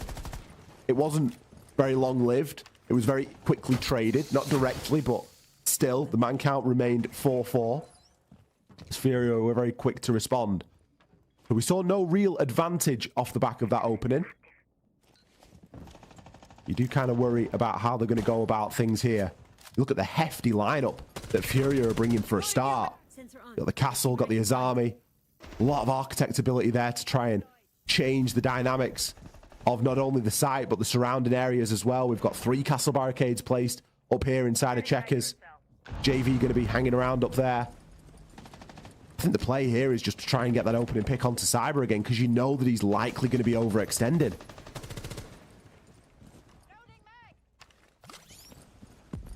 You gotta rein him in. Or, Furia, gotta keep him as separated from the team as possible. Deathmark tracker goes out as Handy looks to recapture some of that round 9, well, that short-lived round 9 momentum. FaZe's second opening pick of this half. Changing mags. It'll be JV92 instead. There's Cyber gone early. He was 4-1 going into this half. He's 4-4 now. Difficult moment for FaZe. They're struggling to find an opening. Souls damage extensively, and yet Handy, he's crept into small office. You can see the defense is aware of this gap. Nate is watching for anybody to cross that threshold, and yet nobody does. Andy's got a really tough job on his hands right now. Oh, the C4 prepped and ready. The call shall be boom, and Souls will fall. You try and pre-fire through the wall, but Handy is there to take down his brother. Bitter King, he's got the kit right now. Could try and get a cheeky plant down. Is there sufficient cover? There is the potential for a hatch drop, and I feel like Handy has got so much to watch. But this diffuser, it looks like it's going down, Lynx. It's gone down and then some! With KZ down so long as well, it's just Fellapox! Minimal opportunity to recover, and yet maybe he can find a way through. Head popped up for a second as the Deathmark tracker goes out. With the information grabbed, he's got KZ up, and we've got a full 2v2. Keep it a block small office, but Handy can just barely slip through that rotate. Spotted. It's all on KZ at the finish line! with ragged breath, FaZe land a killing blow and just barely limp to a 7-5 on Bank.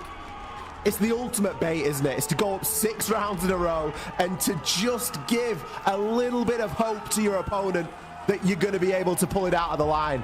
We're doing handshakes. This is a best of 3. Like, come on, we need to be locking ourselves in right now. Get a bit of celebration in there, but you need to stay locked in right now, FaZe, because that was an incredibly close game. They left the door open only slightly for Furia before slamming it in their face. 6 rounds in a row from FaZe, 5 rounds in a row from Furia, but not enough in the end.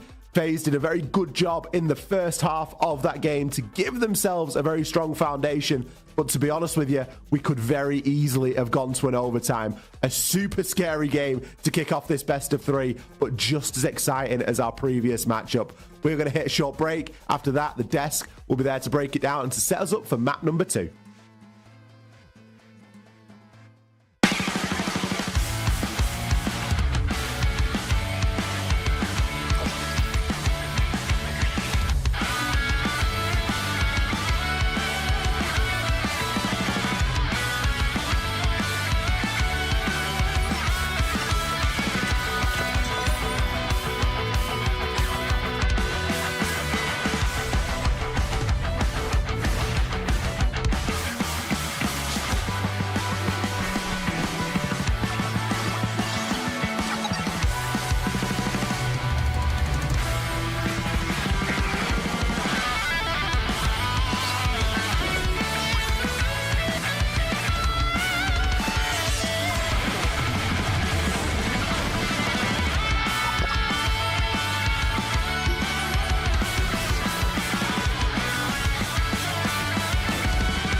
Available now.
elbows up and my money out. Cause I came to get down, so let's run it up. I'ma keep it going till there ain't nothing left.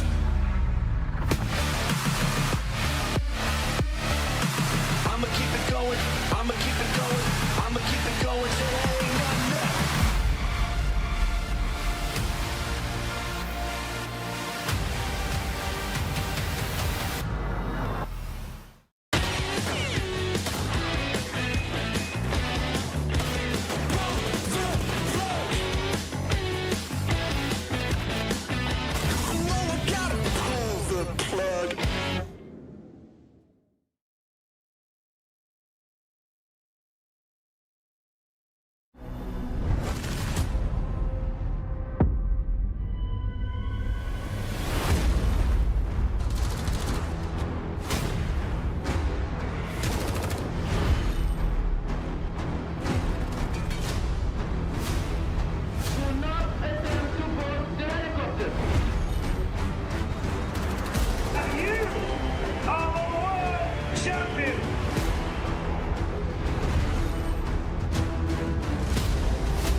Welcome back, everybody, to SAL, and what a map number 1. You want them to play with your hearts?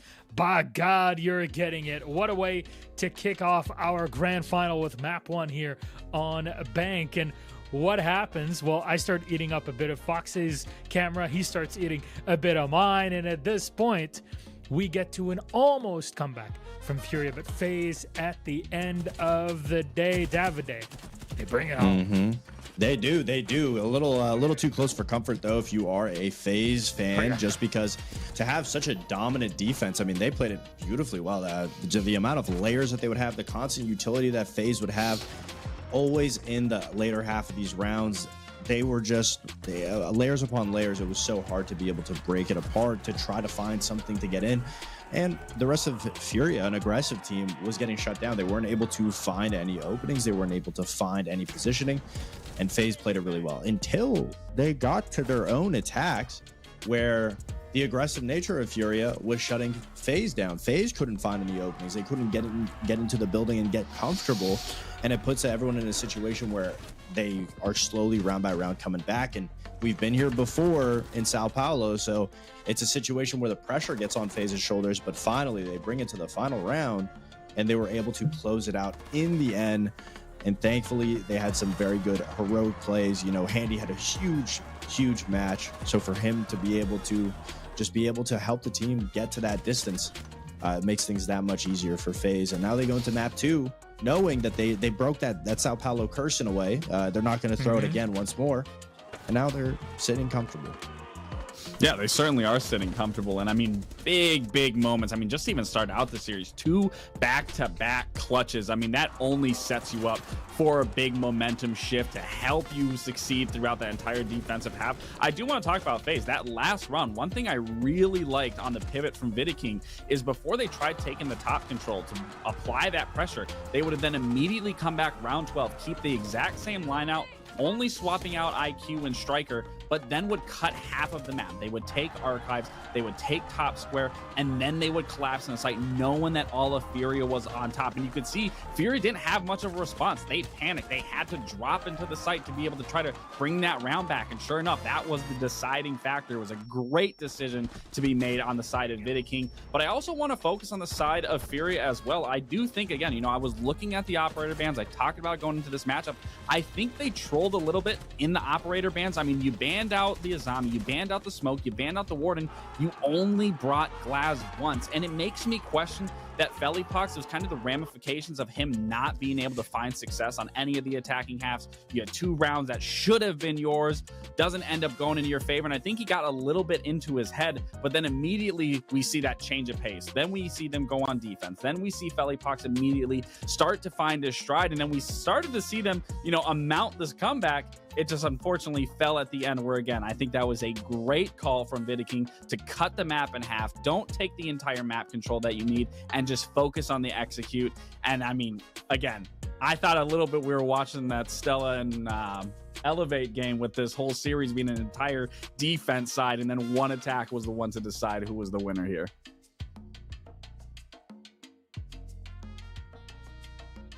Did I leg out? Yeah. Anyone leg out? That was frozen for a second. Is anyone there? Just I hear you. I was just waiting for it for a second. They're so good. I mean, left us stunned. This is it. It really did leave us stunned at the end of it. We're stunned that Furia did not take it to overtime. Honestly, it got so close. FaZe having trouble to close it down. It took that tactical timeout just to cool things down and get people back into play for this one, because it's just not easy at all to run it against one of the best teams in the world and end up finally halting their comeback here, Fox. Yeah, I mean, despite KZ's best efforts, 17 kills on him to be able to try and, you know, bring it back, and they almost did. But now going into Skyscraper, it's a lot slower pace of a map, and I do really love what we saw from FaZe's defenses. And if they can stay on track when it comes to those defenses being slow, adding those layers, making it that much more difficult for Furia not only to get into the map, but process step by step, understand how they're going to attack. And I think it's a very good situation for FaZe once they get to defense, but they're going to have to go through attack first gives Furia the advantage to be able to play a little bit more aggressively. FaZe is able to figure out what they want to do on their attacks. I do like what you brought up, Lax. I do think a big proponent to Furia bouncing back in this best of 3 is going to be Felipox. And if he's able to fix his IGLing and understanding how we're going to beat FaZe, has he gotten enough time, enough reps, enough rounds in bank to be able to understand, okay, this is kind of the play style FaZe is going for. They're adding layers so that when Furia gets to attack, they'll be able to understand what they need to do. But right now, Furia get 4 rounds on their defense by playing aggressive. I think they'll be very comfortable going onto their attacking half. I think it's just going to be about, if anything, Furia trying to understand they lost the map, but it's not that big of a deal. How can we tighten up so that we can focus on the trades with our aggression and make sure that they don't let slip any more easy rounds and they don't let the mental game affect them.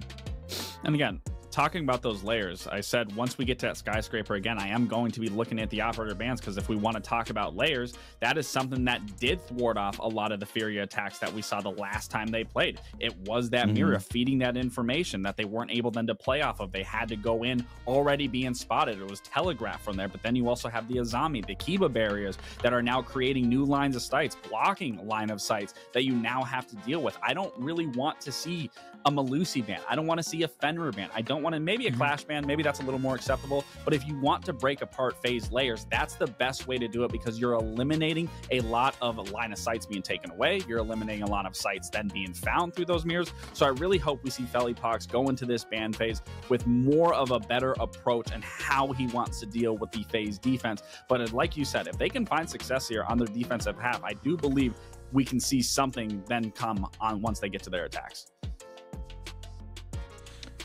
There is one piece to pull up, and I know we've brought it up over the past couple of days, but I would like to pull the graphic up here just to kind of highlight those attacking win rates.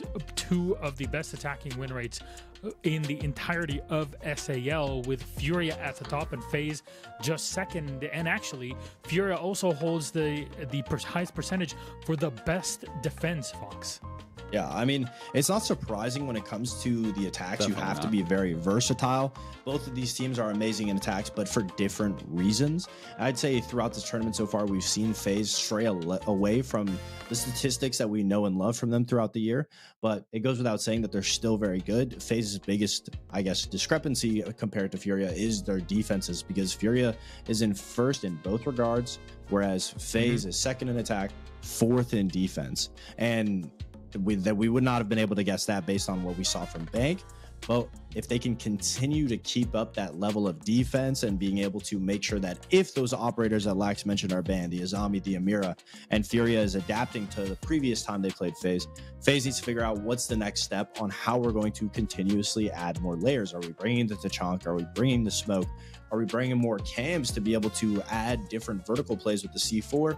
That is what we're going to see from Vita King. Furia's biggest question is how they're going to adapt accordingly to that. Will the IGLing, a lot of that pressure will be on Felipox's shoulders.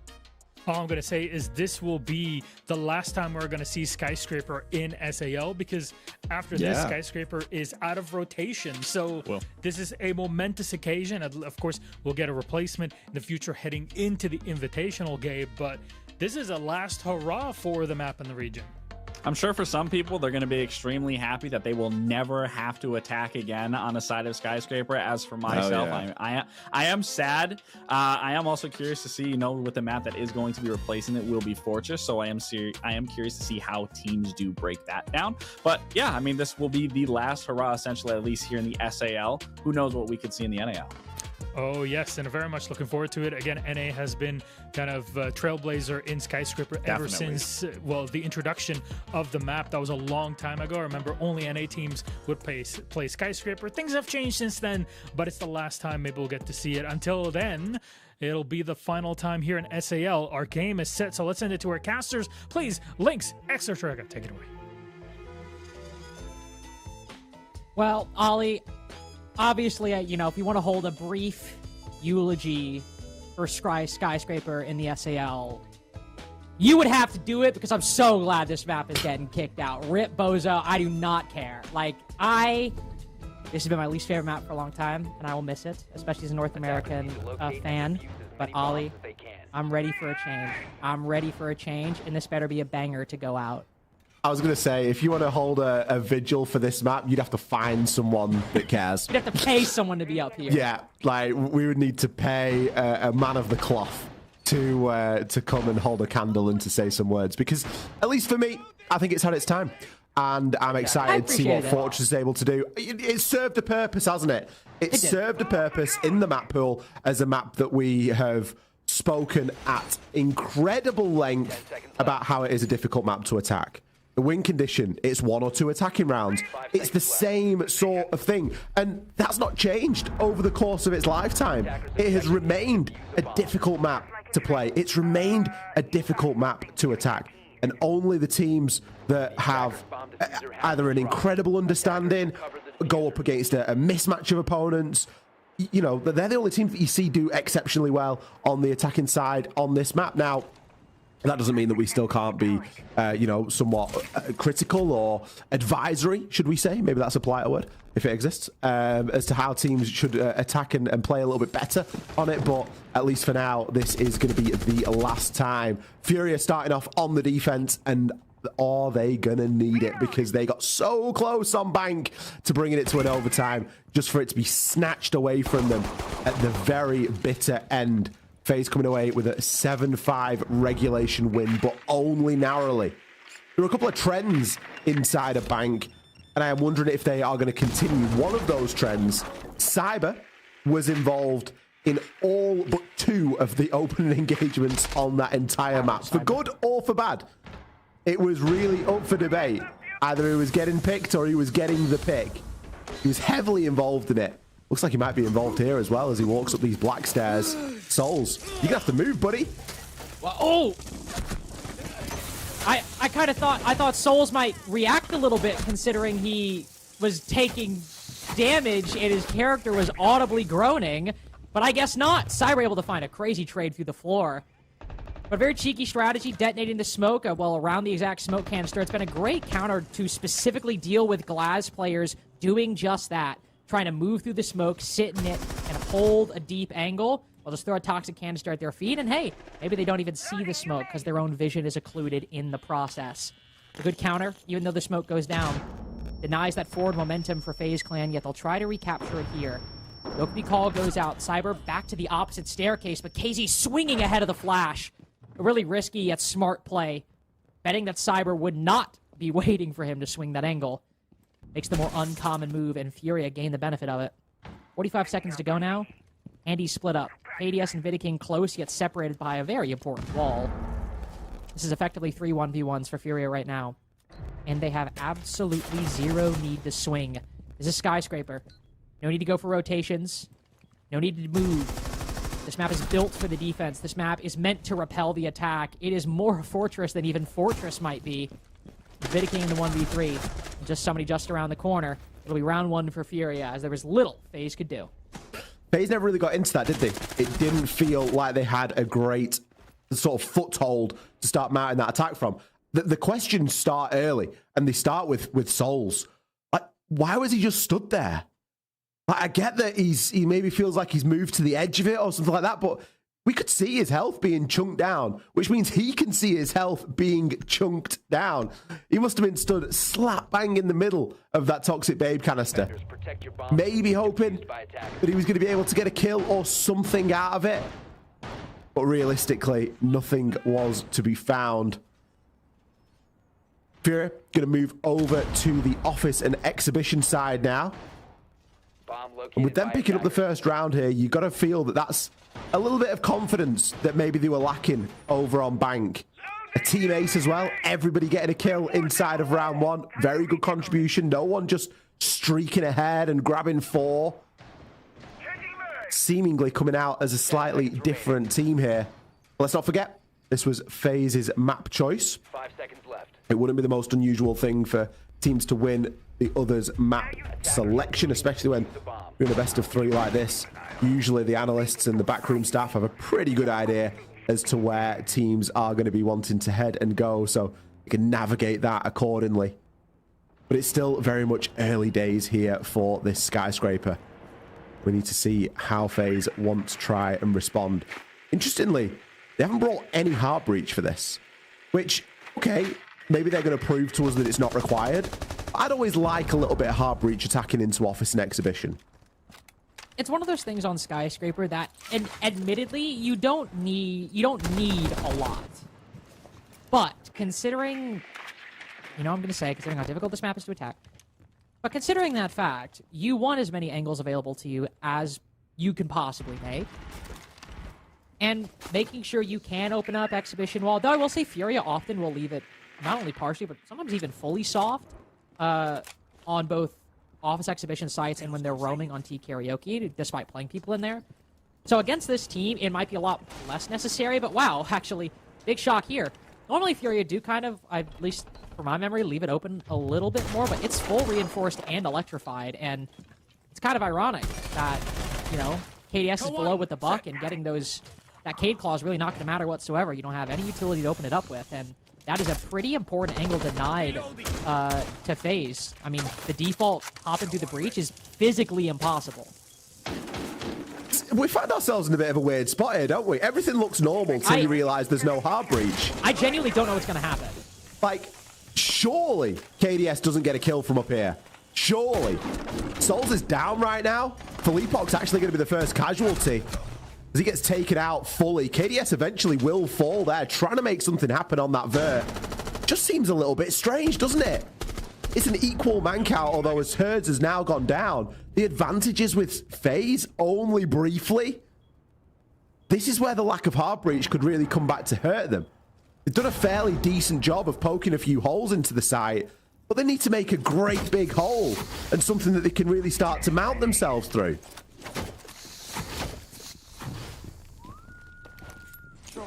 Next Deathmark Tractor goes out.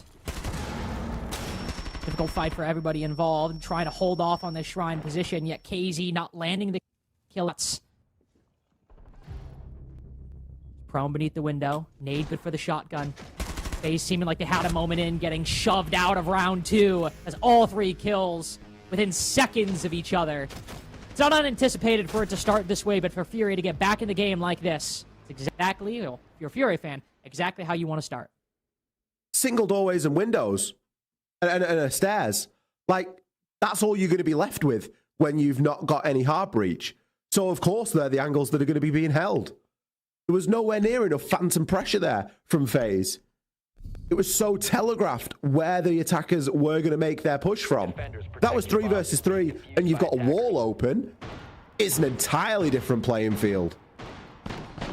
As it stands, are we really going to chalk round 2 down to operator selection from a tier 1 team like FaZe? I don't want to. You know what I mean, though? But like, we're talking like year 1 misstep right there. Like, okay.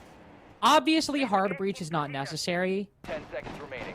But on that site, even if they did know there was an electric claw, like, hey, it's possible that they just make, they drone it, they see the reinforcements, don't see an electric claw, and the hard breach now messes them up. But like, not even bringing can openers? In 2025, attacking Skyscraper for the last time in the SAL, TM? Not even bring can openers? I kind of want to. I kind of want to chalk it up to that. Maybe it was just an operator selection error. Maybe someone's jumped on someone at last second and not changed the secondary utility, and all of a sudden you're thinking, oh, damn, like, I should have had the hard breaches. My bad, I guess. And maybe that's where we start looking toward at this point, but Fury with 2 rounds in a row. Nothing too unusual here, though. Cyber and Vitaking going to be trying to make something happen over in this office side. KZ. He's going to have a few goo mines kicking around there. An electrified wall as well, which isn't going to be easily dealt with. It looks as though KZ has managed to get his way out of there as Vitaking is quite quickly cleared through. Some great information being fed through on the drone, knowing that Herds is just tucked in behind this deployable shield inside a drum. Still got a couple of denaries as well in his pocket, so can set up a few more trips. Looking like the crystal maze inside a drum right now with how many he's got kicking around. A nade is going to at least deal with a couple for now, but those 2 in pocket are going to get replaced. Doesn't want to get too aggro behind that shield, though. Needs to keep himself safe here as he's doing quite a good job of burning some time. Quite a good job, but excellent nade placement. Birds with the Denari trying to do something similar that we see a Azami do in that position, but unfortunately, with that nade lands, whether he's Denari or Azami, he's going down either way.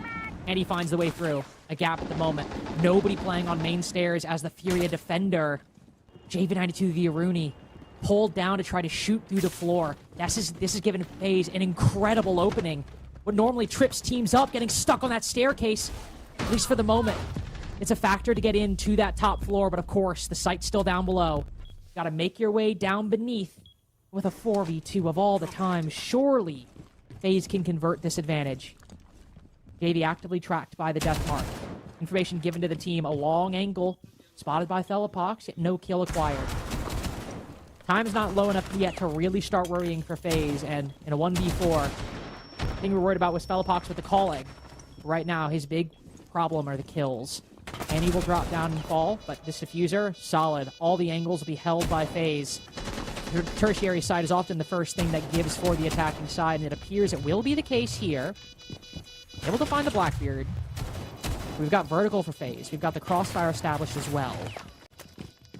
Yet, Felipox swings out on low HP. They look to retake on the top floor. A 1v1 presents itself in the hallway. And finally, Souls looks. FaZe's first round comes on barbecue. And all things considered, aside from the lack of hard breach in round 2, this is a very normal Skyscraper game so far. It's pretty par for the course, isn't it? Fairly standard indeed. Third choice bomb site being won by the attackers. Couple of early bomb sites going the way of the defenders.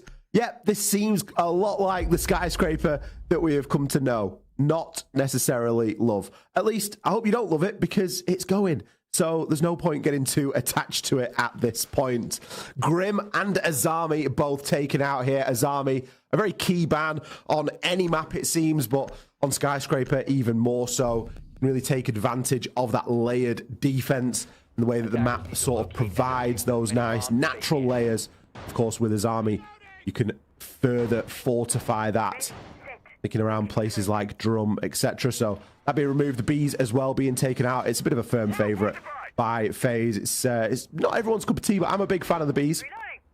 And I think FaZe are one of the teams that use that operator in Grim quite well indeed. But not any longer on Skyscraper. Instead, going to be forced over onto some kind of alternate picks. Now, where we've maybe criticised FaZe for lacking a little bit of hard breach previously, it seems like Lynx, since round 2, they have been bringing quite a lot of it. This time we've got the Hibana being brought as well as 2 tin openers. There was a brief moment where we may have had an ace in the mixture as well. So it really feels like they are not looking to try and make that mistake again, eh? No, I would hope not. And like I said, Skyscraper is one of those things where, like, there's actually... Most of the reasons this map is difficult to attack are not entirely hard breach related. So even though the threshold is not high, it is still quite a firm. Like, you gotta bring at least something. Want to make sure you can open up Geisha Wall. If it's Office Exhibitions reinforced, you gotta make sure you open up that, or the mini bar wall if that's reinforced. And you can get that done with some Satellite Kairos. You don't necessarily need to jump into everything. Just be an angle, and that can be fine. A little bit of an impact hole used early and then a reinforced over it. As FaZe, on the Office Exhibition side, trying to hunt down these Furia defenders, who really are, by the way, playing a lot more passively on this side of the map than they used to. Fury, even like 6 months ago, would leave this wall soft, play extremely aggressive, try to take fights on the opposite side of the window. Now they're holding here, yet fully reinforcing, and even backing up kind of quick. Herds is fighting for mini bars, and utility comes in, and could find himself pinched yet on a lengthy pre-fire. It's handy over by house stairs that goes down. JV92 and Felipox. This clear is finally working out. Bird sprinting away a little bit quicker than he did before. Never mind. Trying to fight again as he might need to. Because with that Blackbeard going down, it's all falling on Herds' shoulders. The weight might be heavy. Strong with the SMG-12. Control diffuser in his hands as well as the Dokkaebi call goes out.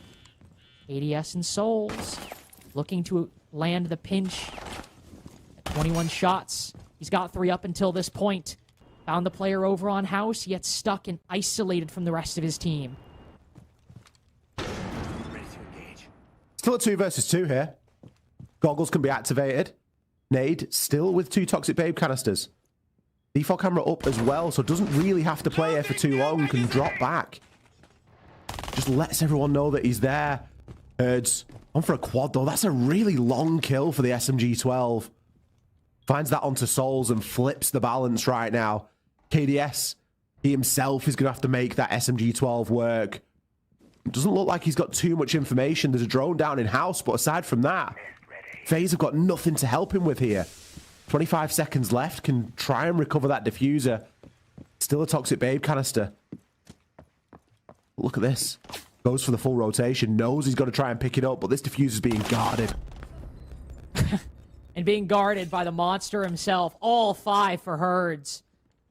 Of course, mathematically, the only reason Furia win that round, but genuinely, effectively, the case as well.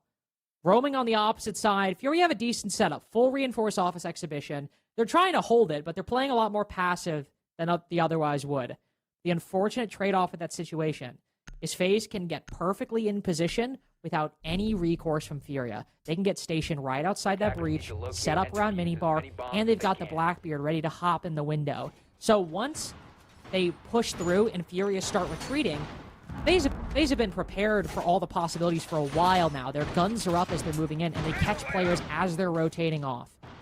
So even though Furia try to mitigate that possibility, it still ends up hitting them. And yet Herds, by taking down that Blackbeard, not only takes down the main player opening things up for FaZe, or just like the most forward player, but also gets control of the diffuser as well, and that factor, controlling the entire round around him because he's got control of the kit, that is what pushed things over the line and put him the opportunity to get all 5.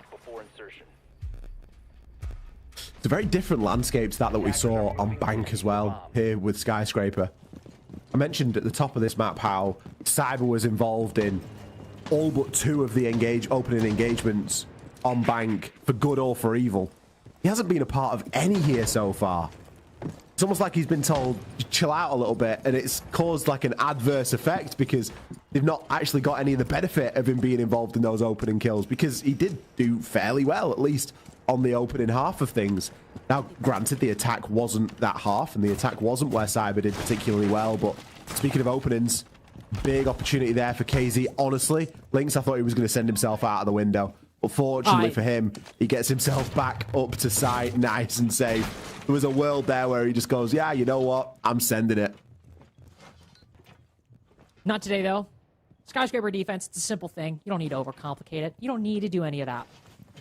Attacks, though, attacks a little bit of a different story, because you got to throw everything at the wall. If the main strategies aren't working, which, let's be honest, they often don't, you got to create something new. Got to do something different. And while FaZe aren't creating something new, it is different. And Amaru down below, we know where this is going to go.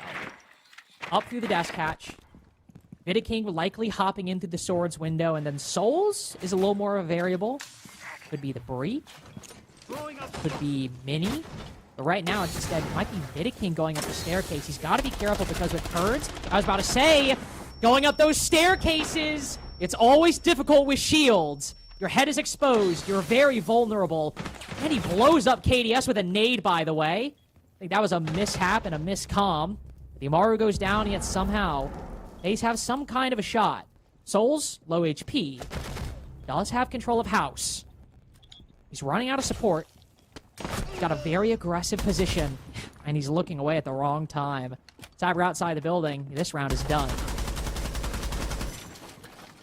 Why is Cyber still outside?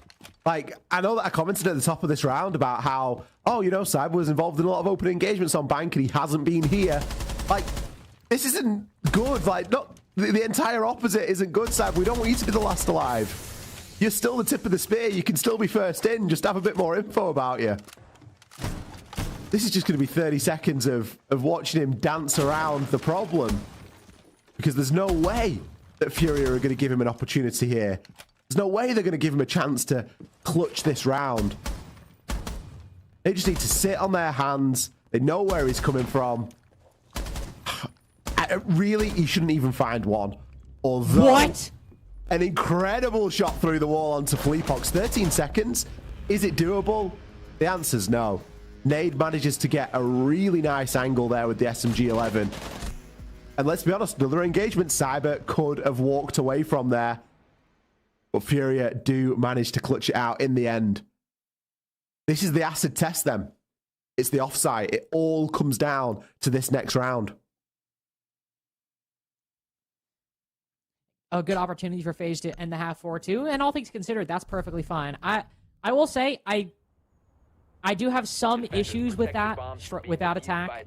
Well, first off, actually, one thing I want to say, I genuinely think what happened was, I think KDS went up the hatch, and I think like a nade just went too deep or something, and I think it either landed right next to the hatch, or as KDS repelled up and started running through, he accidentally ran into it like right as it was about to explode. So that's just unlucky. But I think going up the staircase is the blitz. I think, unfortunately, FaZe are betting on a little too much. For example, like the Warden, the defensive DP distracted. That just ended up not being the case. Maybe Stairs and shields just don't go well together, do they? They don't. If you're going down the stairs, they shoot your feet. You're going up the stairs, they shoot you in the head. One's quicker than the other, but both likely result in you not seeing the end of that round. Yeah, I always cringe. And you know what? The shield play tonight from FaZe, like, let's be honest, it's been pretty terrible. Like, we've seen him play a shield a couple of times, and both times it's been awful. Like, walking a shield upstairs or jumping in through a window, like, repelling in with a shield. Like, it's just... It has, like, the Blackbeard's the exception. The Blackbeard's been a little bit different. We're not going to judge that as heavily. It's the Blitz I'm mainly sort of honing in on here. Yeah. And to your point, you know, there's a big reason that, like, Monty's always one of the first two bans against FaZe Clan, just because, like, the slower, more methodical info gathering and pressure you get from the Monty, that's up King's alley, that's up FaZe's alley. The rest, they can do it. I've seen Handy play Blitz, had some great moments on it at SI, but that kind of shield play, it's just not FaZe Clan. Yo-Yo going to be the first target here from Deimos then. JV just going to further reinforce himself. Herds? Oh, dear. This is a hefty miss drone. There are players, like, deep past this position right now. Oh, wow. How does Herds play this, though? Does he wait? Oh, it looks like he's going to go for it. Yeah, that's the moment. Once the call comes through, if you got any information there in mini, you just move on past it. How about two? He needs to get another ace on this side of the map. He's not just got a double, he's drawn all of their attention. You cannot just sit idly by with this gun at your back. Sure, one player on the site falls, but you got another three. The Deathmark tracker goes out, that will force Herds away. But he's still in the wind, and he's going to be an issue that FaZe will have to deal with. That's a big problem from FaZe. Some real lack of discipline there on the drone work as well. Will find himself downed. I think KDS knows that he's got him there. There's not really much stopping him from getting revived. One of the site players could quite easily drop down Black Stairs and get that job done. Because FaZe are a long way from pressuring the actual site just yet. Yeah, they've got a good bit of control, but they're not really able to work with it too well. KDS going to follow the blood trail and eventually be able to shut Herds down. But Philippok's playing in a little bit of an off position there just by reception. This round is by far from over. It might be 3-3, but that's a big kill. Philippok's, that off angle I was talking about, turns out to be quite well known here for FaZe Clan. And they've got 35 seconds to convert this into a round win. As suddenly the game's on. 30 seconds to go. Not a lot of time, but maybe just a little bit to work with. Nade can't really use the utility as much. He's got to have his gun up, just given how little resources they have. FaZe, that was the last bit of information they had, that kill on the Philippok's. They're kind of wanting for the rest of it. They know Nade's there, going deep for the kills. Souls will try to catch him off guard around the corner. Elevated angle not good enough, but JV's holding on. He's good for one. No control the diffuser. They've got to move in. They've got to hunt him down. But JV92's got one mission, and it's to stay alive! Tertiary not good the second go around. Furia dominant win again. That could be the difference maker. That round right there, and that performance from JV92. He was so quiet as a player individually on Bank. He went 8-10, which for his standards is not where we expect him to be, is it? A big clutch up there in the final round of the half. Round number 6 to cement an advantage here for Furia at the half, and a good advantage at that. Just tucked into the corner. Beautiful little two-piece. 5-1 is the split. Now, this has been a day of incredible scorelines. I would not be surprised if we end up on an OT here, but Furia might just have that momentum right now. They're that team, don't forget. They are that team that can. 5-1 going into their half of the attack. FaZe, they're going to be feeling a little bit down and out after that. I feel like they wanted to come out of that at a 2-4 split. Defenders, protect your bombs from being defused. I think by every team would, but FaZe have not. FaZe have been in this position before on Skyscraper, down 5-1 going into their defenses, and they've won it. But as we discussed up until this point, FaZe are a different team. We've talked a lot about that, but I just want to contextualize a little bit how different things are. It's a very new thing that in any tournament whatsoever, FaZe's win rate is higher on the attack than the defense. It is another new thing for FaZe's defensive win rate to be in the 50s. Because back when FaZe actually were, not consistently, but with pretty reliable consistency, winning 6.5s on the defense, their defensive win rate on average per tournament was 70 to 75%. They were winning 3/4 of their defenses back around 2024 Sao Paulo. They were winning 75% of their defenses over the course of that whole year. Now, they're barely even in the top 5 of defensive wins in the regional finals, barely over 50. Skyscraper's a defender-sided map. That much we can agree on. But this is not the defensive FaZe that once was, and could be a big issue. No, I agree. I think that we've seen them dominate, haven't we? And like you say, figures of 75% wasn't uncommon, really, to see FaZe in and around those numbers on the defense, but that's not where they've recently been. And again, I think it speaks to the larger sort of drop-off in performance after their SI win. Now, it's a regional finals. Both of these two teams are already qualified for SI. This is for pride. This is for prize money. So there's not the greatest stakes here looking long-term. But you would expect them to be able to pull something out. Opening pick there for Souls. Nade taken down on that Capitao. A huge amount of utility to lose inside of the first minute, especially when none of it has been deployed. A little bit of pre-fire here from KDS as he's just trying to keep the angle nice and open, but Cyber picks his time and picks it perfectly. It just pops up. Yet Fellapox moves in off the back of that information through the smoke and still finds Souls, but no, a zombie without a single scratch on her. Cyber instead takes the fight to the shield, looking to land a shot on the Repel player. Flawless round as Cyber down before he can be finished off. FaZe decide to take things quick, though. I suppose Furia initiate things quicker, and it's FaZe who just sit there, scratch their head, decide to move on to round 8. How does Cyber get that kill onto the Repel? Like, he's got perfect crosshair placement as to where that player was.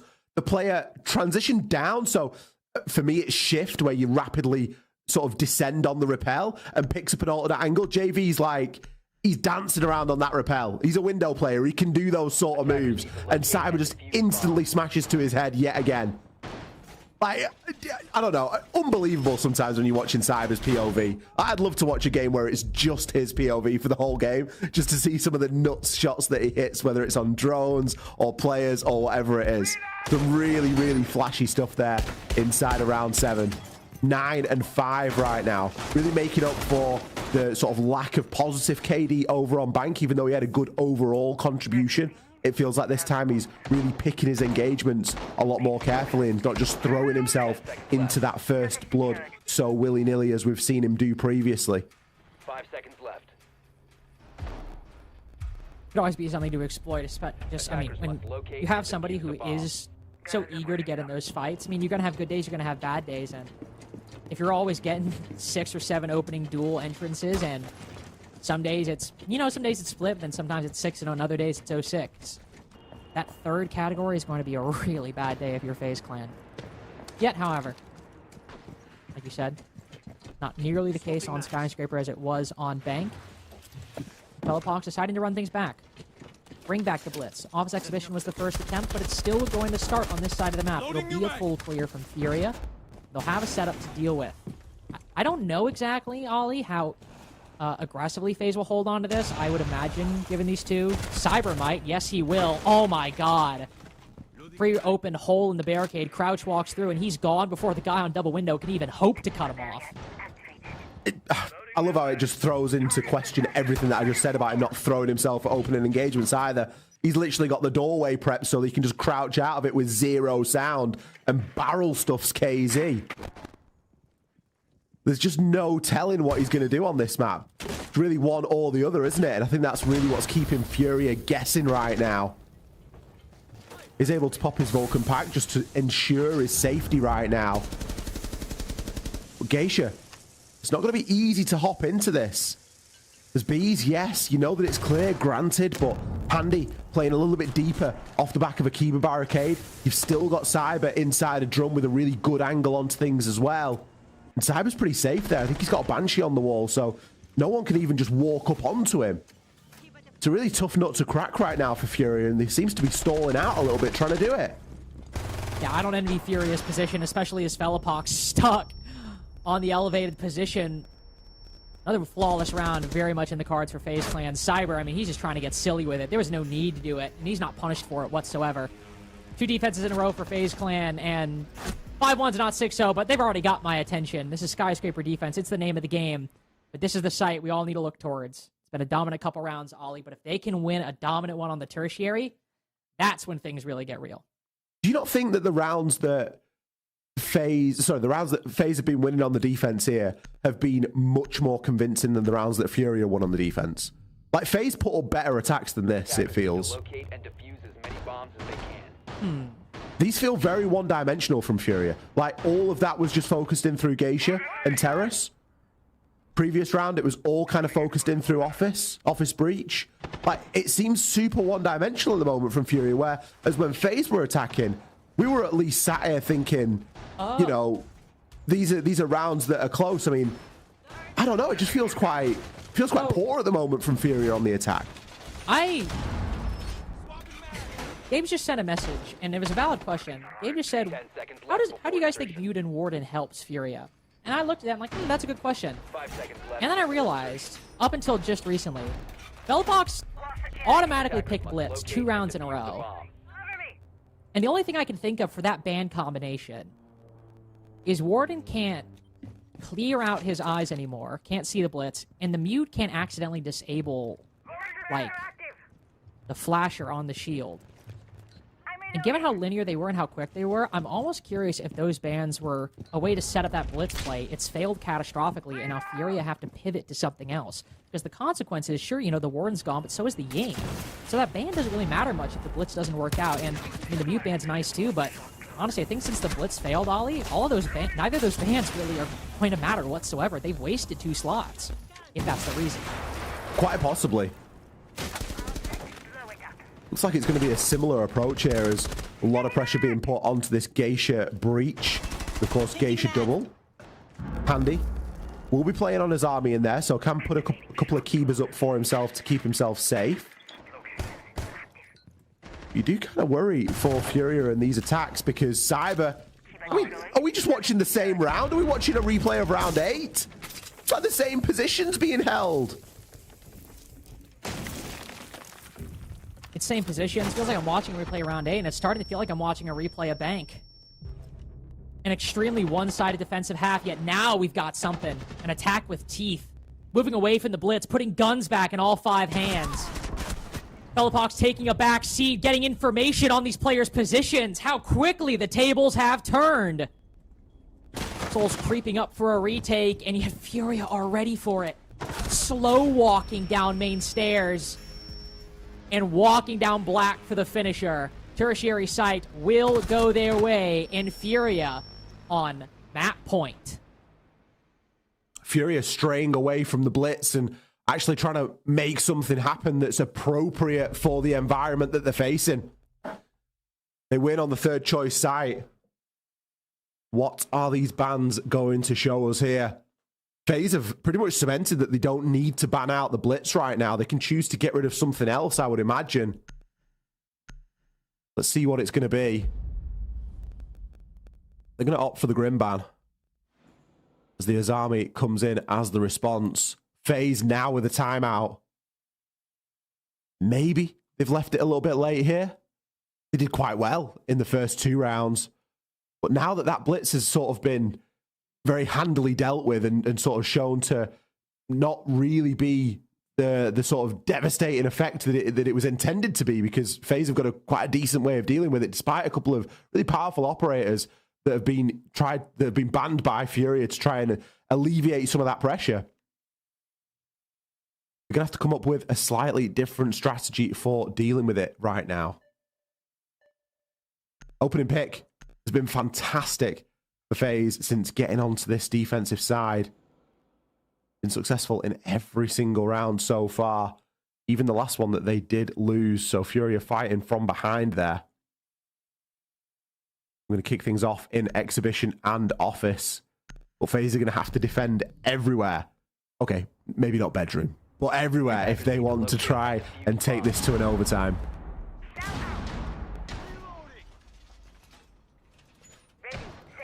Ideally not bedroom, but sometimes teams do get bold enough to bring out the offest of offsites if things really aren't going their way. But out of the tactical timeout, gonna run back Office Exhibition. We dealt with it very easily. But will Furia run the blitz back? Obviously it's picked right now and might be in different hands, but they haven't confirmed it yet. Because I don't think the shield rushes are necessarily bad. I can think it'd be totally fine. It's not that the mute ward and into the blitz pick is itself a problem. It might just need to be a little bit more dimensional. Maybe cause a distraction elsewhere, then send the blitz in, or make the blitz the distraction. Then have the bulk of the attack come from somewhere else. But I think it's important that the blitz switches hands. Velopox now can call from a bit more reserved of a position, and it's Nade going in with the blitz this go around. I think as long as the blitz doesn't walk up main stairs, I'll be fairly happy. It's a low bar, but I think we can find a way to jump over it. I think if we set that as the minimum, we might be onto something. I don't know. We'll see how the round plays out, shall we? Looks like a lot of pressure again going to be placed on this balcony outside of Geisha. But Cyber, you worry when he's in positions like this because you just don't know what he's going to go for. Oh, and it's perfect. Pre-fires through the wall. He'll know that he got the down on Herds there. I'm almost sure of it. But doesn't need to overplay his hand right now. Doesn't need to try and confirm that kill. Can just leave it as a problem to be solved by Furia. I don't even know what I've just seen. Unless a default got left out, which I don't think it did, that is just pure game sense. Pure instinct, reading the little information you have, understanding the tendencies of teams like Furia and players like Herds. Brilliant from Cyber. KDS keeping the advantage. Bleeding Furia every time they take a step into Geisha. Diffuser dropped on the floor as well. The Dokity call ends. Hazy's got another. It's just generated. And it's a 3v3 too, albeit short-lived. They got the diffuser out of this. And beyond that, little else. Fleepox and JV now have to put on a bit of a masterclass, and Fleepox will start with a kill onto KDS. Can start to aggressively move through Drum. There's no utility between Vitaking and Cyber. You got a Vigil and an Ella. There might be a Grismot mine placed out there, but realistically, you are running on fumes. Vitaking with that Boss G as well needs to make sure that he hits his shots here if he's given that opportunity. A little bit of time for Fleepox to jump in that drone and to gain a bit more information. This is not likely to come down to a plant. This is likely to come down to kills. Downside for Furia right now is that they're on a single doorway push, and it looks like it's being watched. Watched by Cyber, who's good for both. Really loving this Scorpion today.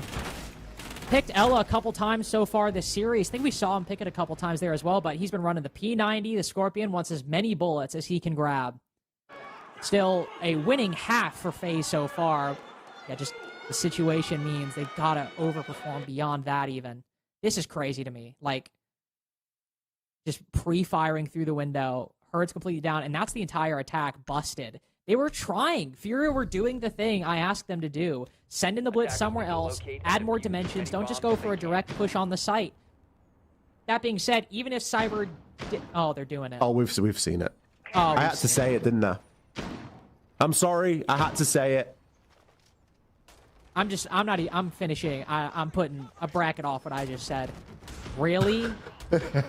Like, There was about 2 seconds in my history casting this map where I actually thought this was like somewhat the smallest bit of a good idea. And I will afford a lot of faith to pro teams. I think if you make it here, you've earned us, I think, giving you a degree of deference, a sizable degree of deference. The master bedroom pick, I don't know. Hey, listen, this is the last time that Skyscraper's being played. True. Maybe they're contractually obliged to showcase every site. It's like there's like a video of like, I don't know the basketball player's name, but it's like they were down and he missed a free throw purposely to give the whole arena free Chick-fil-A. This is like that. This is like our version of that. It's like one more master bedroom and offense defense. Something for the fans. Something for the fans, yeah. Well, I'm here for it anyway. How bad can it really be? It's not as if FaZe need to win this round to stay, well, to stay in the map, obviously not to stay in the series. There is still a third map if required. But why not bring it out now? It might just throw Furia off their game a little bit. Although I highly doubt it. They're going to be happy to attack any site on this map. I guess one of the big problems with this site is that there's a good ability to hop in just straight away from outside. And you can be quite aggressive like this. Yeah. Just Lifeline opens up the wall. Blitz immediately runs in. Yet FaZe have mounted a very strong defense. Players taken down up top get the advantage as Furia. The initiative is theirs. And in the 2v2, Nate still gets the diffuser down. It'll be extremely close. Nate on 1 HP as well. Tries to throw a Grishmat through the floor. I don't know how much more FaZe can get. Furia are playing passive. Some information on KZ's position. With how back he is, how much HP he's got.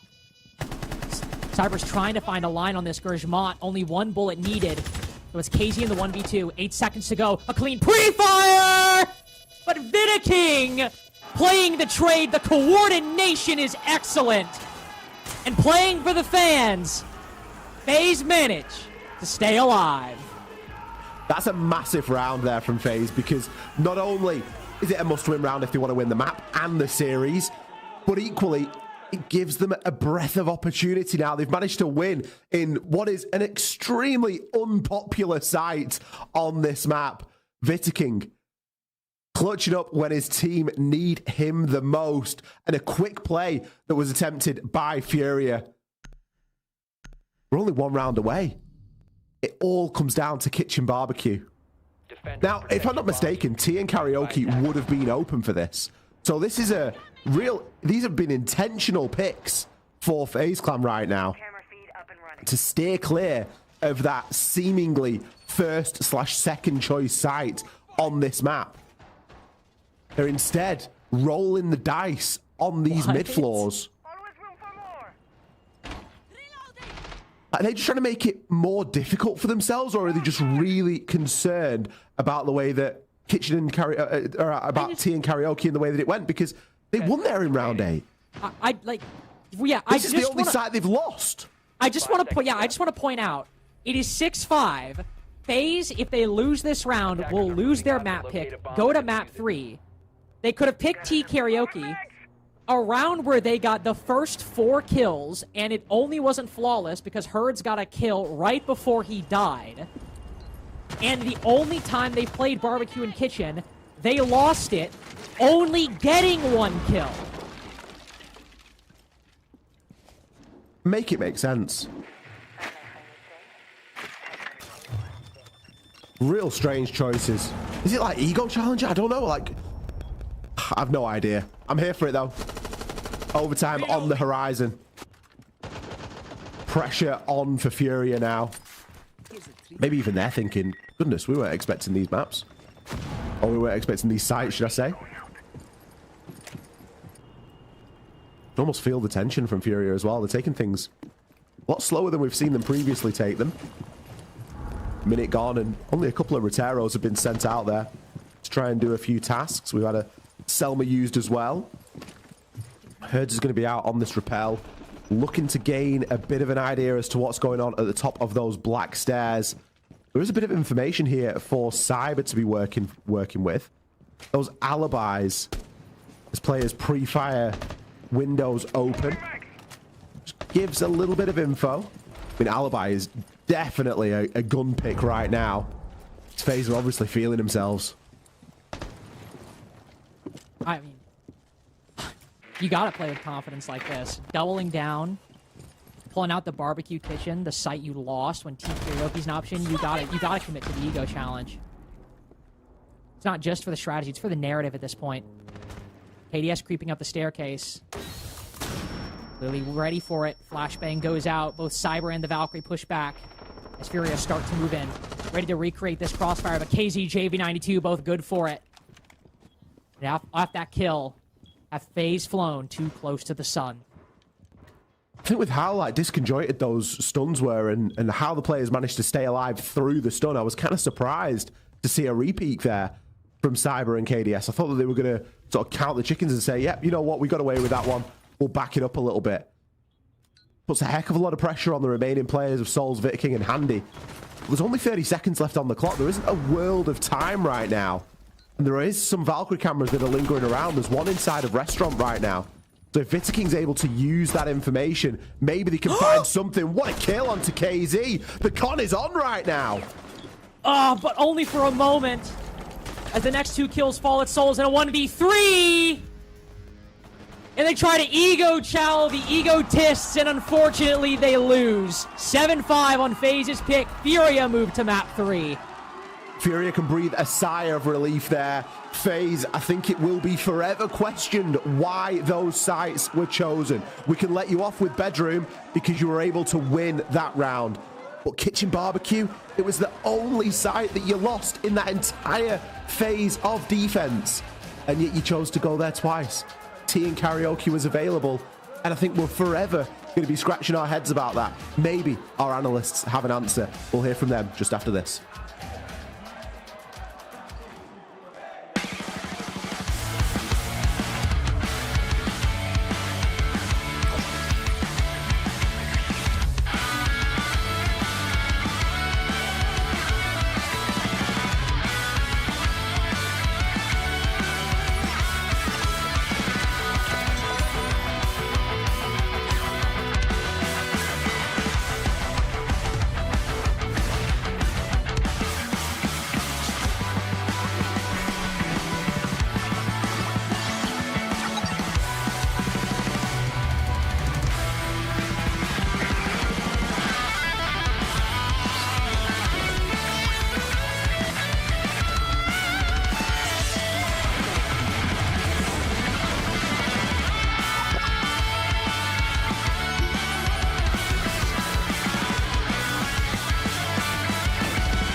Available now.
plug.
Year 10 will introduce Siege X.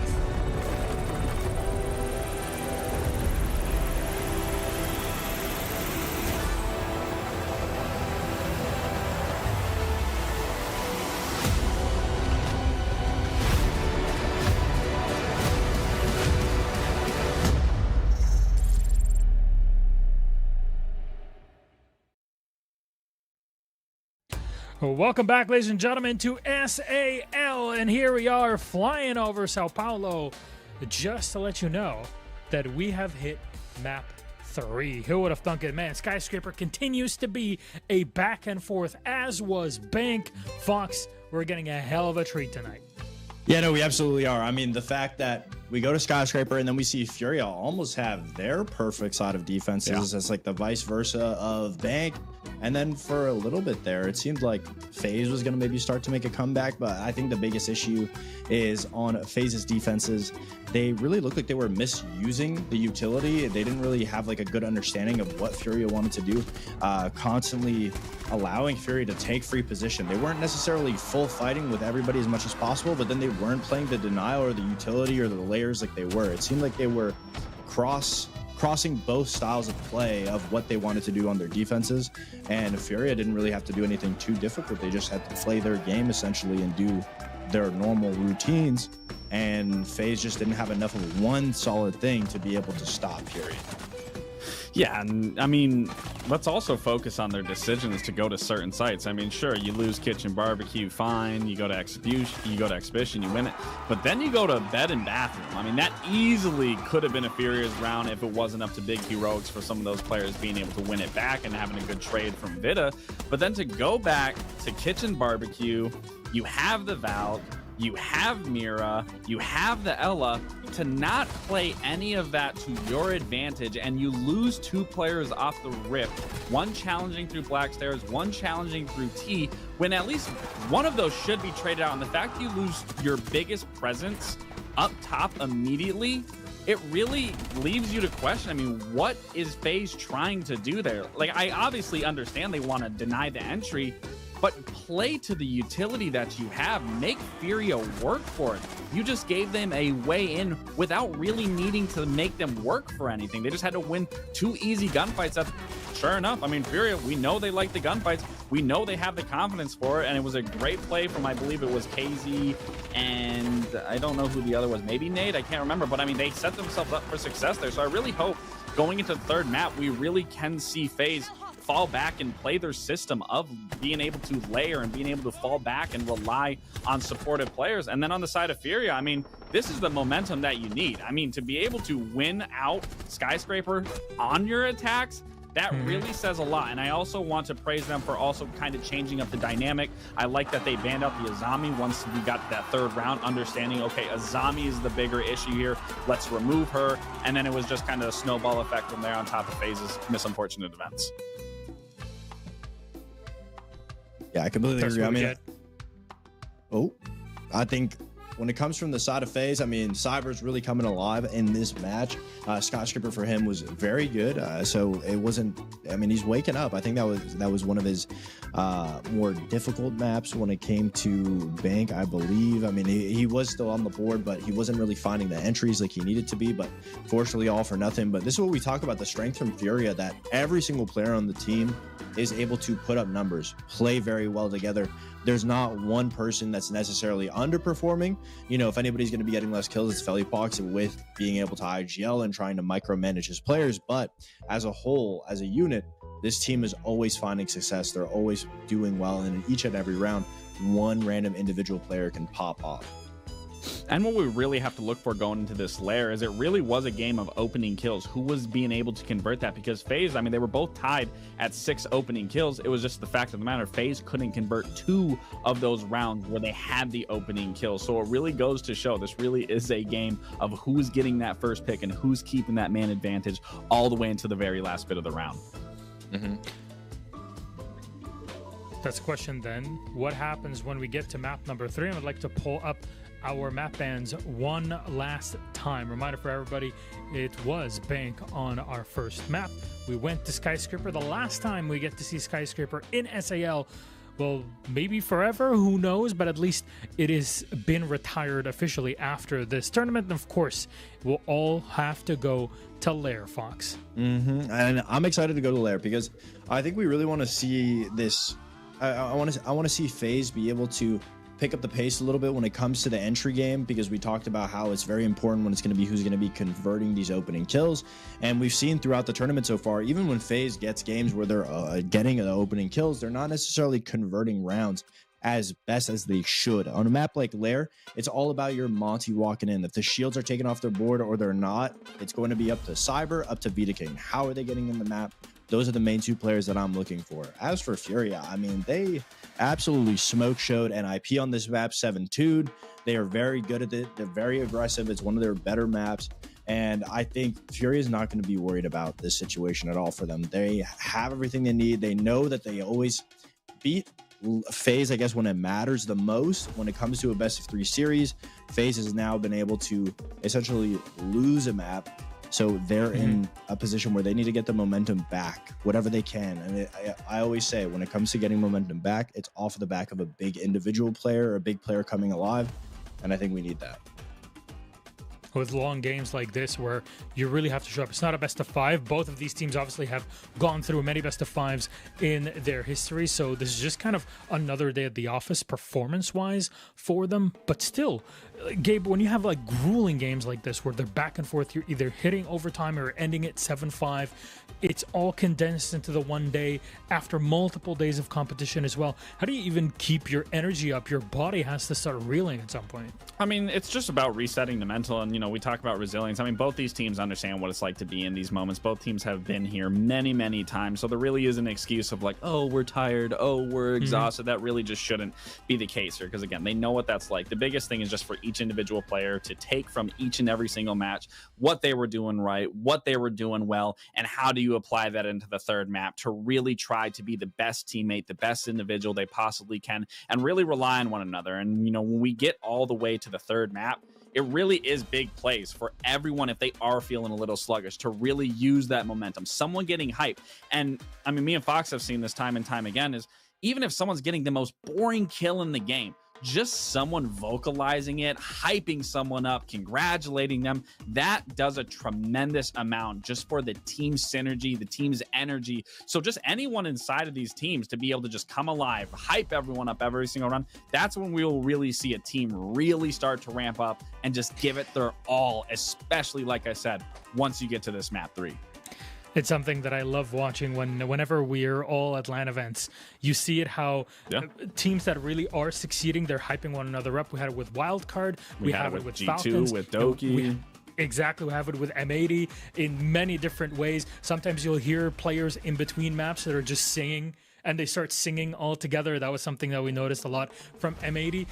Some people look at this from the outside and like, oh, cringe. Like, no, these guys are having fun. This is what it's about, to have friends, to have people that you live with day in, day out. 100%. I mean, I always believe the more fun a team is having, the better you're going to perform. If you're able to have a lighthearted environment where everybody's enjoying each other's company, that also makes it way easier to be able to convey criticism when you know it's not coming from a bad place, because everyone's having such a good time for the most part, or you know that the relationship is always healthy and good. It's not just a workplace environment.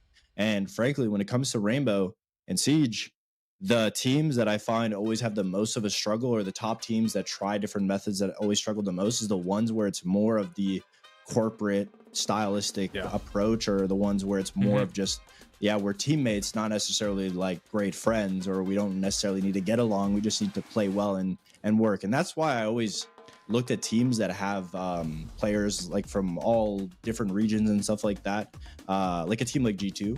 As not being able to really work, is I feel like it's difficult for some of them to be able to build relationships because they're different parts of the world, hard to connect, hard to have the same ideologies or the same type of connections on games, whatever. But that's how you connect with people, is through video games. So the easier way to have a fun environment is the way that you play better. And personally, the better you look, I also feel like the more you take care of your own hygiene and health, the better you perform as well. Yeah, I mean, we've all experienced this, as now we're getting a bit older. You know, the things have kind of moved on in our lives. We're not, 17, 18, 19, no matter what it is. Like, those days, they're behind us. You learn these things. You learn how to be an adult. You expect your teammates to be in a similar state. If you're all playing for a win, you're all focused up on these things, taking care of yourself, taking care of one another, and making sure that you're all locked in and ready during the game itself. So I really enjoy that. There's a kiss cam happening in the arena, and our good friend Maria Benino is going around and kind of sending everybody in between the different cams that are there. We're not going to ask anybody to me kiss with the here. Kiss cam? I was about to say, like... About an all 5 for the kiss cam. You know what? That'll be a hell of a mosh pit, I'll tell you that. But our game is almost set. We just said goodbye to a skyscraper in this case. There it is. Aww, little cuties. I love it. Rainbow is indeed magic. Come on. It is so magical that all of us got to meet up and be friends because of this game. Thank you, Meligeni. Oh. This is something that I love very magical about this game. That's magical. See, there you go. Maybe next time we can do it all together, Lexing. Maybe. See, maybe. that's you and me. That got a little awkward. I don't know. Maybe for you, not for me. I'm having a lot of fun with this. But hey, Lynx, what's up? How you doing? We said goodbye to Skyscraper in this case. Now we're going to our final map of SAL of this entire season, this year, culminating in this. How you feeling about it?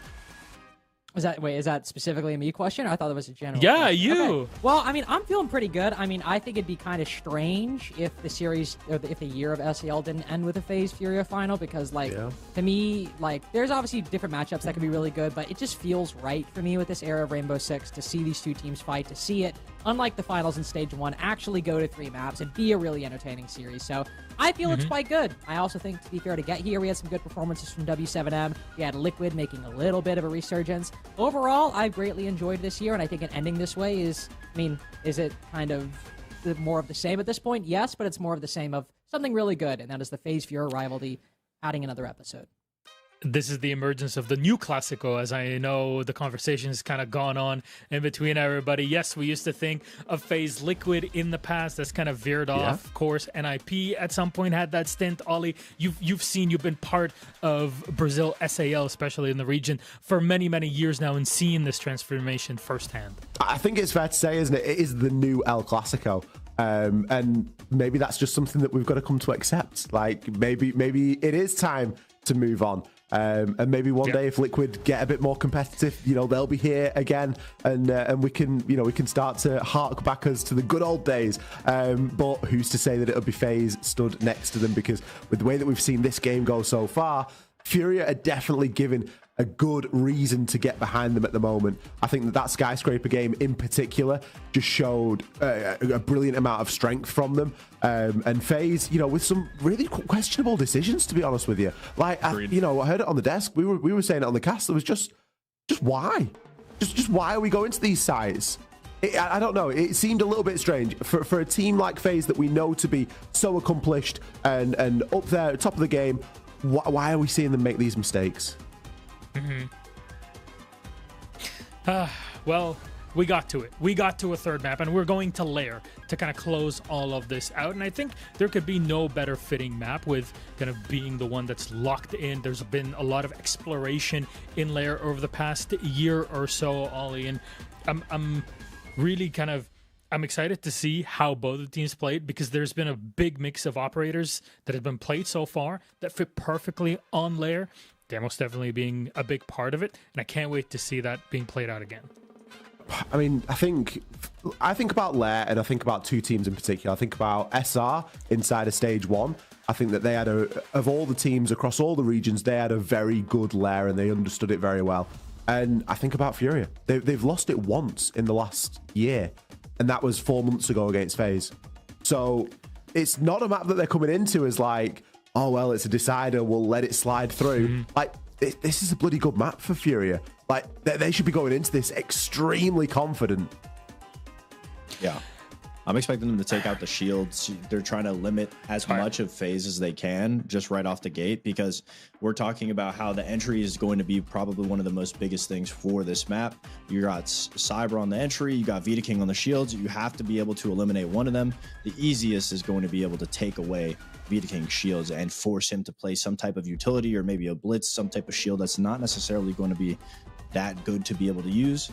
But we'll have to see once the side swap for first FaZe banned out Monty. So yeah, we're going to have to see how this all breaks down. And finally, we can leave the theory aside. It's for all the marbles. Who will be crowned the SAL 2025 champions? Is it Furia? Is it FaZe Clan? I'm telling you, it could not have played out any better than that. Please, links, Exotrica. Happy to do so. As Ollie, I've concocted a compromise. Are you interested in hearing it? I will hear your compromise.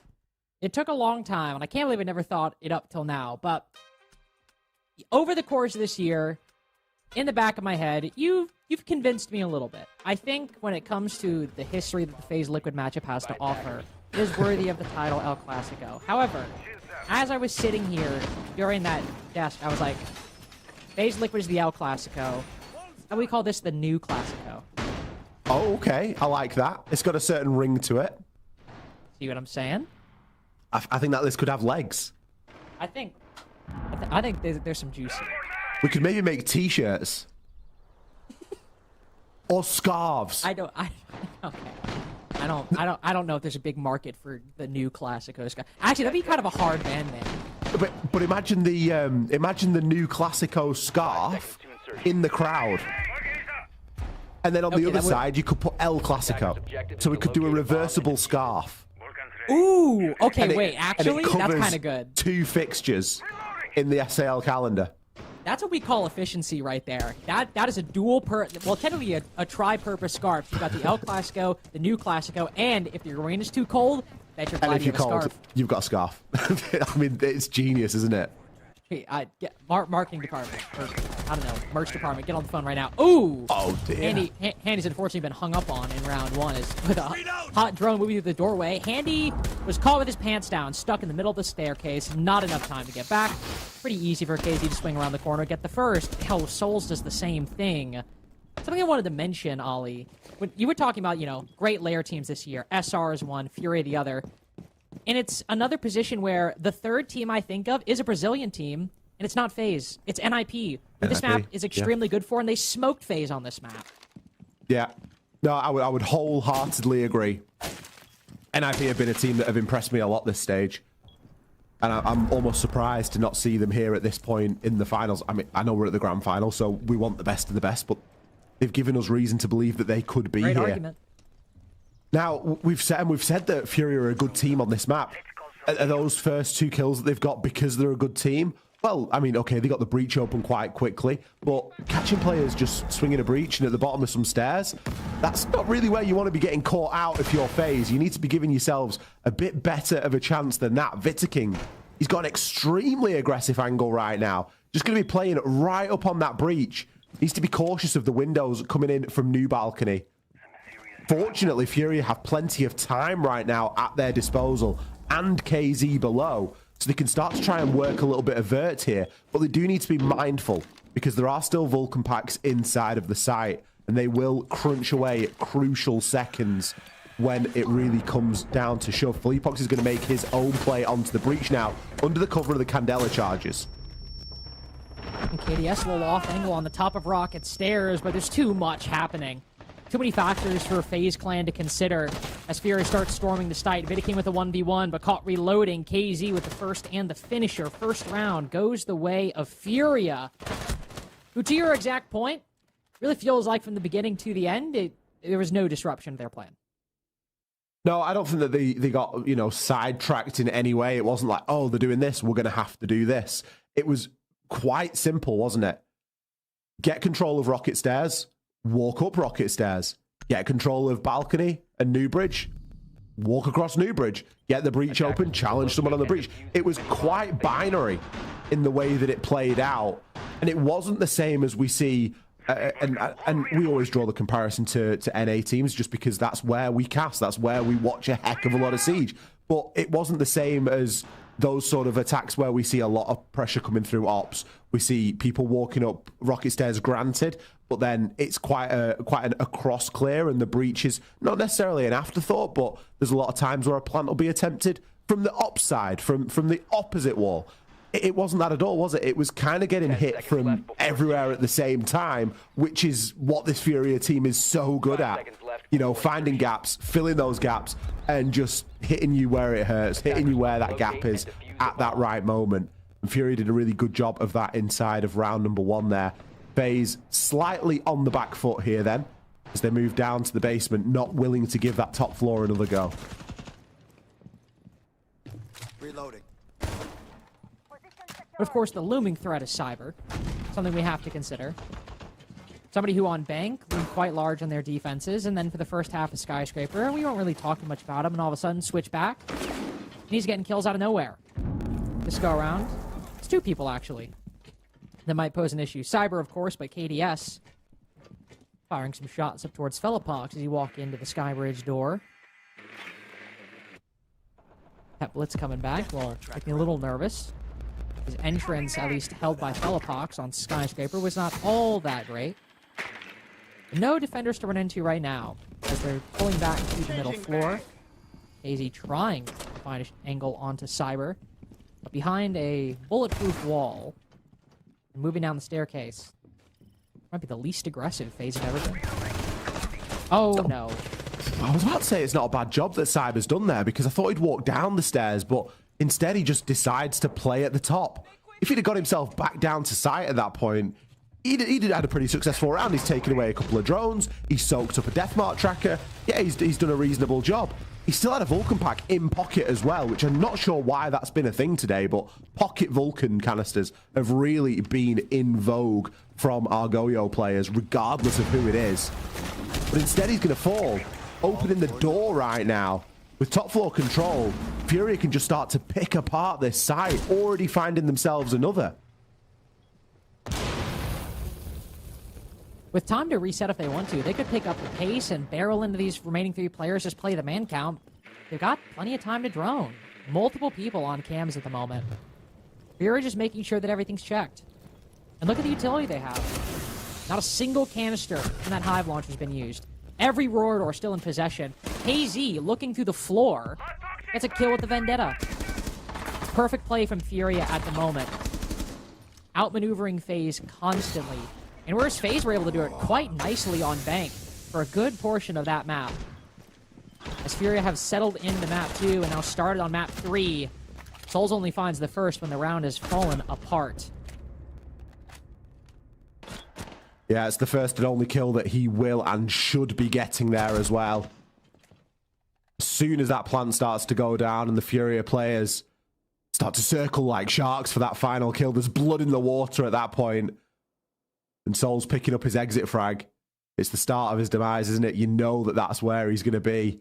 Ooh. Brilliant little play there, popping the Vulcan pack from above and forcing that defender to try and rotate through. No chance to sort of sit and wait in that territory. Instead, they had to just transition all the way through it immediately into the open line of sight above. FaZe have taken their tactical timeout, and they have taken it early. Not even seen a full complement of 3 sites yet. I feel like there's something more fundamental going wrong right now. And I think that's a fair assessment to make, because up until, this point, it's been a very swingy game of Siege. We've seen a lot of rounds won back to back to back by the same team, but it still remains somewhat competitive. This has felt a lot different to Bank and a lot different to Skyscraper. Furia have held the upper hand for the first 2 rounds in Lair, and they've not really opened that door up at all. FaZe have just been shut out in the cold right from the off. I try to turn the heat on now. Coming out of the tactical timeout. An early one, 2 rounds in a row, but definitely not unwarranted. Big shock for FaZe Clan. They will not try like armory or weapon maintenance. They will instead try the primary site again.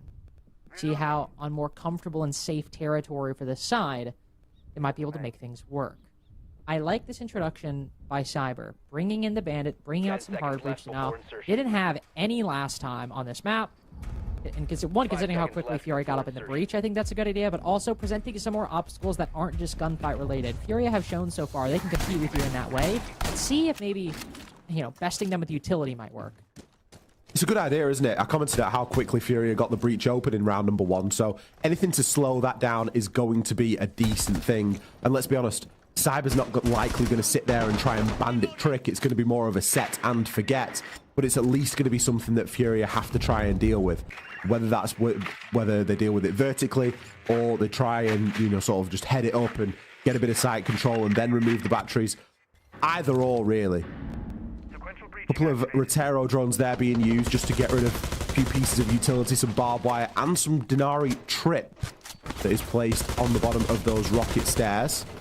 JV is going to be operating on the balcony for now, and Handy isn't making the same mistake we saw in round 1 where he was sort of caught on that half landing. Instead, he's got himself tucked a little bit deeper up the stairs and won't be taken out as easily if that door does get opened. Now it's time to turn our attention toward Ops Room and that balcony. That Skybridge. KZ is going to start to remove some of the barbed wire there as well. It's a very different approach this time, though, from Furia. Whereas previously we saw them go quite heavy on the breach and those rocket stairs. There's quite a lot of work been done in and around the balcony now. And that's going to potentially cut Handy off if he isn't careful and gets caught out on those rocket stairs. But not getting caught out on the timing like he was before, which should be addressed. Round 1 did start with a pretty unlucky moment from Handy, perhaps. That would have occurred if Handy would remain alive.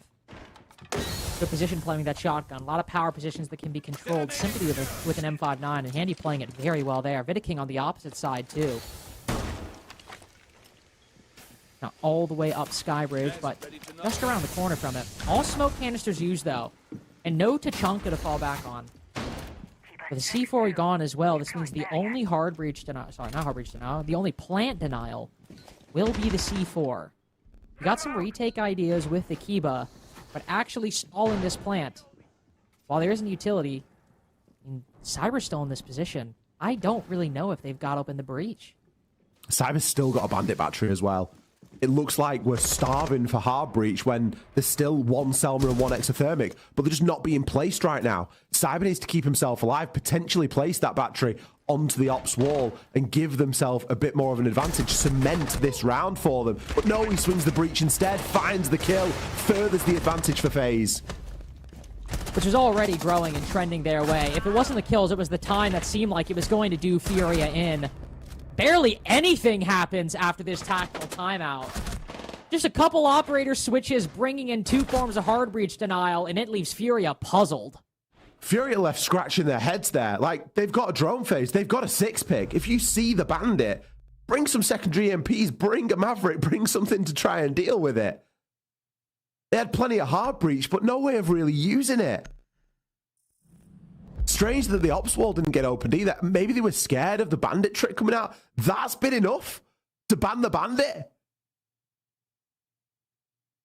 I don't think I've ever seen anything as wild as that, Lynx. one round they couldn't handle the smoke. After one round, they said, "Nope, I'm not dealing with it." And I mean, you're rent free at that point.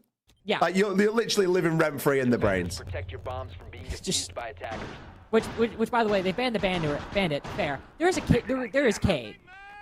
Oh yeah, there's Cade. But he's banned. So, no electricity. That's all well and good. But mute, tube around, you still got options. Torrents still do. Are FaZe gonna collect though? Are they gonna send round the old debt collectors? Big guys dressed all in black. We will have to see. Now, downstairs, it wasn't a round to remember for FaZe round number 2, was it? It was the round that sparked the tactical timeout. We had Cyber playing the Goyo. Granted, Goyo is going to roam. Place the utility down, brilliant. Set and forget, get out of there on the roam, do Cyber things. This time he's on the mute. So he's got a bit more flexibility, and he can place himself a couple of mute jammers. We've even got a reinforced wall over here as well, giving him a little bit more safety and maybe a bit of a pocket to play in. Handy this time just going to be hanging around on those yellow stairs. Does need to be cautious. And Soul's playing with hatch open. It's an aggressive roam right now from FaZe. They're looking to contest and really hold ground upstairs, which I guess is fine. It just forces Furia into more of a proper full clear as opposed to just trying to nip away at... Oh my life! So Handy with the ang. Opposite of Red Free, Handy died one time around Rocket, and he's not letting anybody forget it. Actually, maybe the opposite of what I said. He's making sure nobody remembers it. Because he's now played passive on Rocket Stairs and got the opening pick with a shotgun, and this time he's played on a long angle and got the opening pick out the very door he died from in the first round. Bird's down 2. Feels like we just started a completely different game of Lair, because this looks nothing like rounds 1 or 2. The magic of a timeout there. Looks like Felipox was just barreling headlong into players. It's likely going to be Vitaking that he comes to blows with, and I'm not sure he knows he's there. 3K for Handy at the moment, finally shut down. So much damage done, though, quite literally and figuratively. Hell of a drone. It is actually a good drone. It's just unfortunate. You do know Cyber's upstairs. That means there's a 2v2 on site. The low HP is going to be a problem, but you're going to feel a little more confident moving in. It's an even game down below in terms of just raw man versus man. Utility is all right, too. Recharge to the Hive Launcher, Ollie. It's fairly equal, isn't it? Souls is going to send another Toxic Babe canister out. He's still got one in his pocket. There's a C4 in Cyber's hand, although, as you've mentioned, he is upstairs. Has dropped now, though, and rejoined his team. That's going to be the difference maker. Nade and Felipox so low, all that FaZe need to do is make sure they have crossfires, and KDS gives that up. Trying to get dismantled. C4 sent out, understandably early, but a little early nonetheless. These shotguns might just be the difference maker. Cyber and Souls, if they can both play close and choose their engagements right. But Nade, creep walking through the middle floor. Gonna get to the hatch, might try to drop. Punching the barb will reveal his position. Oh, and with Felipox going down, there's not enough time. The kills must be acquired, and the moment's gone. FaZe 2 in a row, tie the game. It's a brilliant tactical timeout there from FaZe. They have done wonders to tie this game back up. It was really looking for a time like where Fury are just going to run away with that. But ultimately, that timeout has steadied the ship and it has brought it back to a level game.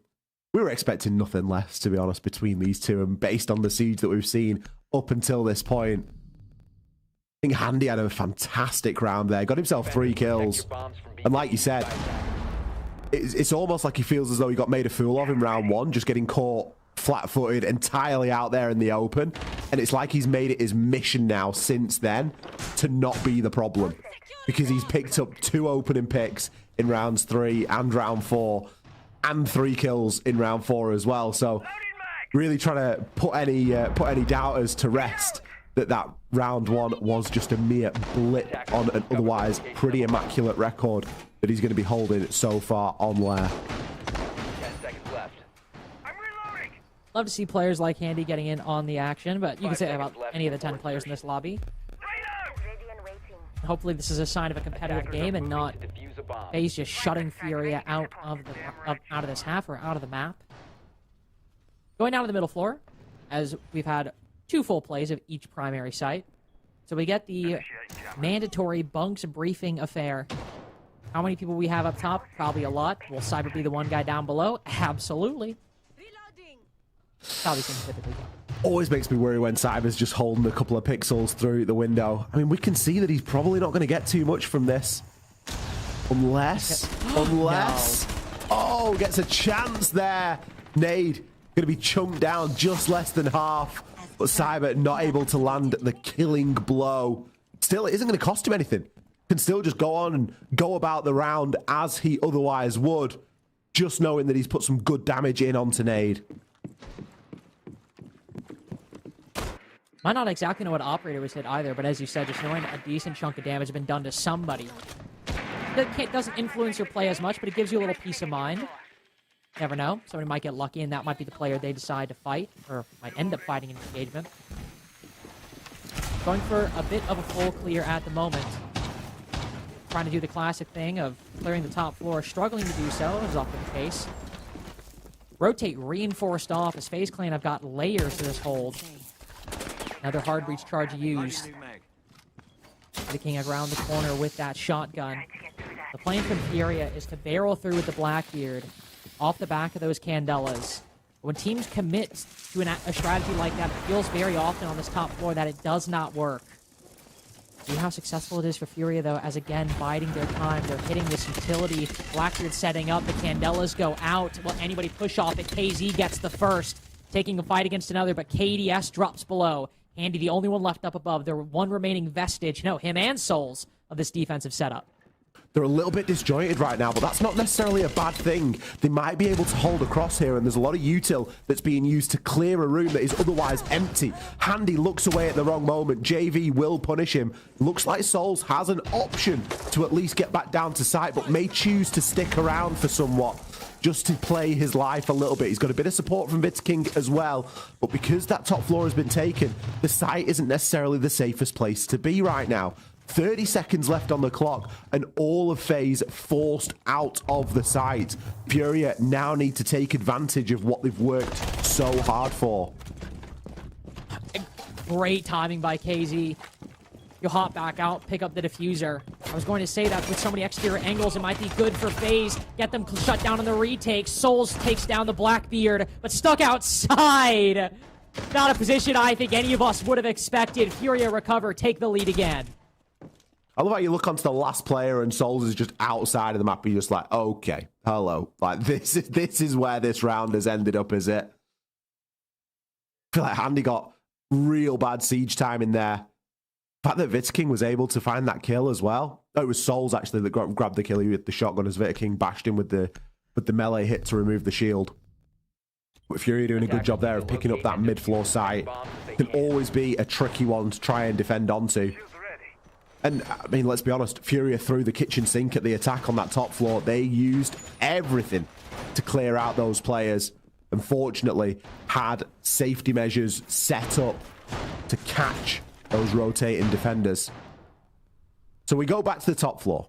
It's a 1-1 site at the moment for FaZe. Lost it in round 1, in part due to losing the first 2 opening picks.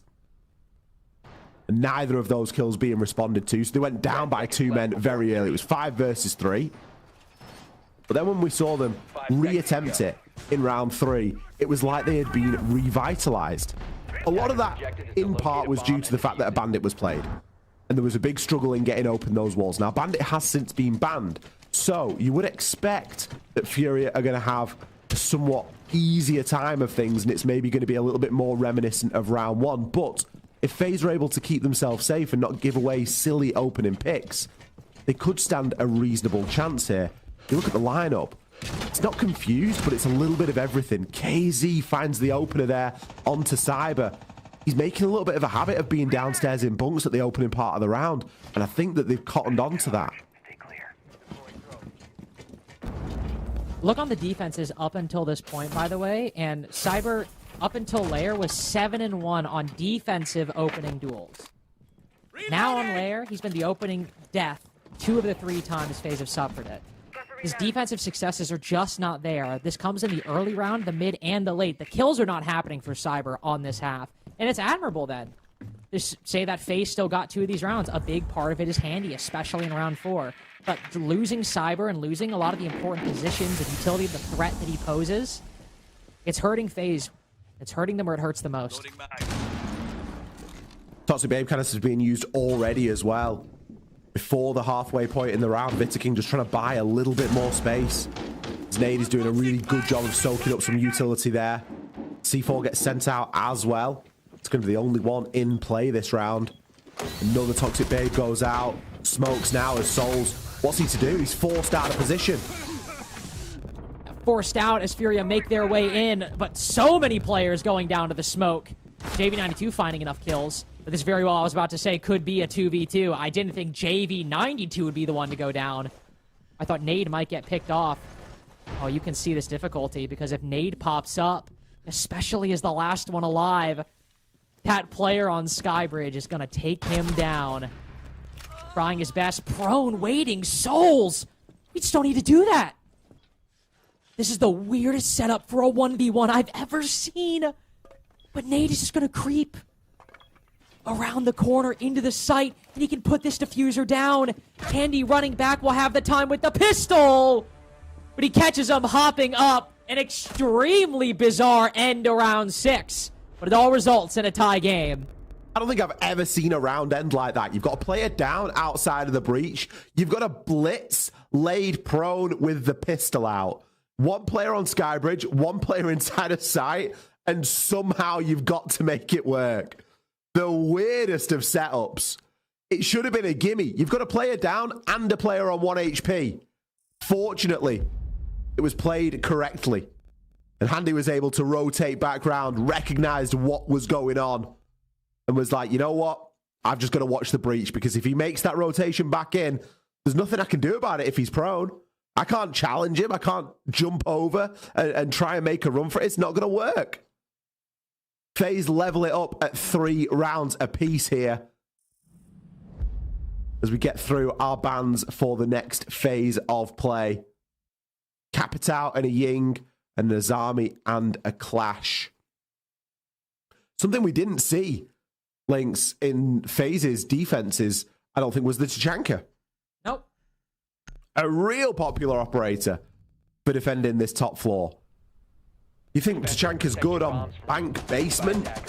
He is equally as good, if not slightly better, I think, on the top floor here of Lair.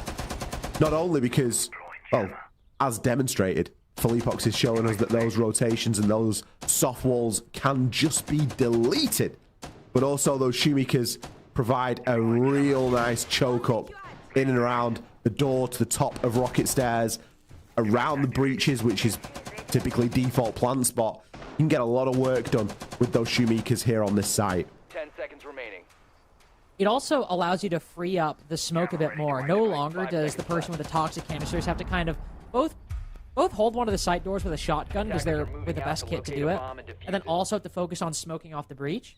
By putting the Tachanka there and watching that side, it usually allows, or usually what ends up happening is, the smoke then plays more around the Skybridge area with the shotgun, holding green stairs, and not only can hold there with the shotgun, but use the toxic canisters for that, just because it takes a lot of work to get to the breach, and a lot of the Shumikas will still be in pocket. So, not only, one, provides the important utility for what you mentioned, but two, it frees up the resources elsewhere to play a bit more expanded of a defensive setup on this site.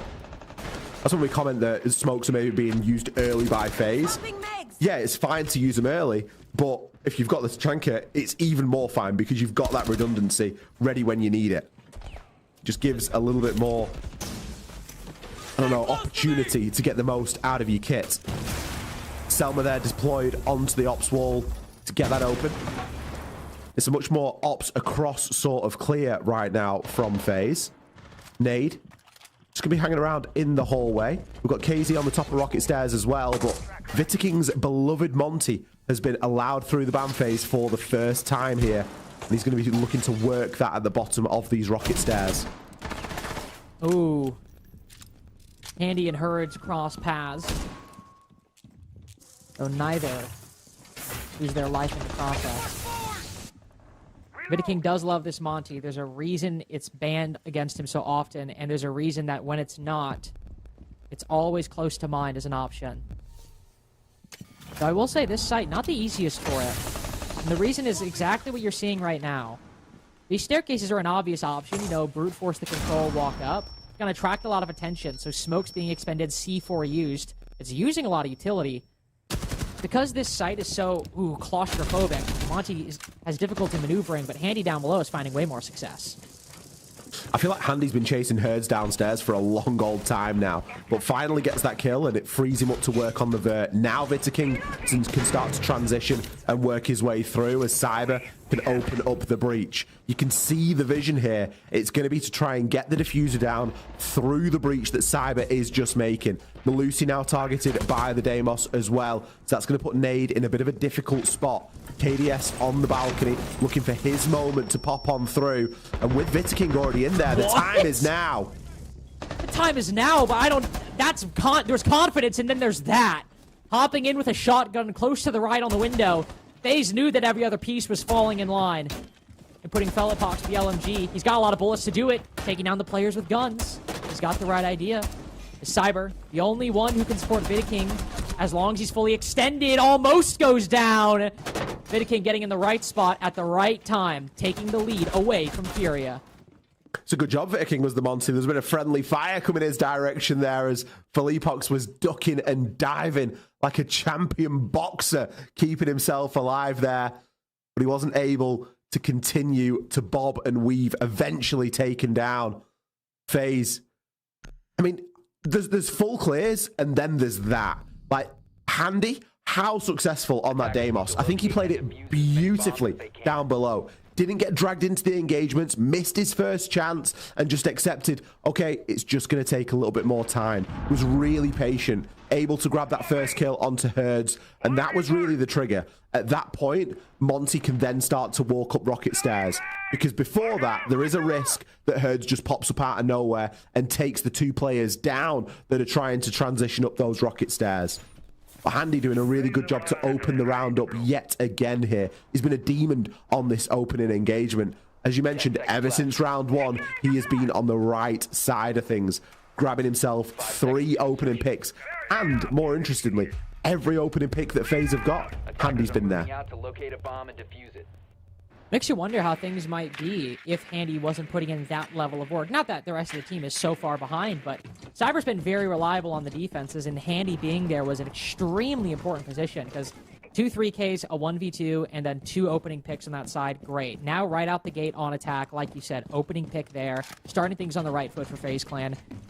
Right as Cyber started to cool off a little bit, understandably so, given the series he's had, Handy's stepping up to take his place, and it is great to see. Game's still competitive, though. As well, it's no standout performance from necessarily anybody on Furia. The team is chugging along just fine at the moment. They'll look to the basement site to get their first win on the defense. The double shield setup, albeit 2 different methodologies. The Monty will be slow, but then wherever Souls goes, I imagine the pressure will come quick. Bit of Maverick action as well in round 8, just to give a nice line on the wall. Something to send a bit of utility through. Vidiking already tanking up one of those Grismot mines. KZ just going to be looking to dig himself in a little bit deeper here, conscious of what could be behind the Monty as much as the Monty himself. But Vidiking can just start to bully through and find a little bit of space here. Unfortunately for FaZe, there was no one there for the catch, as KZ was able to rotate out of that situation. Really should have been punished a little bit more for that potentially, but I guess the punishment will come in time, as he is eventually down, but not out just yet. Great bit of engagement there. Lovely bait and switch. You can't turn you back to a Monty like that, Herds. A bit too much disrespect, unfortunately, with KZ also down. This seems like another one that'll go FaZe Clan's way. Fiala picked back up. The price is the life of JV92. The odds actually have not changed much with KZ's newfound HP. Not a lot of impact from Handy at the moment. Not a criticism, just a statement of fact. He's opened up the vertical, and that's it. He's doing his job. He's got this line cut off that should allow Vidiking away in the sight to put this diffuser down. They got plenty of time, too. 50 seconds to go before we really start getting low on time. So you can keep droning. You can keep watching. Still pay attention. They're looking to take this retake, but their own barricades are in their way. They'll make some noise in the process as the smoke goes down. Ooh, important fight. Doesn't have a clear victor. So Nade pushed back. It's only FaZe who are winning on time, who pushed KZ to the exterior, to the outer limits of Lair. And are starting to make a compelling argument. 4-time champion of this region, and potentially first-time champion of the SAL. FaZe are doing such a good job. I love that guy, by the way, the one that we just saw on the crowd camera. He's been standing up and going crazy every single time that FaZe are getting around with. He's genuinely biggest fan energy right now. Furia stunned into taking their tactical timeout. Things not going their way, and there's a big danger that this fixture just runs away from them right now. FaZe have been incredible since switching onto this attacking side. They won the last round of defense, granted, and that was just momentum for them to build off in round 7 and round 8. What is the content of this timeout going to be for Furia? A lot of play is being made off the back of these shields. The entry pick has been a problem as well. 2 areas that Furia really need to address. They need to hold on because guess what? Next round, they can ban away that Monty so they can remove some of the potency. But if things don't go well, by that point, FaZe will be on map and series point. So how impactful is that Monty ban going to be coming at that stage in proceedings? Furia need an answer to deal with it now, and then a way to work around it as they move forward. The opening pick as well. I mean, that's something else. The Monty, it's facilitating a lot of that opening pick, but it's not the only thing that's doing FaZe well at the moment. They're doing a great job of isolating these players, and I think that the call should be from Furia that they need to play a little bit tighter, consolidate a little bit more, don't spread themselves so thinly. They're defending the top floor so they can afford to do that here. Attacker's objective is to locate a bomb and defuse it. You can branch out a little bit. Not too far, especially within a zombie ban. But, you know, threaten a little bit towards ops. Show a little bit of face. It's not necessary that you have to contest it with direct pressure, especially with Souls feeling enthusiastic about an opening pick. But maybe this can work. Albeit the only thing about that mirror window, of course, is with the hole on that side, if you start rotating away, you might end up exposing yourself to the ops position. But 90, I'm sure Furia have considered. Still, Monty will be up for at least one more round, and whether it's coming this way or coming up rocket, Middleton's been good at forcing the pressure so far, and it seems Monty will spot this setup as the first bit of entry from FaZe Clan happens here. Not really too much that you can do to try and deal with this, Monty. The Vulcan pack will be shot.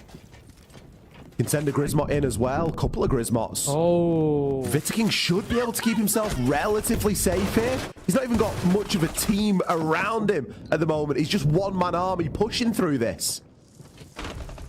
I've got to say, it didn't work out, but that was really clever from Furia. I love the attempt. It's unfortunate, though, because now Herds...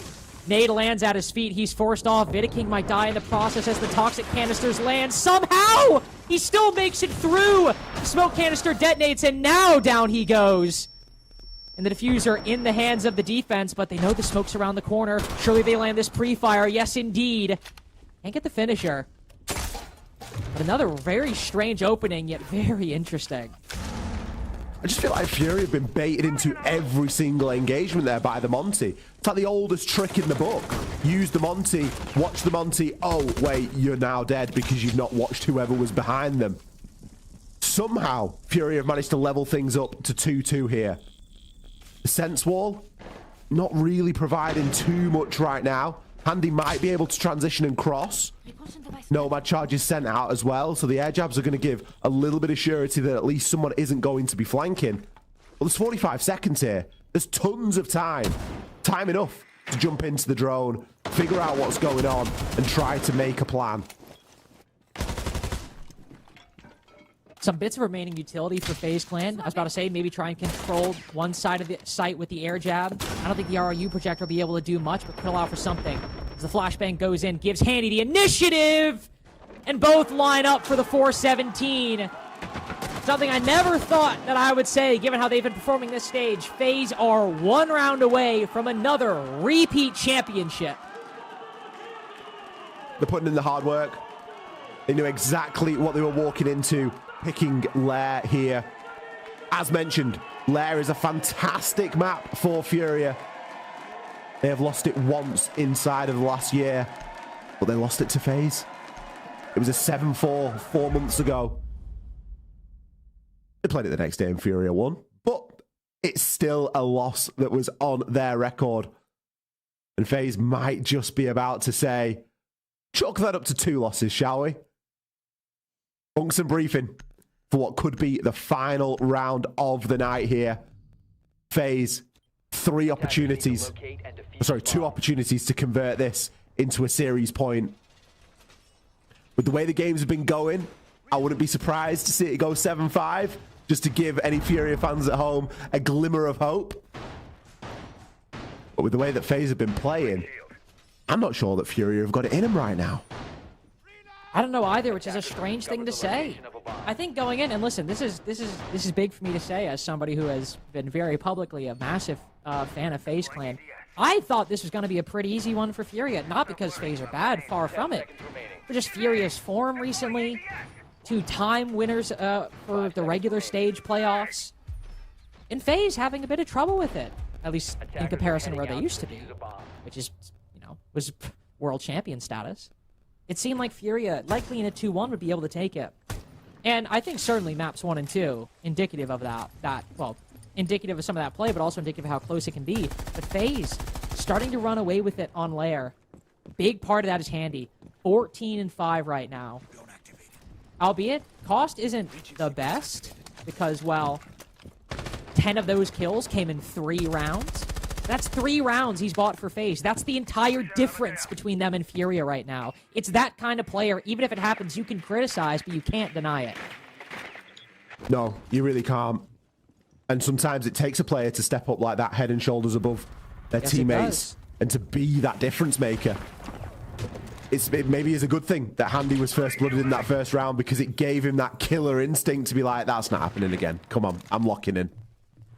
Because since then, there is no argument. Mid-floor, though, it is a tricky site to attack. Make no mistake. Dokubi call going out. KDS starting to open up that breach. Just going to be given an option for later. As both him and Cyber are going to rotate off there. Their attentions do need to be turned upstairs.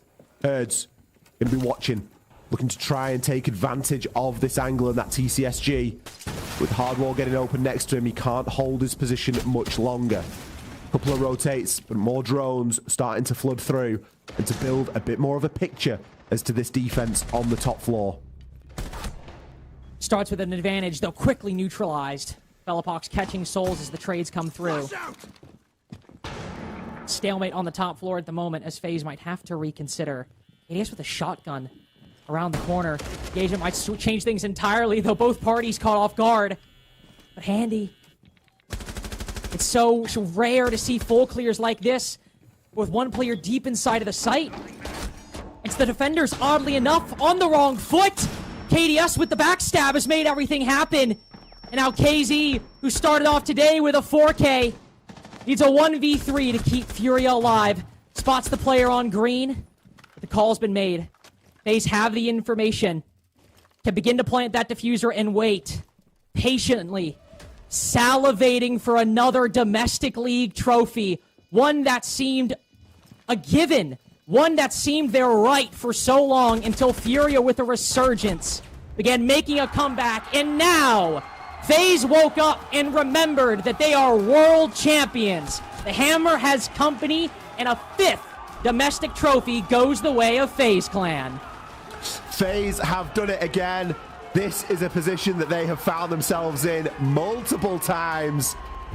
But a domestic final win is always going to be a good feeling.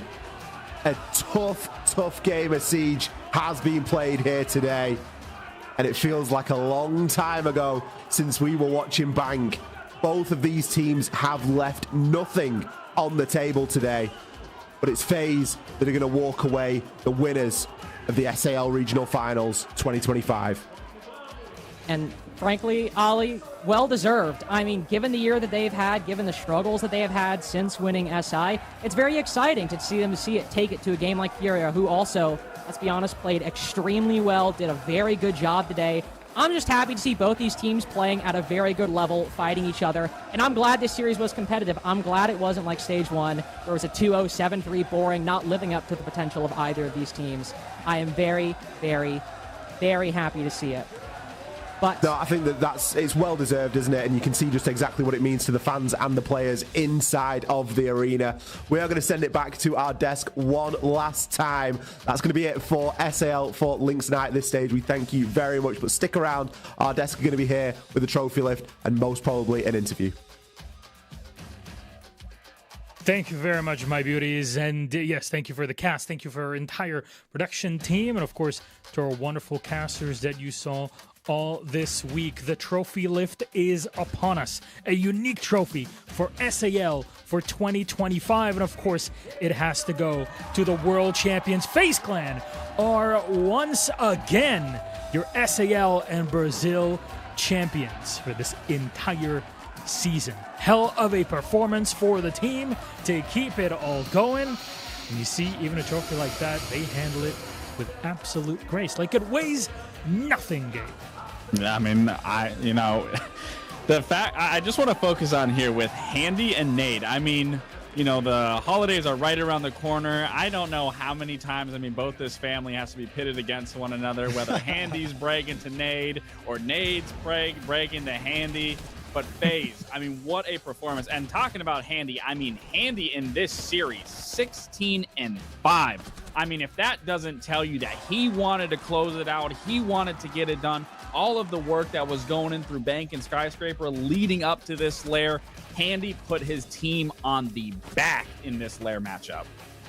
No, absolutely. I think it was all said and done. Once you went 3-3 on defense, it was a situation where it was, FaZe, 3-3 on lair. I don't know if that's too good, but then, wow, their attacks. Phenomenal attacks from them, just to be able to understand that Furia is going to play aggressive. They know that they can take their time. They know that they don't need to do anything too overzealous. And FaZe actually took a strategy that you were talking about, Lax, that Furia should do against FaZe. They banned the Azami, they banned the Clash, and they banned the Mute. So they could have easier droning, nobody in front with the Clash shield being able to stall out, and they took away the Azami. I think Azami is so crucial in a map like Lair. Everybody knows the Azami playing behind that front desk, or the desk in CEO, or playing in the basement. So them just taking it off the board, putting Furia essentially in a situation where they have to decide if they want to play utility, as in C4s and smokes, or go for fights right out the gate. And unfortunately, with Blackbeard, with Blitz, with every other utility op essentially up, FaZe had so many options on how they wanted to approach getting into the map, and could just go one by one at trading out that first initial player from Furia, getting the man advantage, and then just going from there. And FaZe didn't necessarily have the best entry conversion or the entry kills in the first place, but they knew that they were losing it for a purpose. The trading was the main goal for FaZe. Yeah, I think Furia also kind of got into their own head. They banned out Monty so early on in both games, and then just completely forgot about Monty in this series. And once we switched to that attack, that Monty on the side of Vidiking was so oppressive in terms of just taking map control, forcing FaZe out of position. You'd have Deimos in some of those rounds just pinging a player, another added bit of pressure. And then you even talk about the Blackbeard. I think FaZe in this matchup in general used the utility, used the bans heavily in their favor, and absolutely punished Furia, not from a side of just being able to deal with aggression, but just the mentality and the mindset and the structure that FaZe had in this match. Yeah, completely agree.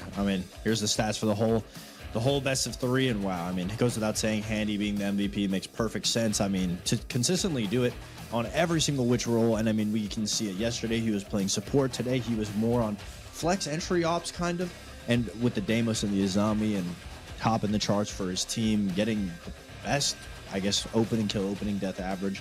He definitely wanted to make sure that he beats his brother today, and yeah, I guess it will be an interesting Christmas or happy holidays for them. technically, look, this is the sort of thing where you're like, oh, I beat you in the SAL final, and then you can always pull up the same thing. I beat you at the SI Grand Final in Brazil, the first time ever a Brazilian team won an international esports tournament on Brazilian soil in the history of esports. It had never happened before until our game got it over the line. I was going to say, I'm jealous that, I mean, I have a sibling of my own, and I can't be like, all right, I'll see you in a grand final, or we both win a major event. So I think that is honestly such a cool factor when you look at both these teams. There are two brothers that are historic players, have won the biggest events of the year, always see each other in grand finals, topping the charts. I mean, top players. It really is a cool thing to witness here in Siege. Absolutely is. And actually, let's talk to one of our victors here, JP, analyst for FaZe Clan, joining us on the call. JP, good to have you with us again. Congratulations. It seems like the teamwork, that concentration, and I guess yesterday what you were describing as everybody speaking together, vocalizing what the problems are, fixing them, working on them. It happened. It worked today. How do you feel? I feel pretty good. Honestly, like, our game plan worked like flawless. Of course, you can't win all the 3 maps, but very proud of the team. Like, everyone played incredibly, and me and Rafa, our game plan like went crazy. So yeah, we're very proud. Well, JP, I want to say congratulations, man. I mean, you guys fought hard. I'm sure the prep and all the work that you were putting in also shouldn't go unnoticed. So you're just as much as part of this win as the players themselves. I kind of want to talk about, I think the big elephant in the room here is the attacking sides for FaZe this entire series. If you just kind of want to give me a, more insight of why the attacks went the way that they did and why the defense was so spectacular in comparison. Yeah, sure. Like, when things start getting wrong, it just snowballs us, basically. And it gets a little bit mental, and we start hesitating to do what we should do. Like, when the first map ended, and we talked a little bit like, bro, was 6-0 and ended 7-5. We can't be hesitant when we need to do something that you know how to do it. So was basically it. Sometimes, like, we start to struggle on the attacker side, basically because of that. You always more pressure to attacking than defending. You know that. Absolutely. So when you're not with the right mental, it's snowballing and it gets crazy, basically. But like in the last map, our attack make us win. So they were beautiful. Sometimes when you are in the flow state, nothing can stop you, basically. For sure. Yeah, I mean, congratulations on winning the regional finals. My question is, last year, FaZe was always known as a team where it would be 4 players, very slow, step-by-step. They take their time to be able to approach a site, and then Cyber would be on his own. And slowly we've seen you guys change from being able to go from that to have Cyber playing more flexible operators. And now it seems like you guys have been trying implements of everyone being a lot faster, everyone being kind of like Cyber, being a little bit more aggressive. I guess I want to know, why did you guys decide to go with that route where you are abandoning the FaZe, I guess, core of how it was so strong into now trying to adapt and be way more versatile? Since I joined the team, that's one of my fights here. Like, we are always a slow team. And when I joined the team during the SI, the beginning of the year, my main thing when I start working with them was like, we have to play faster. Like, implementing like blitz pushes and stuff like that was like one of my main things here on the team. And be able to see the team bringing that like now at the end of the year and like right on the corner for the SI, we're feeling very confident. I'm feeling very, very good because I know that all the effort I put on trying to make us play faster, doing like more pocket plays. I mean, it's basically it. It was one of my fights when I joined the team, and now it pays off. So very. I'm happy to hear it. I'm sure that's very satisfying, as you could tell, to see it approach, maybe even faster going into the invitational. International play is always on another level. But JP, I want to ask you a more candid question in this case. What do you do now? You've won SAL. What do you do to celebrate after this? What are you guys going to do? We're probably going to have a barbecue. Like, we're Brazilian, so why not? And like, we're gonna take a little bit of the days off, like until the beginning of the January, and we start a prep off to the SI. Like, but basically now it's vacation, and that's it. Very very deserved vacations, I would say. Well deserved. Yeah. Absolutely. Earned. There's been a great performances this year from FaZe Clan. We can't wait for you guys to rest up, recharge, and be ready. Maybe we can see some photos of that barbecue. I'm sure Gabe would appreciate those photos. Yeah, definitely. So it would be all. I'd appreciate the invite. Hey man, if we were in Brazil right now, we'd be joining you for dinner. I'm telling you that, JP. But thank you very much for joining us all throughout this weekend, JP, on every single interview. It's been an absolute pleasure getting to pick your brains, and congratulations to you and the team. We can't wait to see you at the Invitational in Paris in a couple months' time. Have a good night. And there it is. Congratulations, our SAL 2025 champions, FaZe Clan, make it again. They start off the year 2025 by winning the Invitational in Boston and lifting the hammer at Fenway Park. And here at the end of the year, all the way down in Brazil, in Ibirapuera, they're able to lift the trophy of SAL and cement their legacy for this year. Tough games that they've had through this entire year. It's had ups and downs, but that just kind of is par for the course when you're competing at the tippity top, regionally and internationally in Siege. You can never rest. That crown can always be taken away, Fox. Yeah, no. I mean, you can win an event, you can win the regional finals, and then a couple months later at the next event, there's a different beast, there's a different Titan, there's a different underdog story. Every event, especially now in the current meta, as time has progressed, you never know what team is finally going to have something click for them and go on a history run, and maybe they win another trophy. You never know.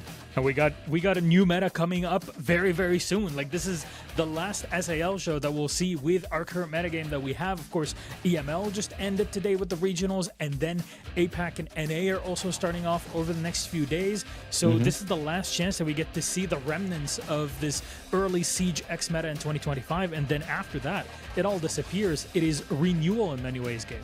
Yeah, it is. That's the always exciting thing about Siege, though, is you can't get too comfortable. You can't allow anything to get too stagnant because, as we know, and Fox, as me and you know as well, the meta is always shifting. So I'm excited to see what the new patch is going to look like, to see how Thatcher is going to be implemented. I mean, Thatcher was a big proponent through a lot of takes throughout Siege's history, though. So to see him back, it honestly warms my heart because I played Thatcher a ton. So to be able to now see him come to light again, hopefully not getting banned out, don't want to see that happen. But I am excited to see what the future looks like and to see what Fortress is going to look like. I'm very excited for what the future has to come.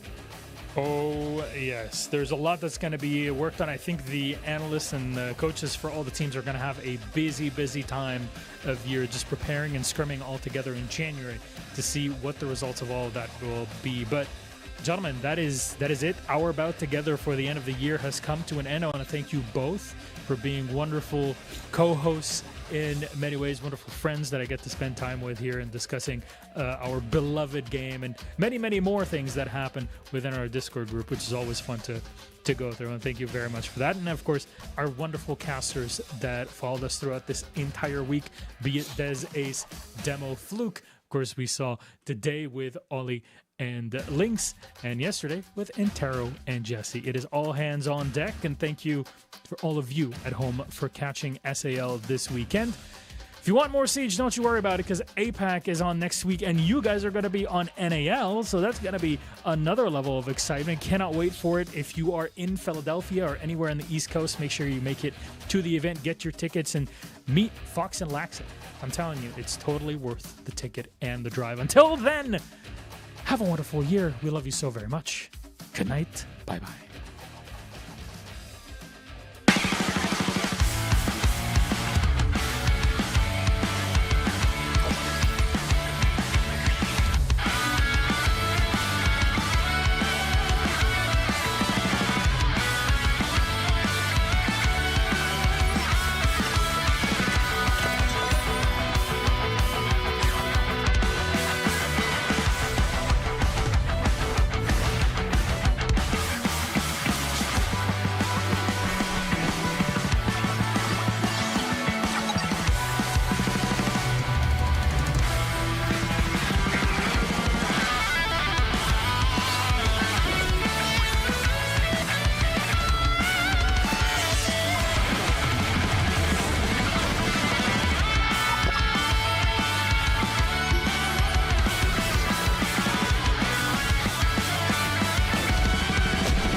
Available now.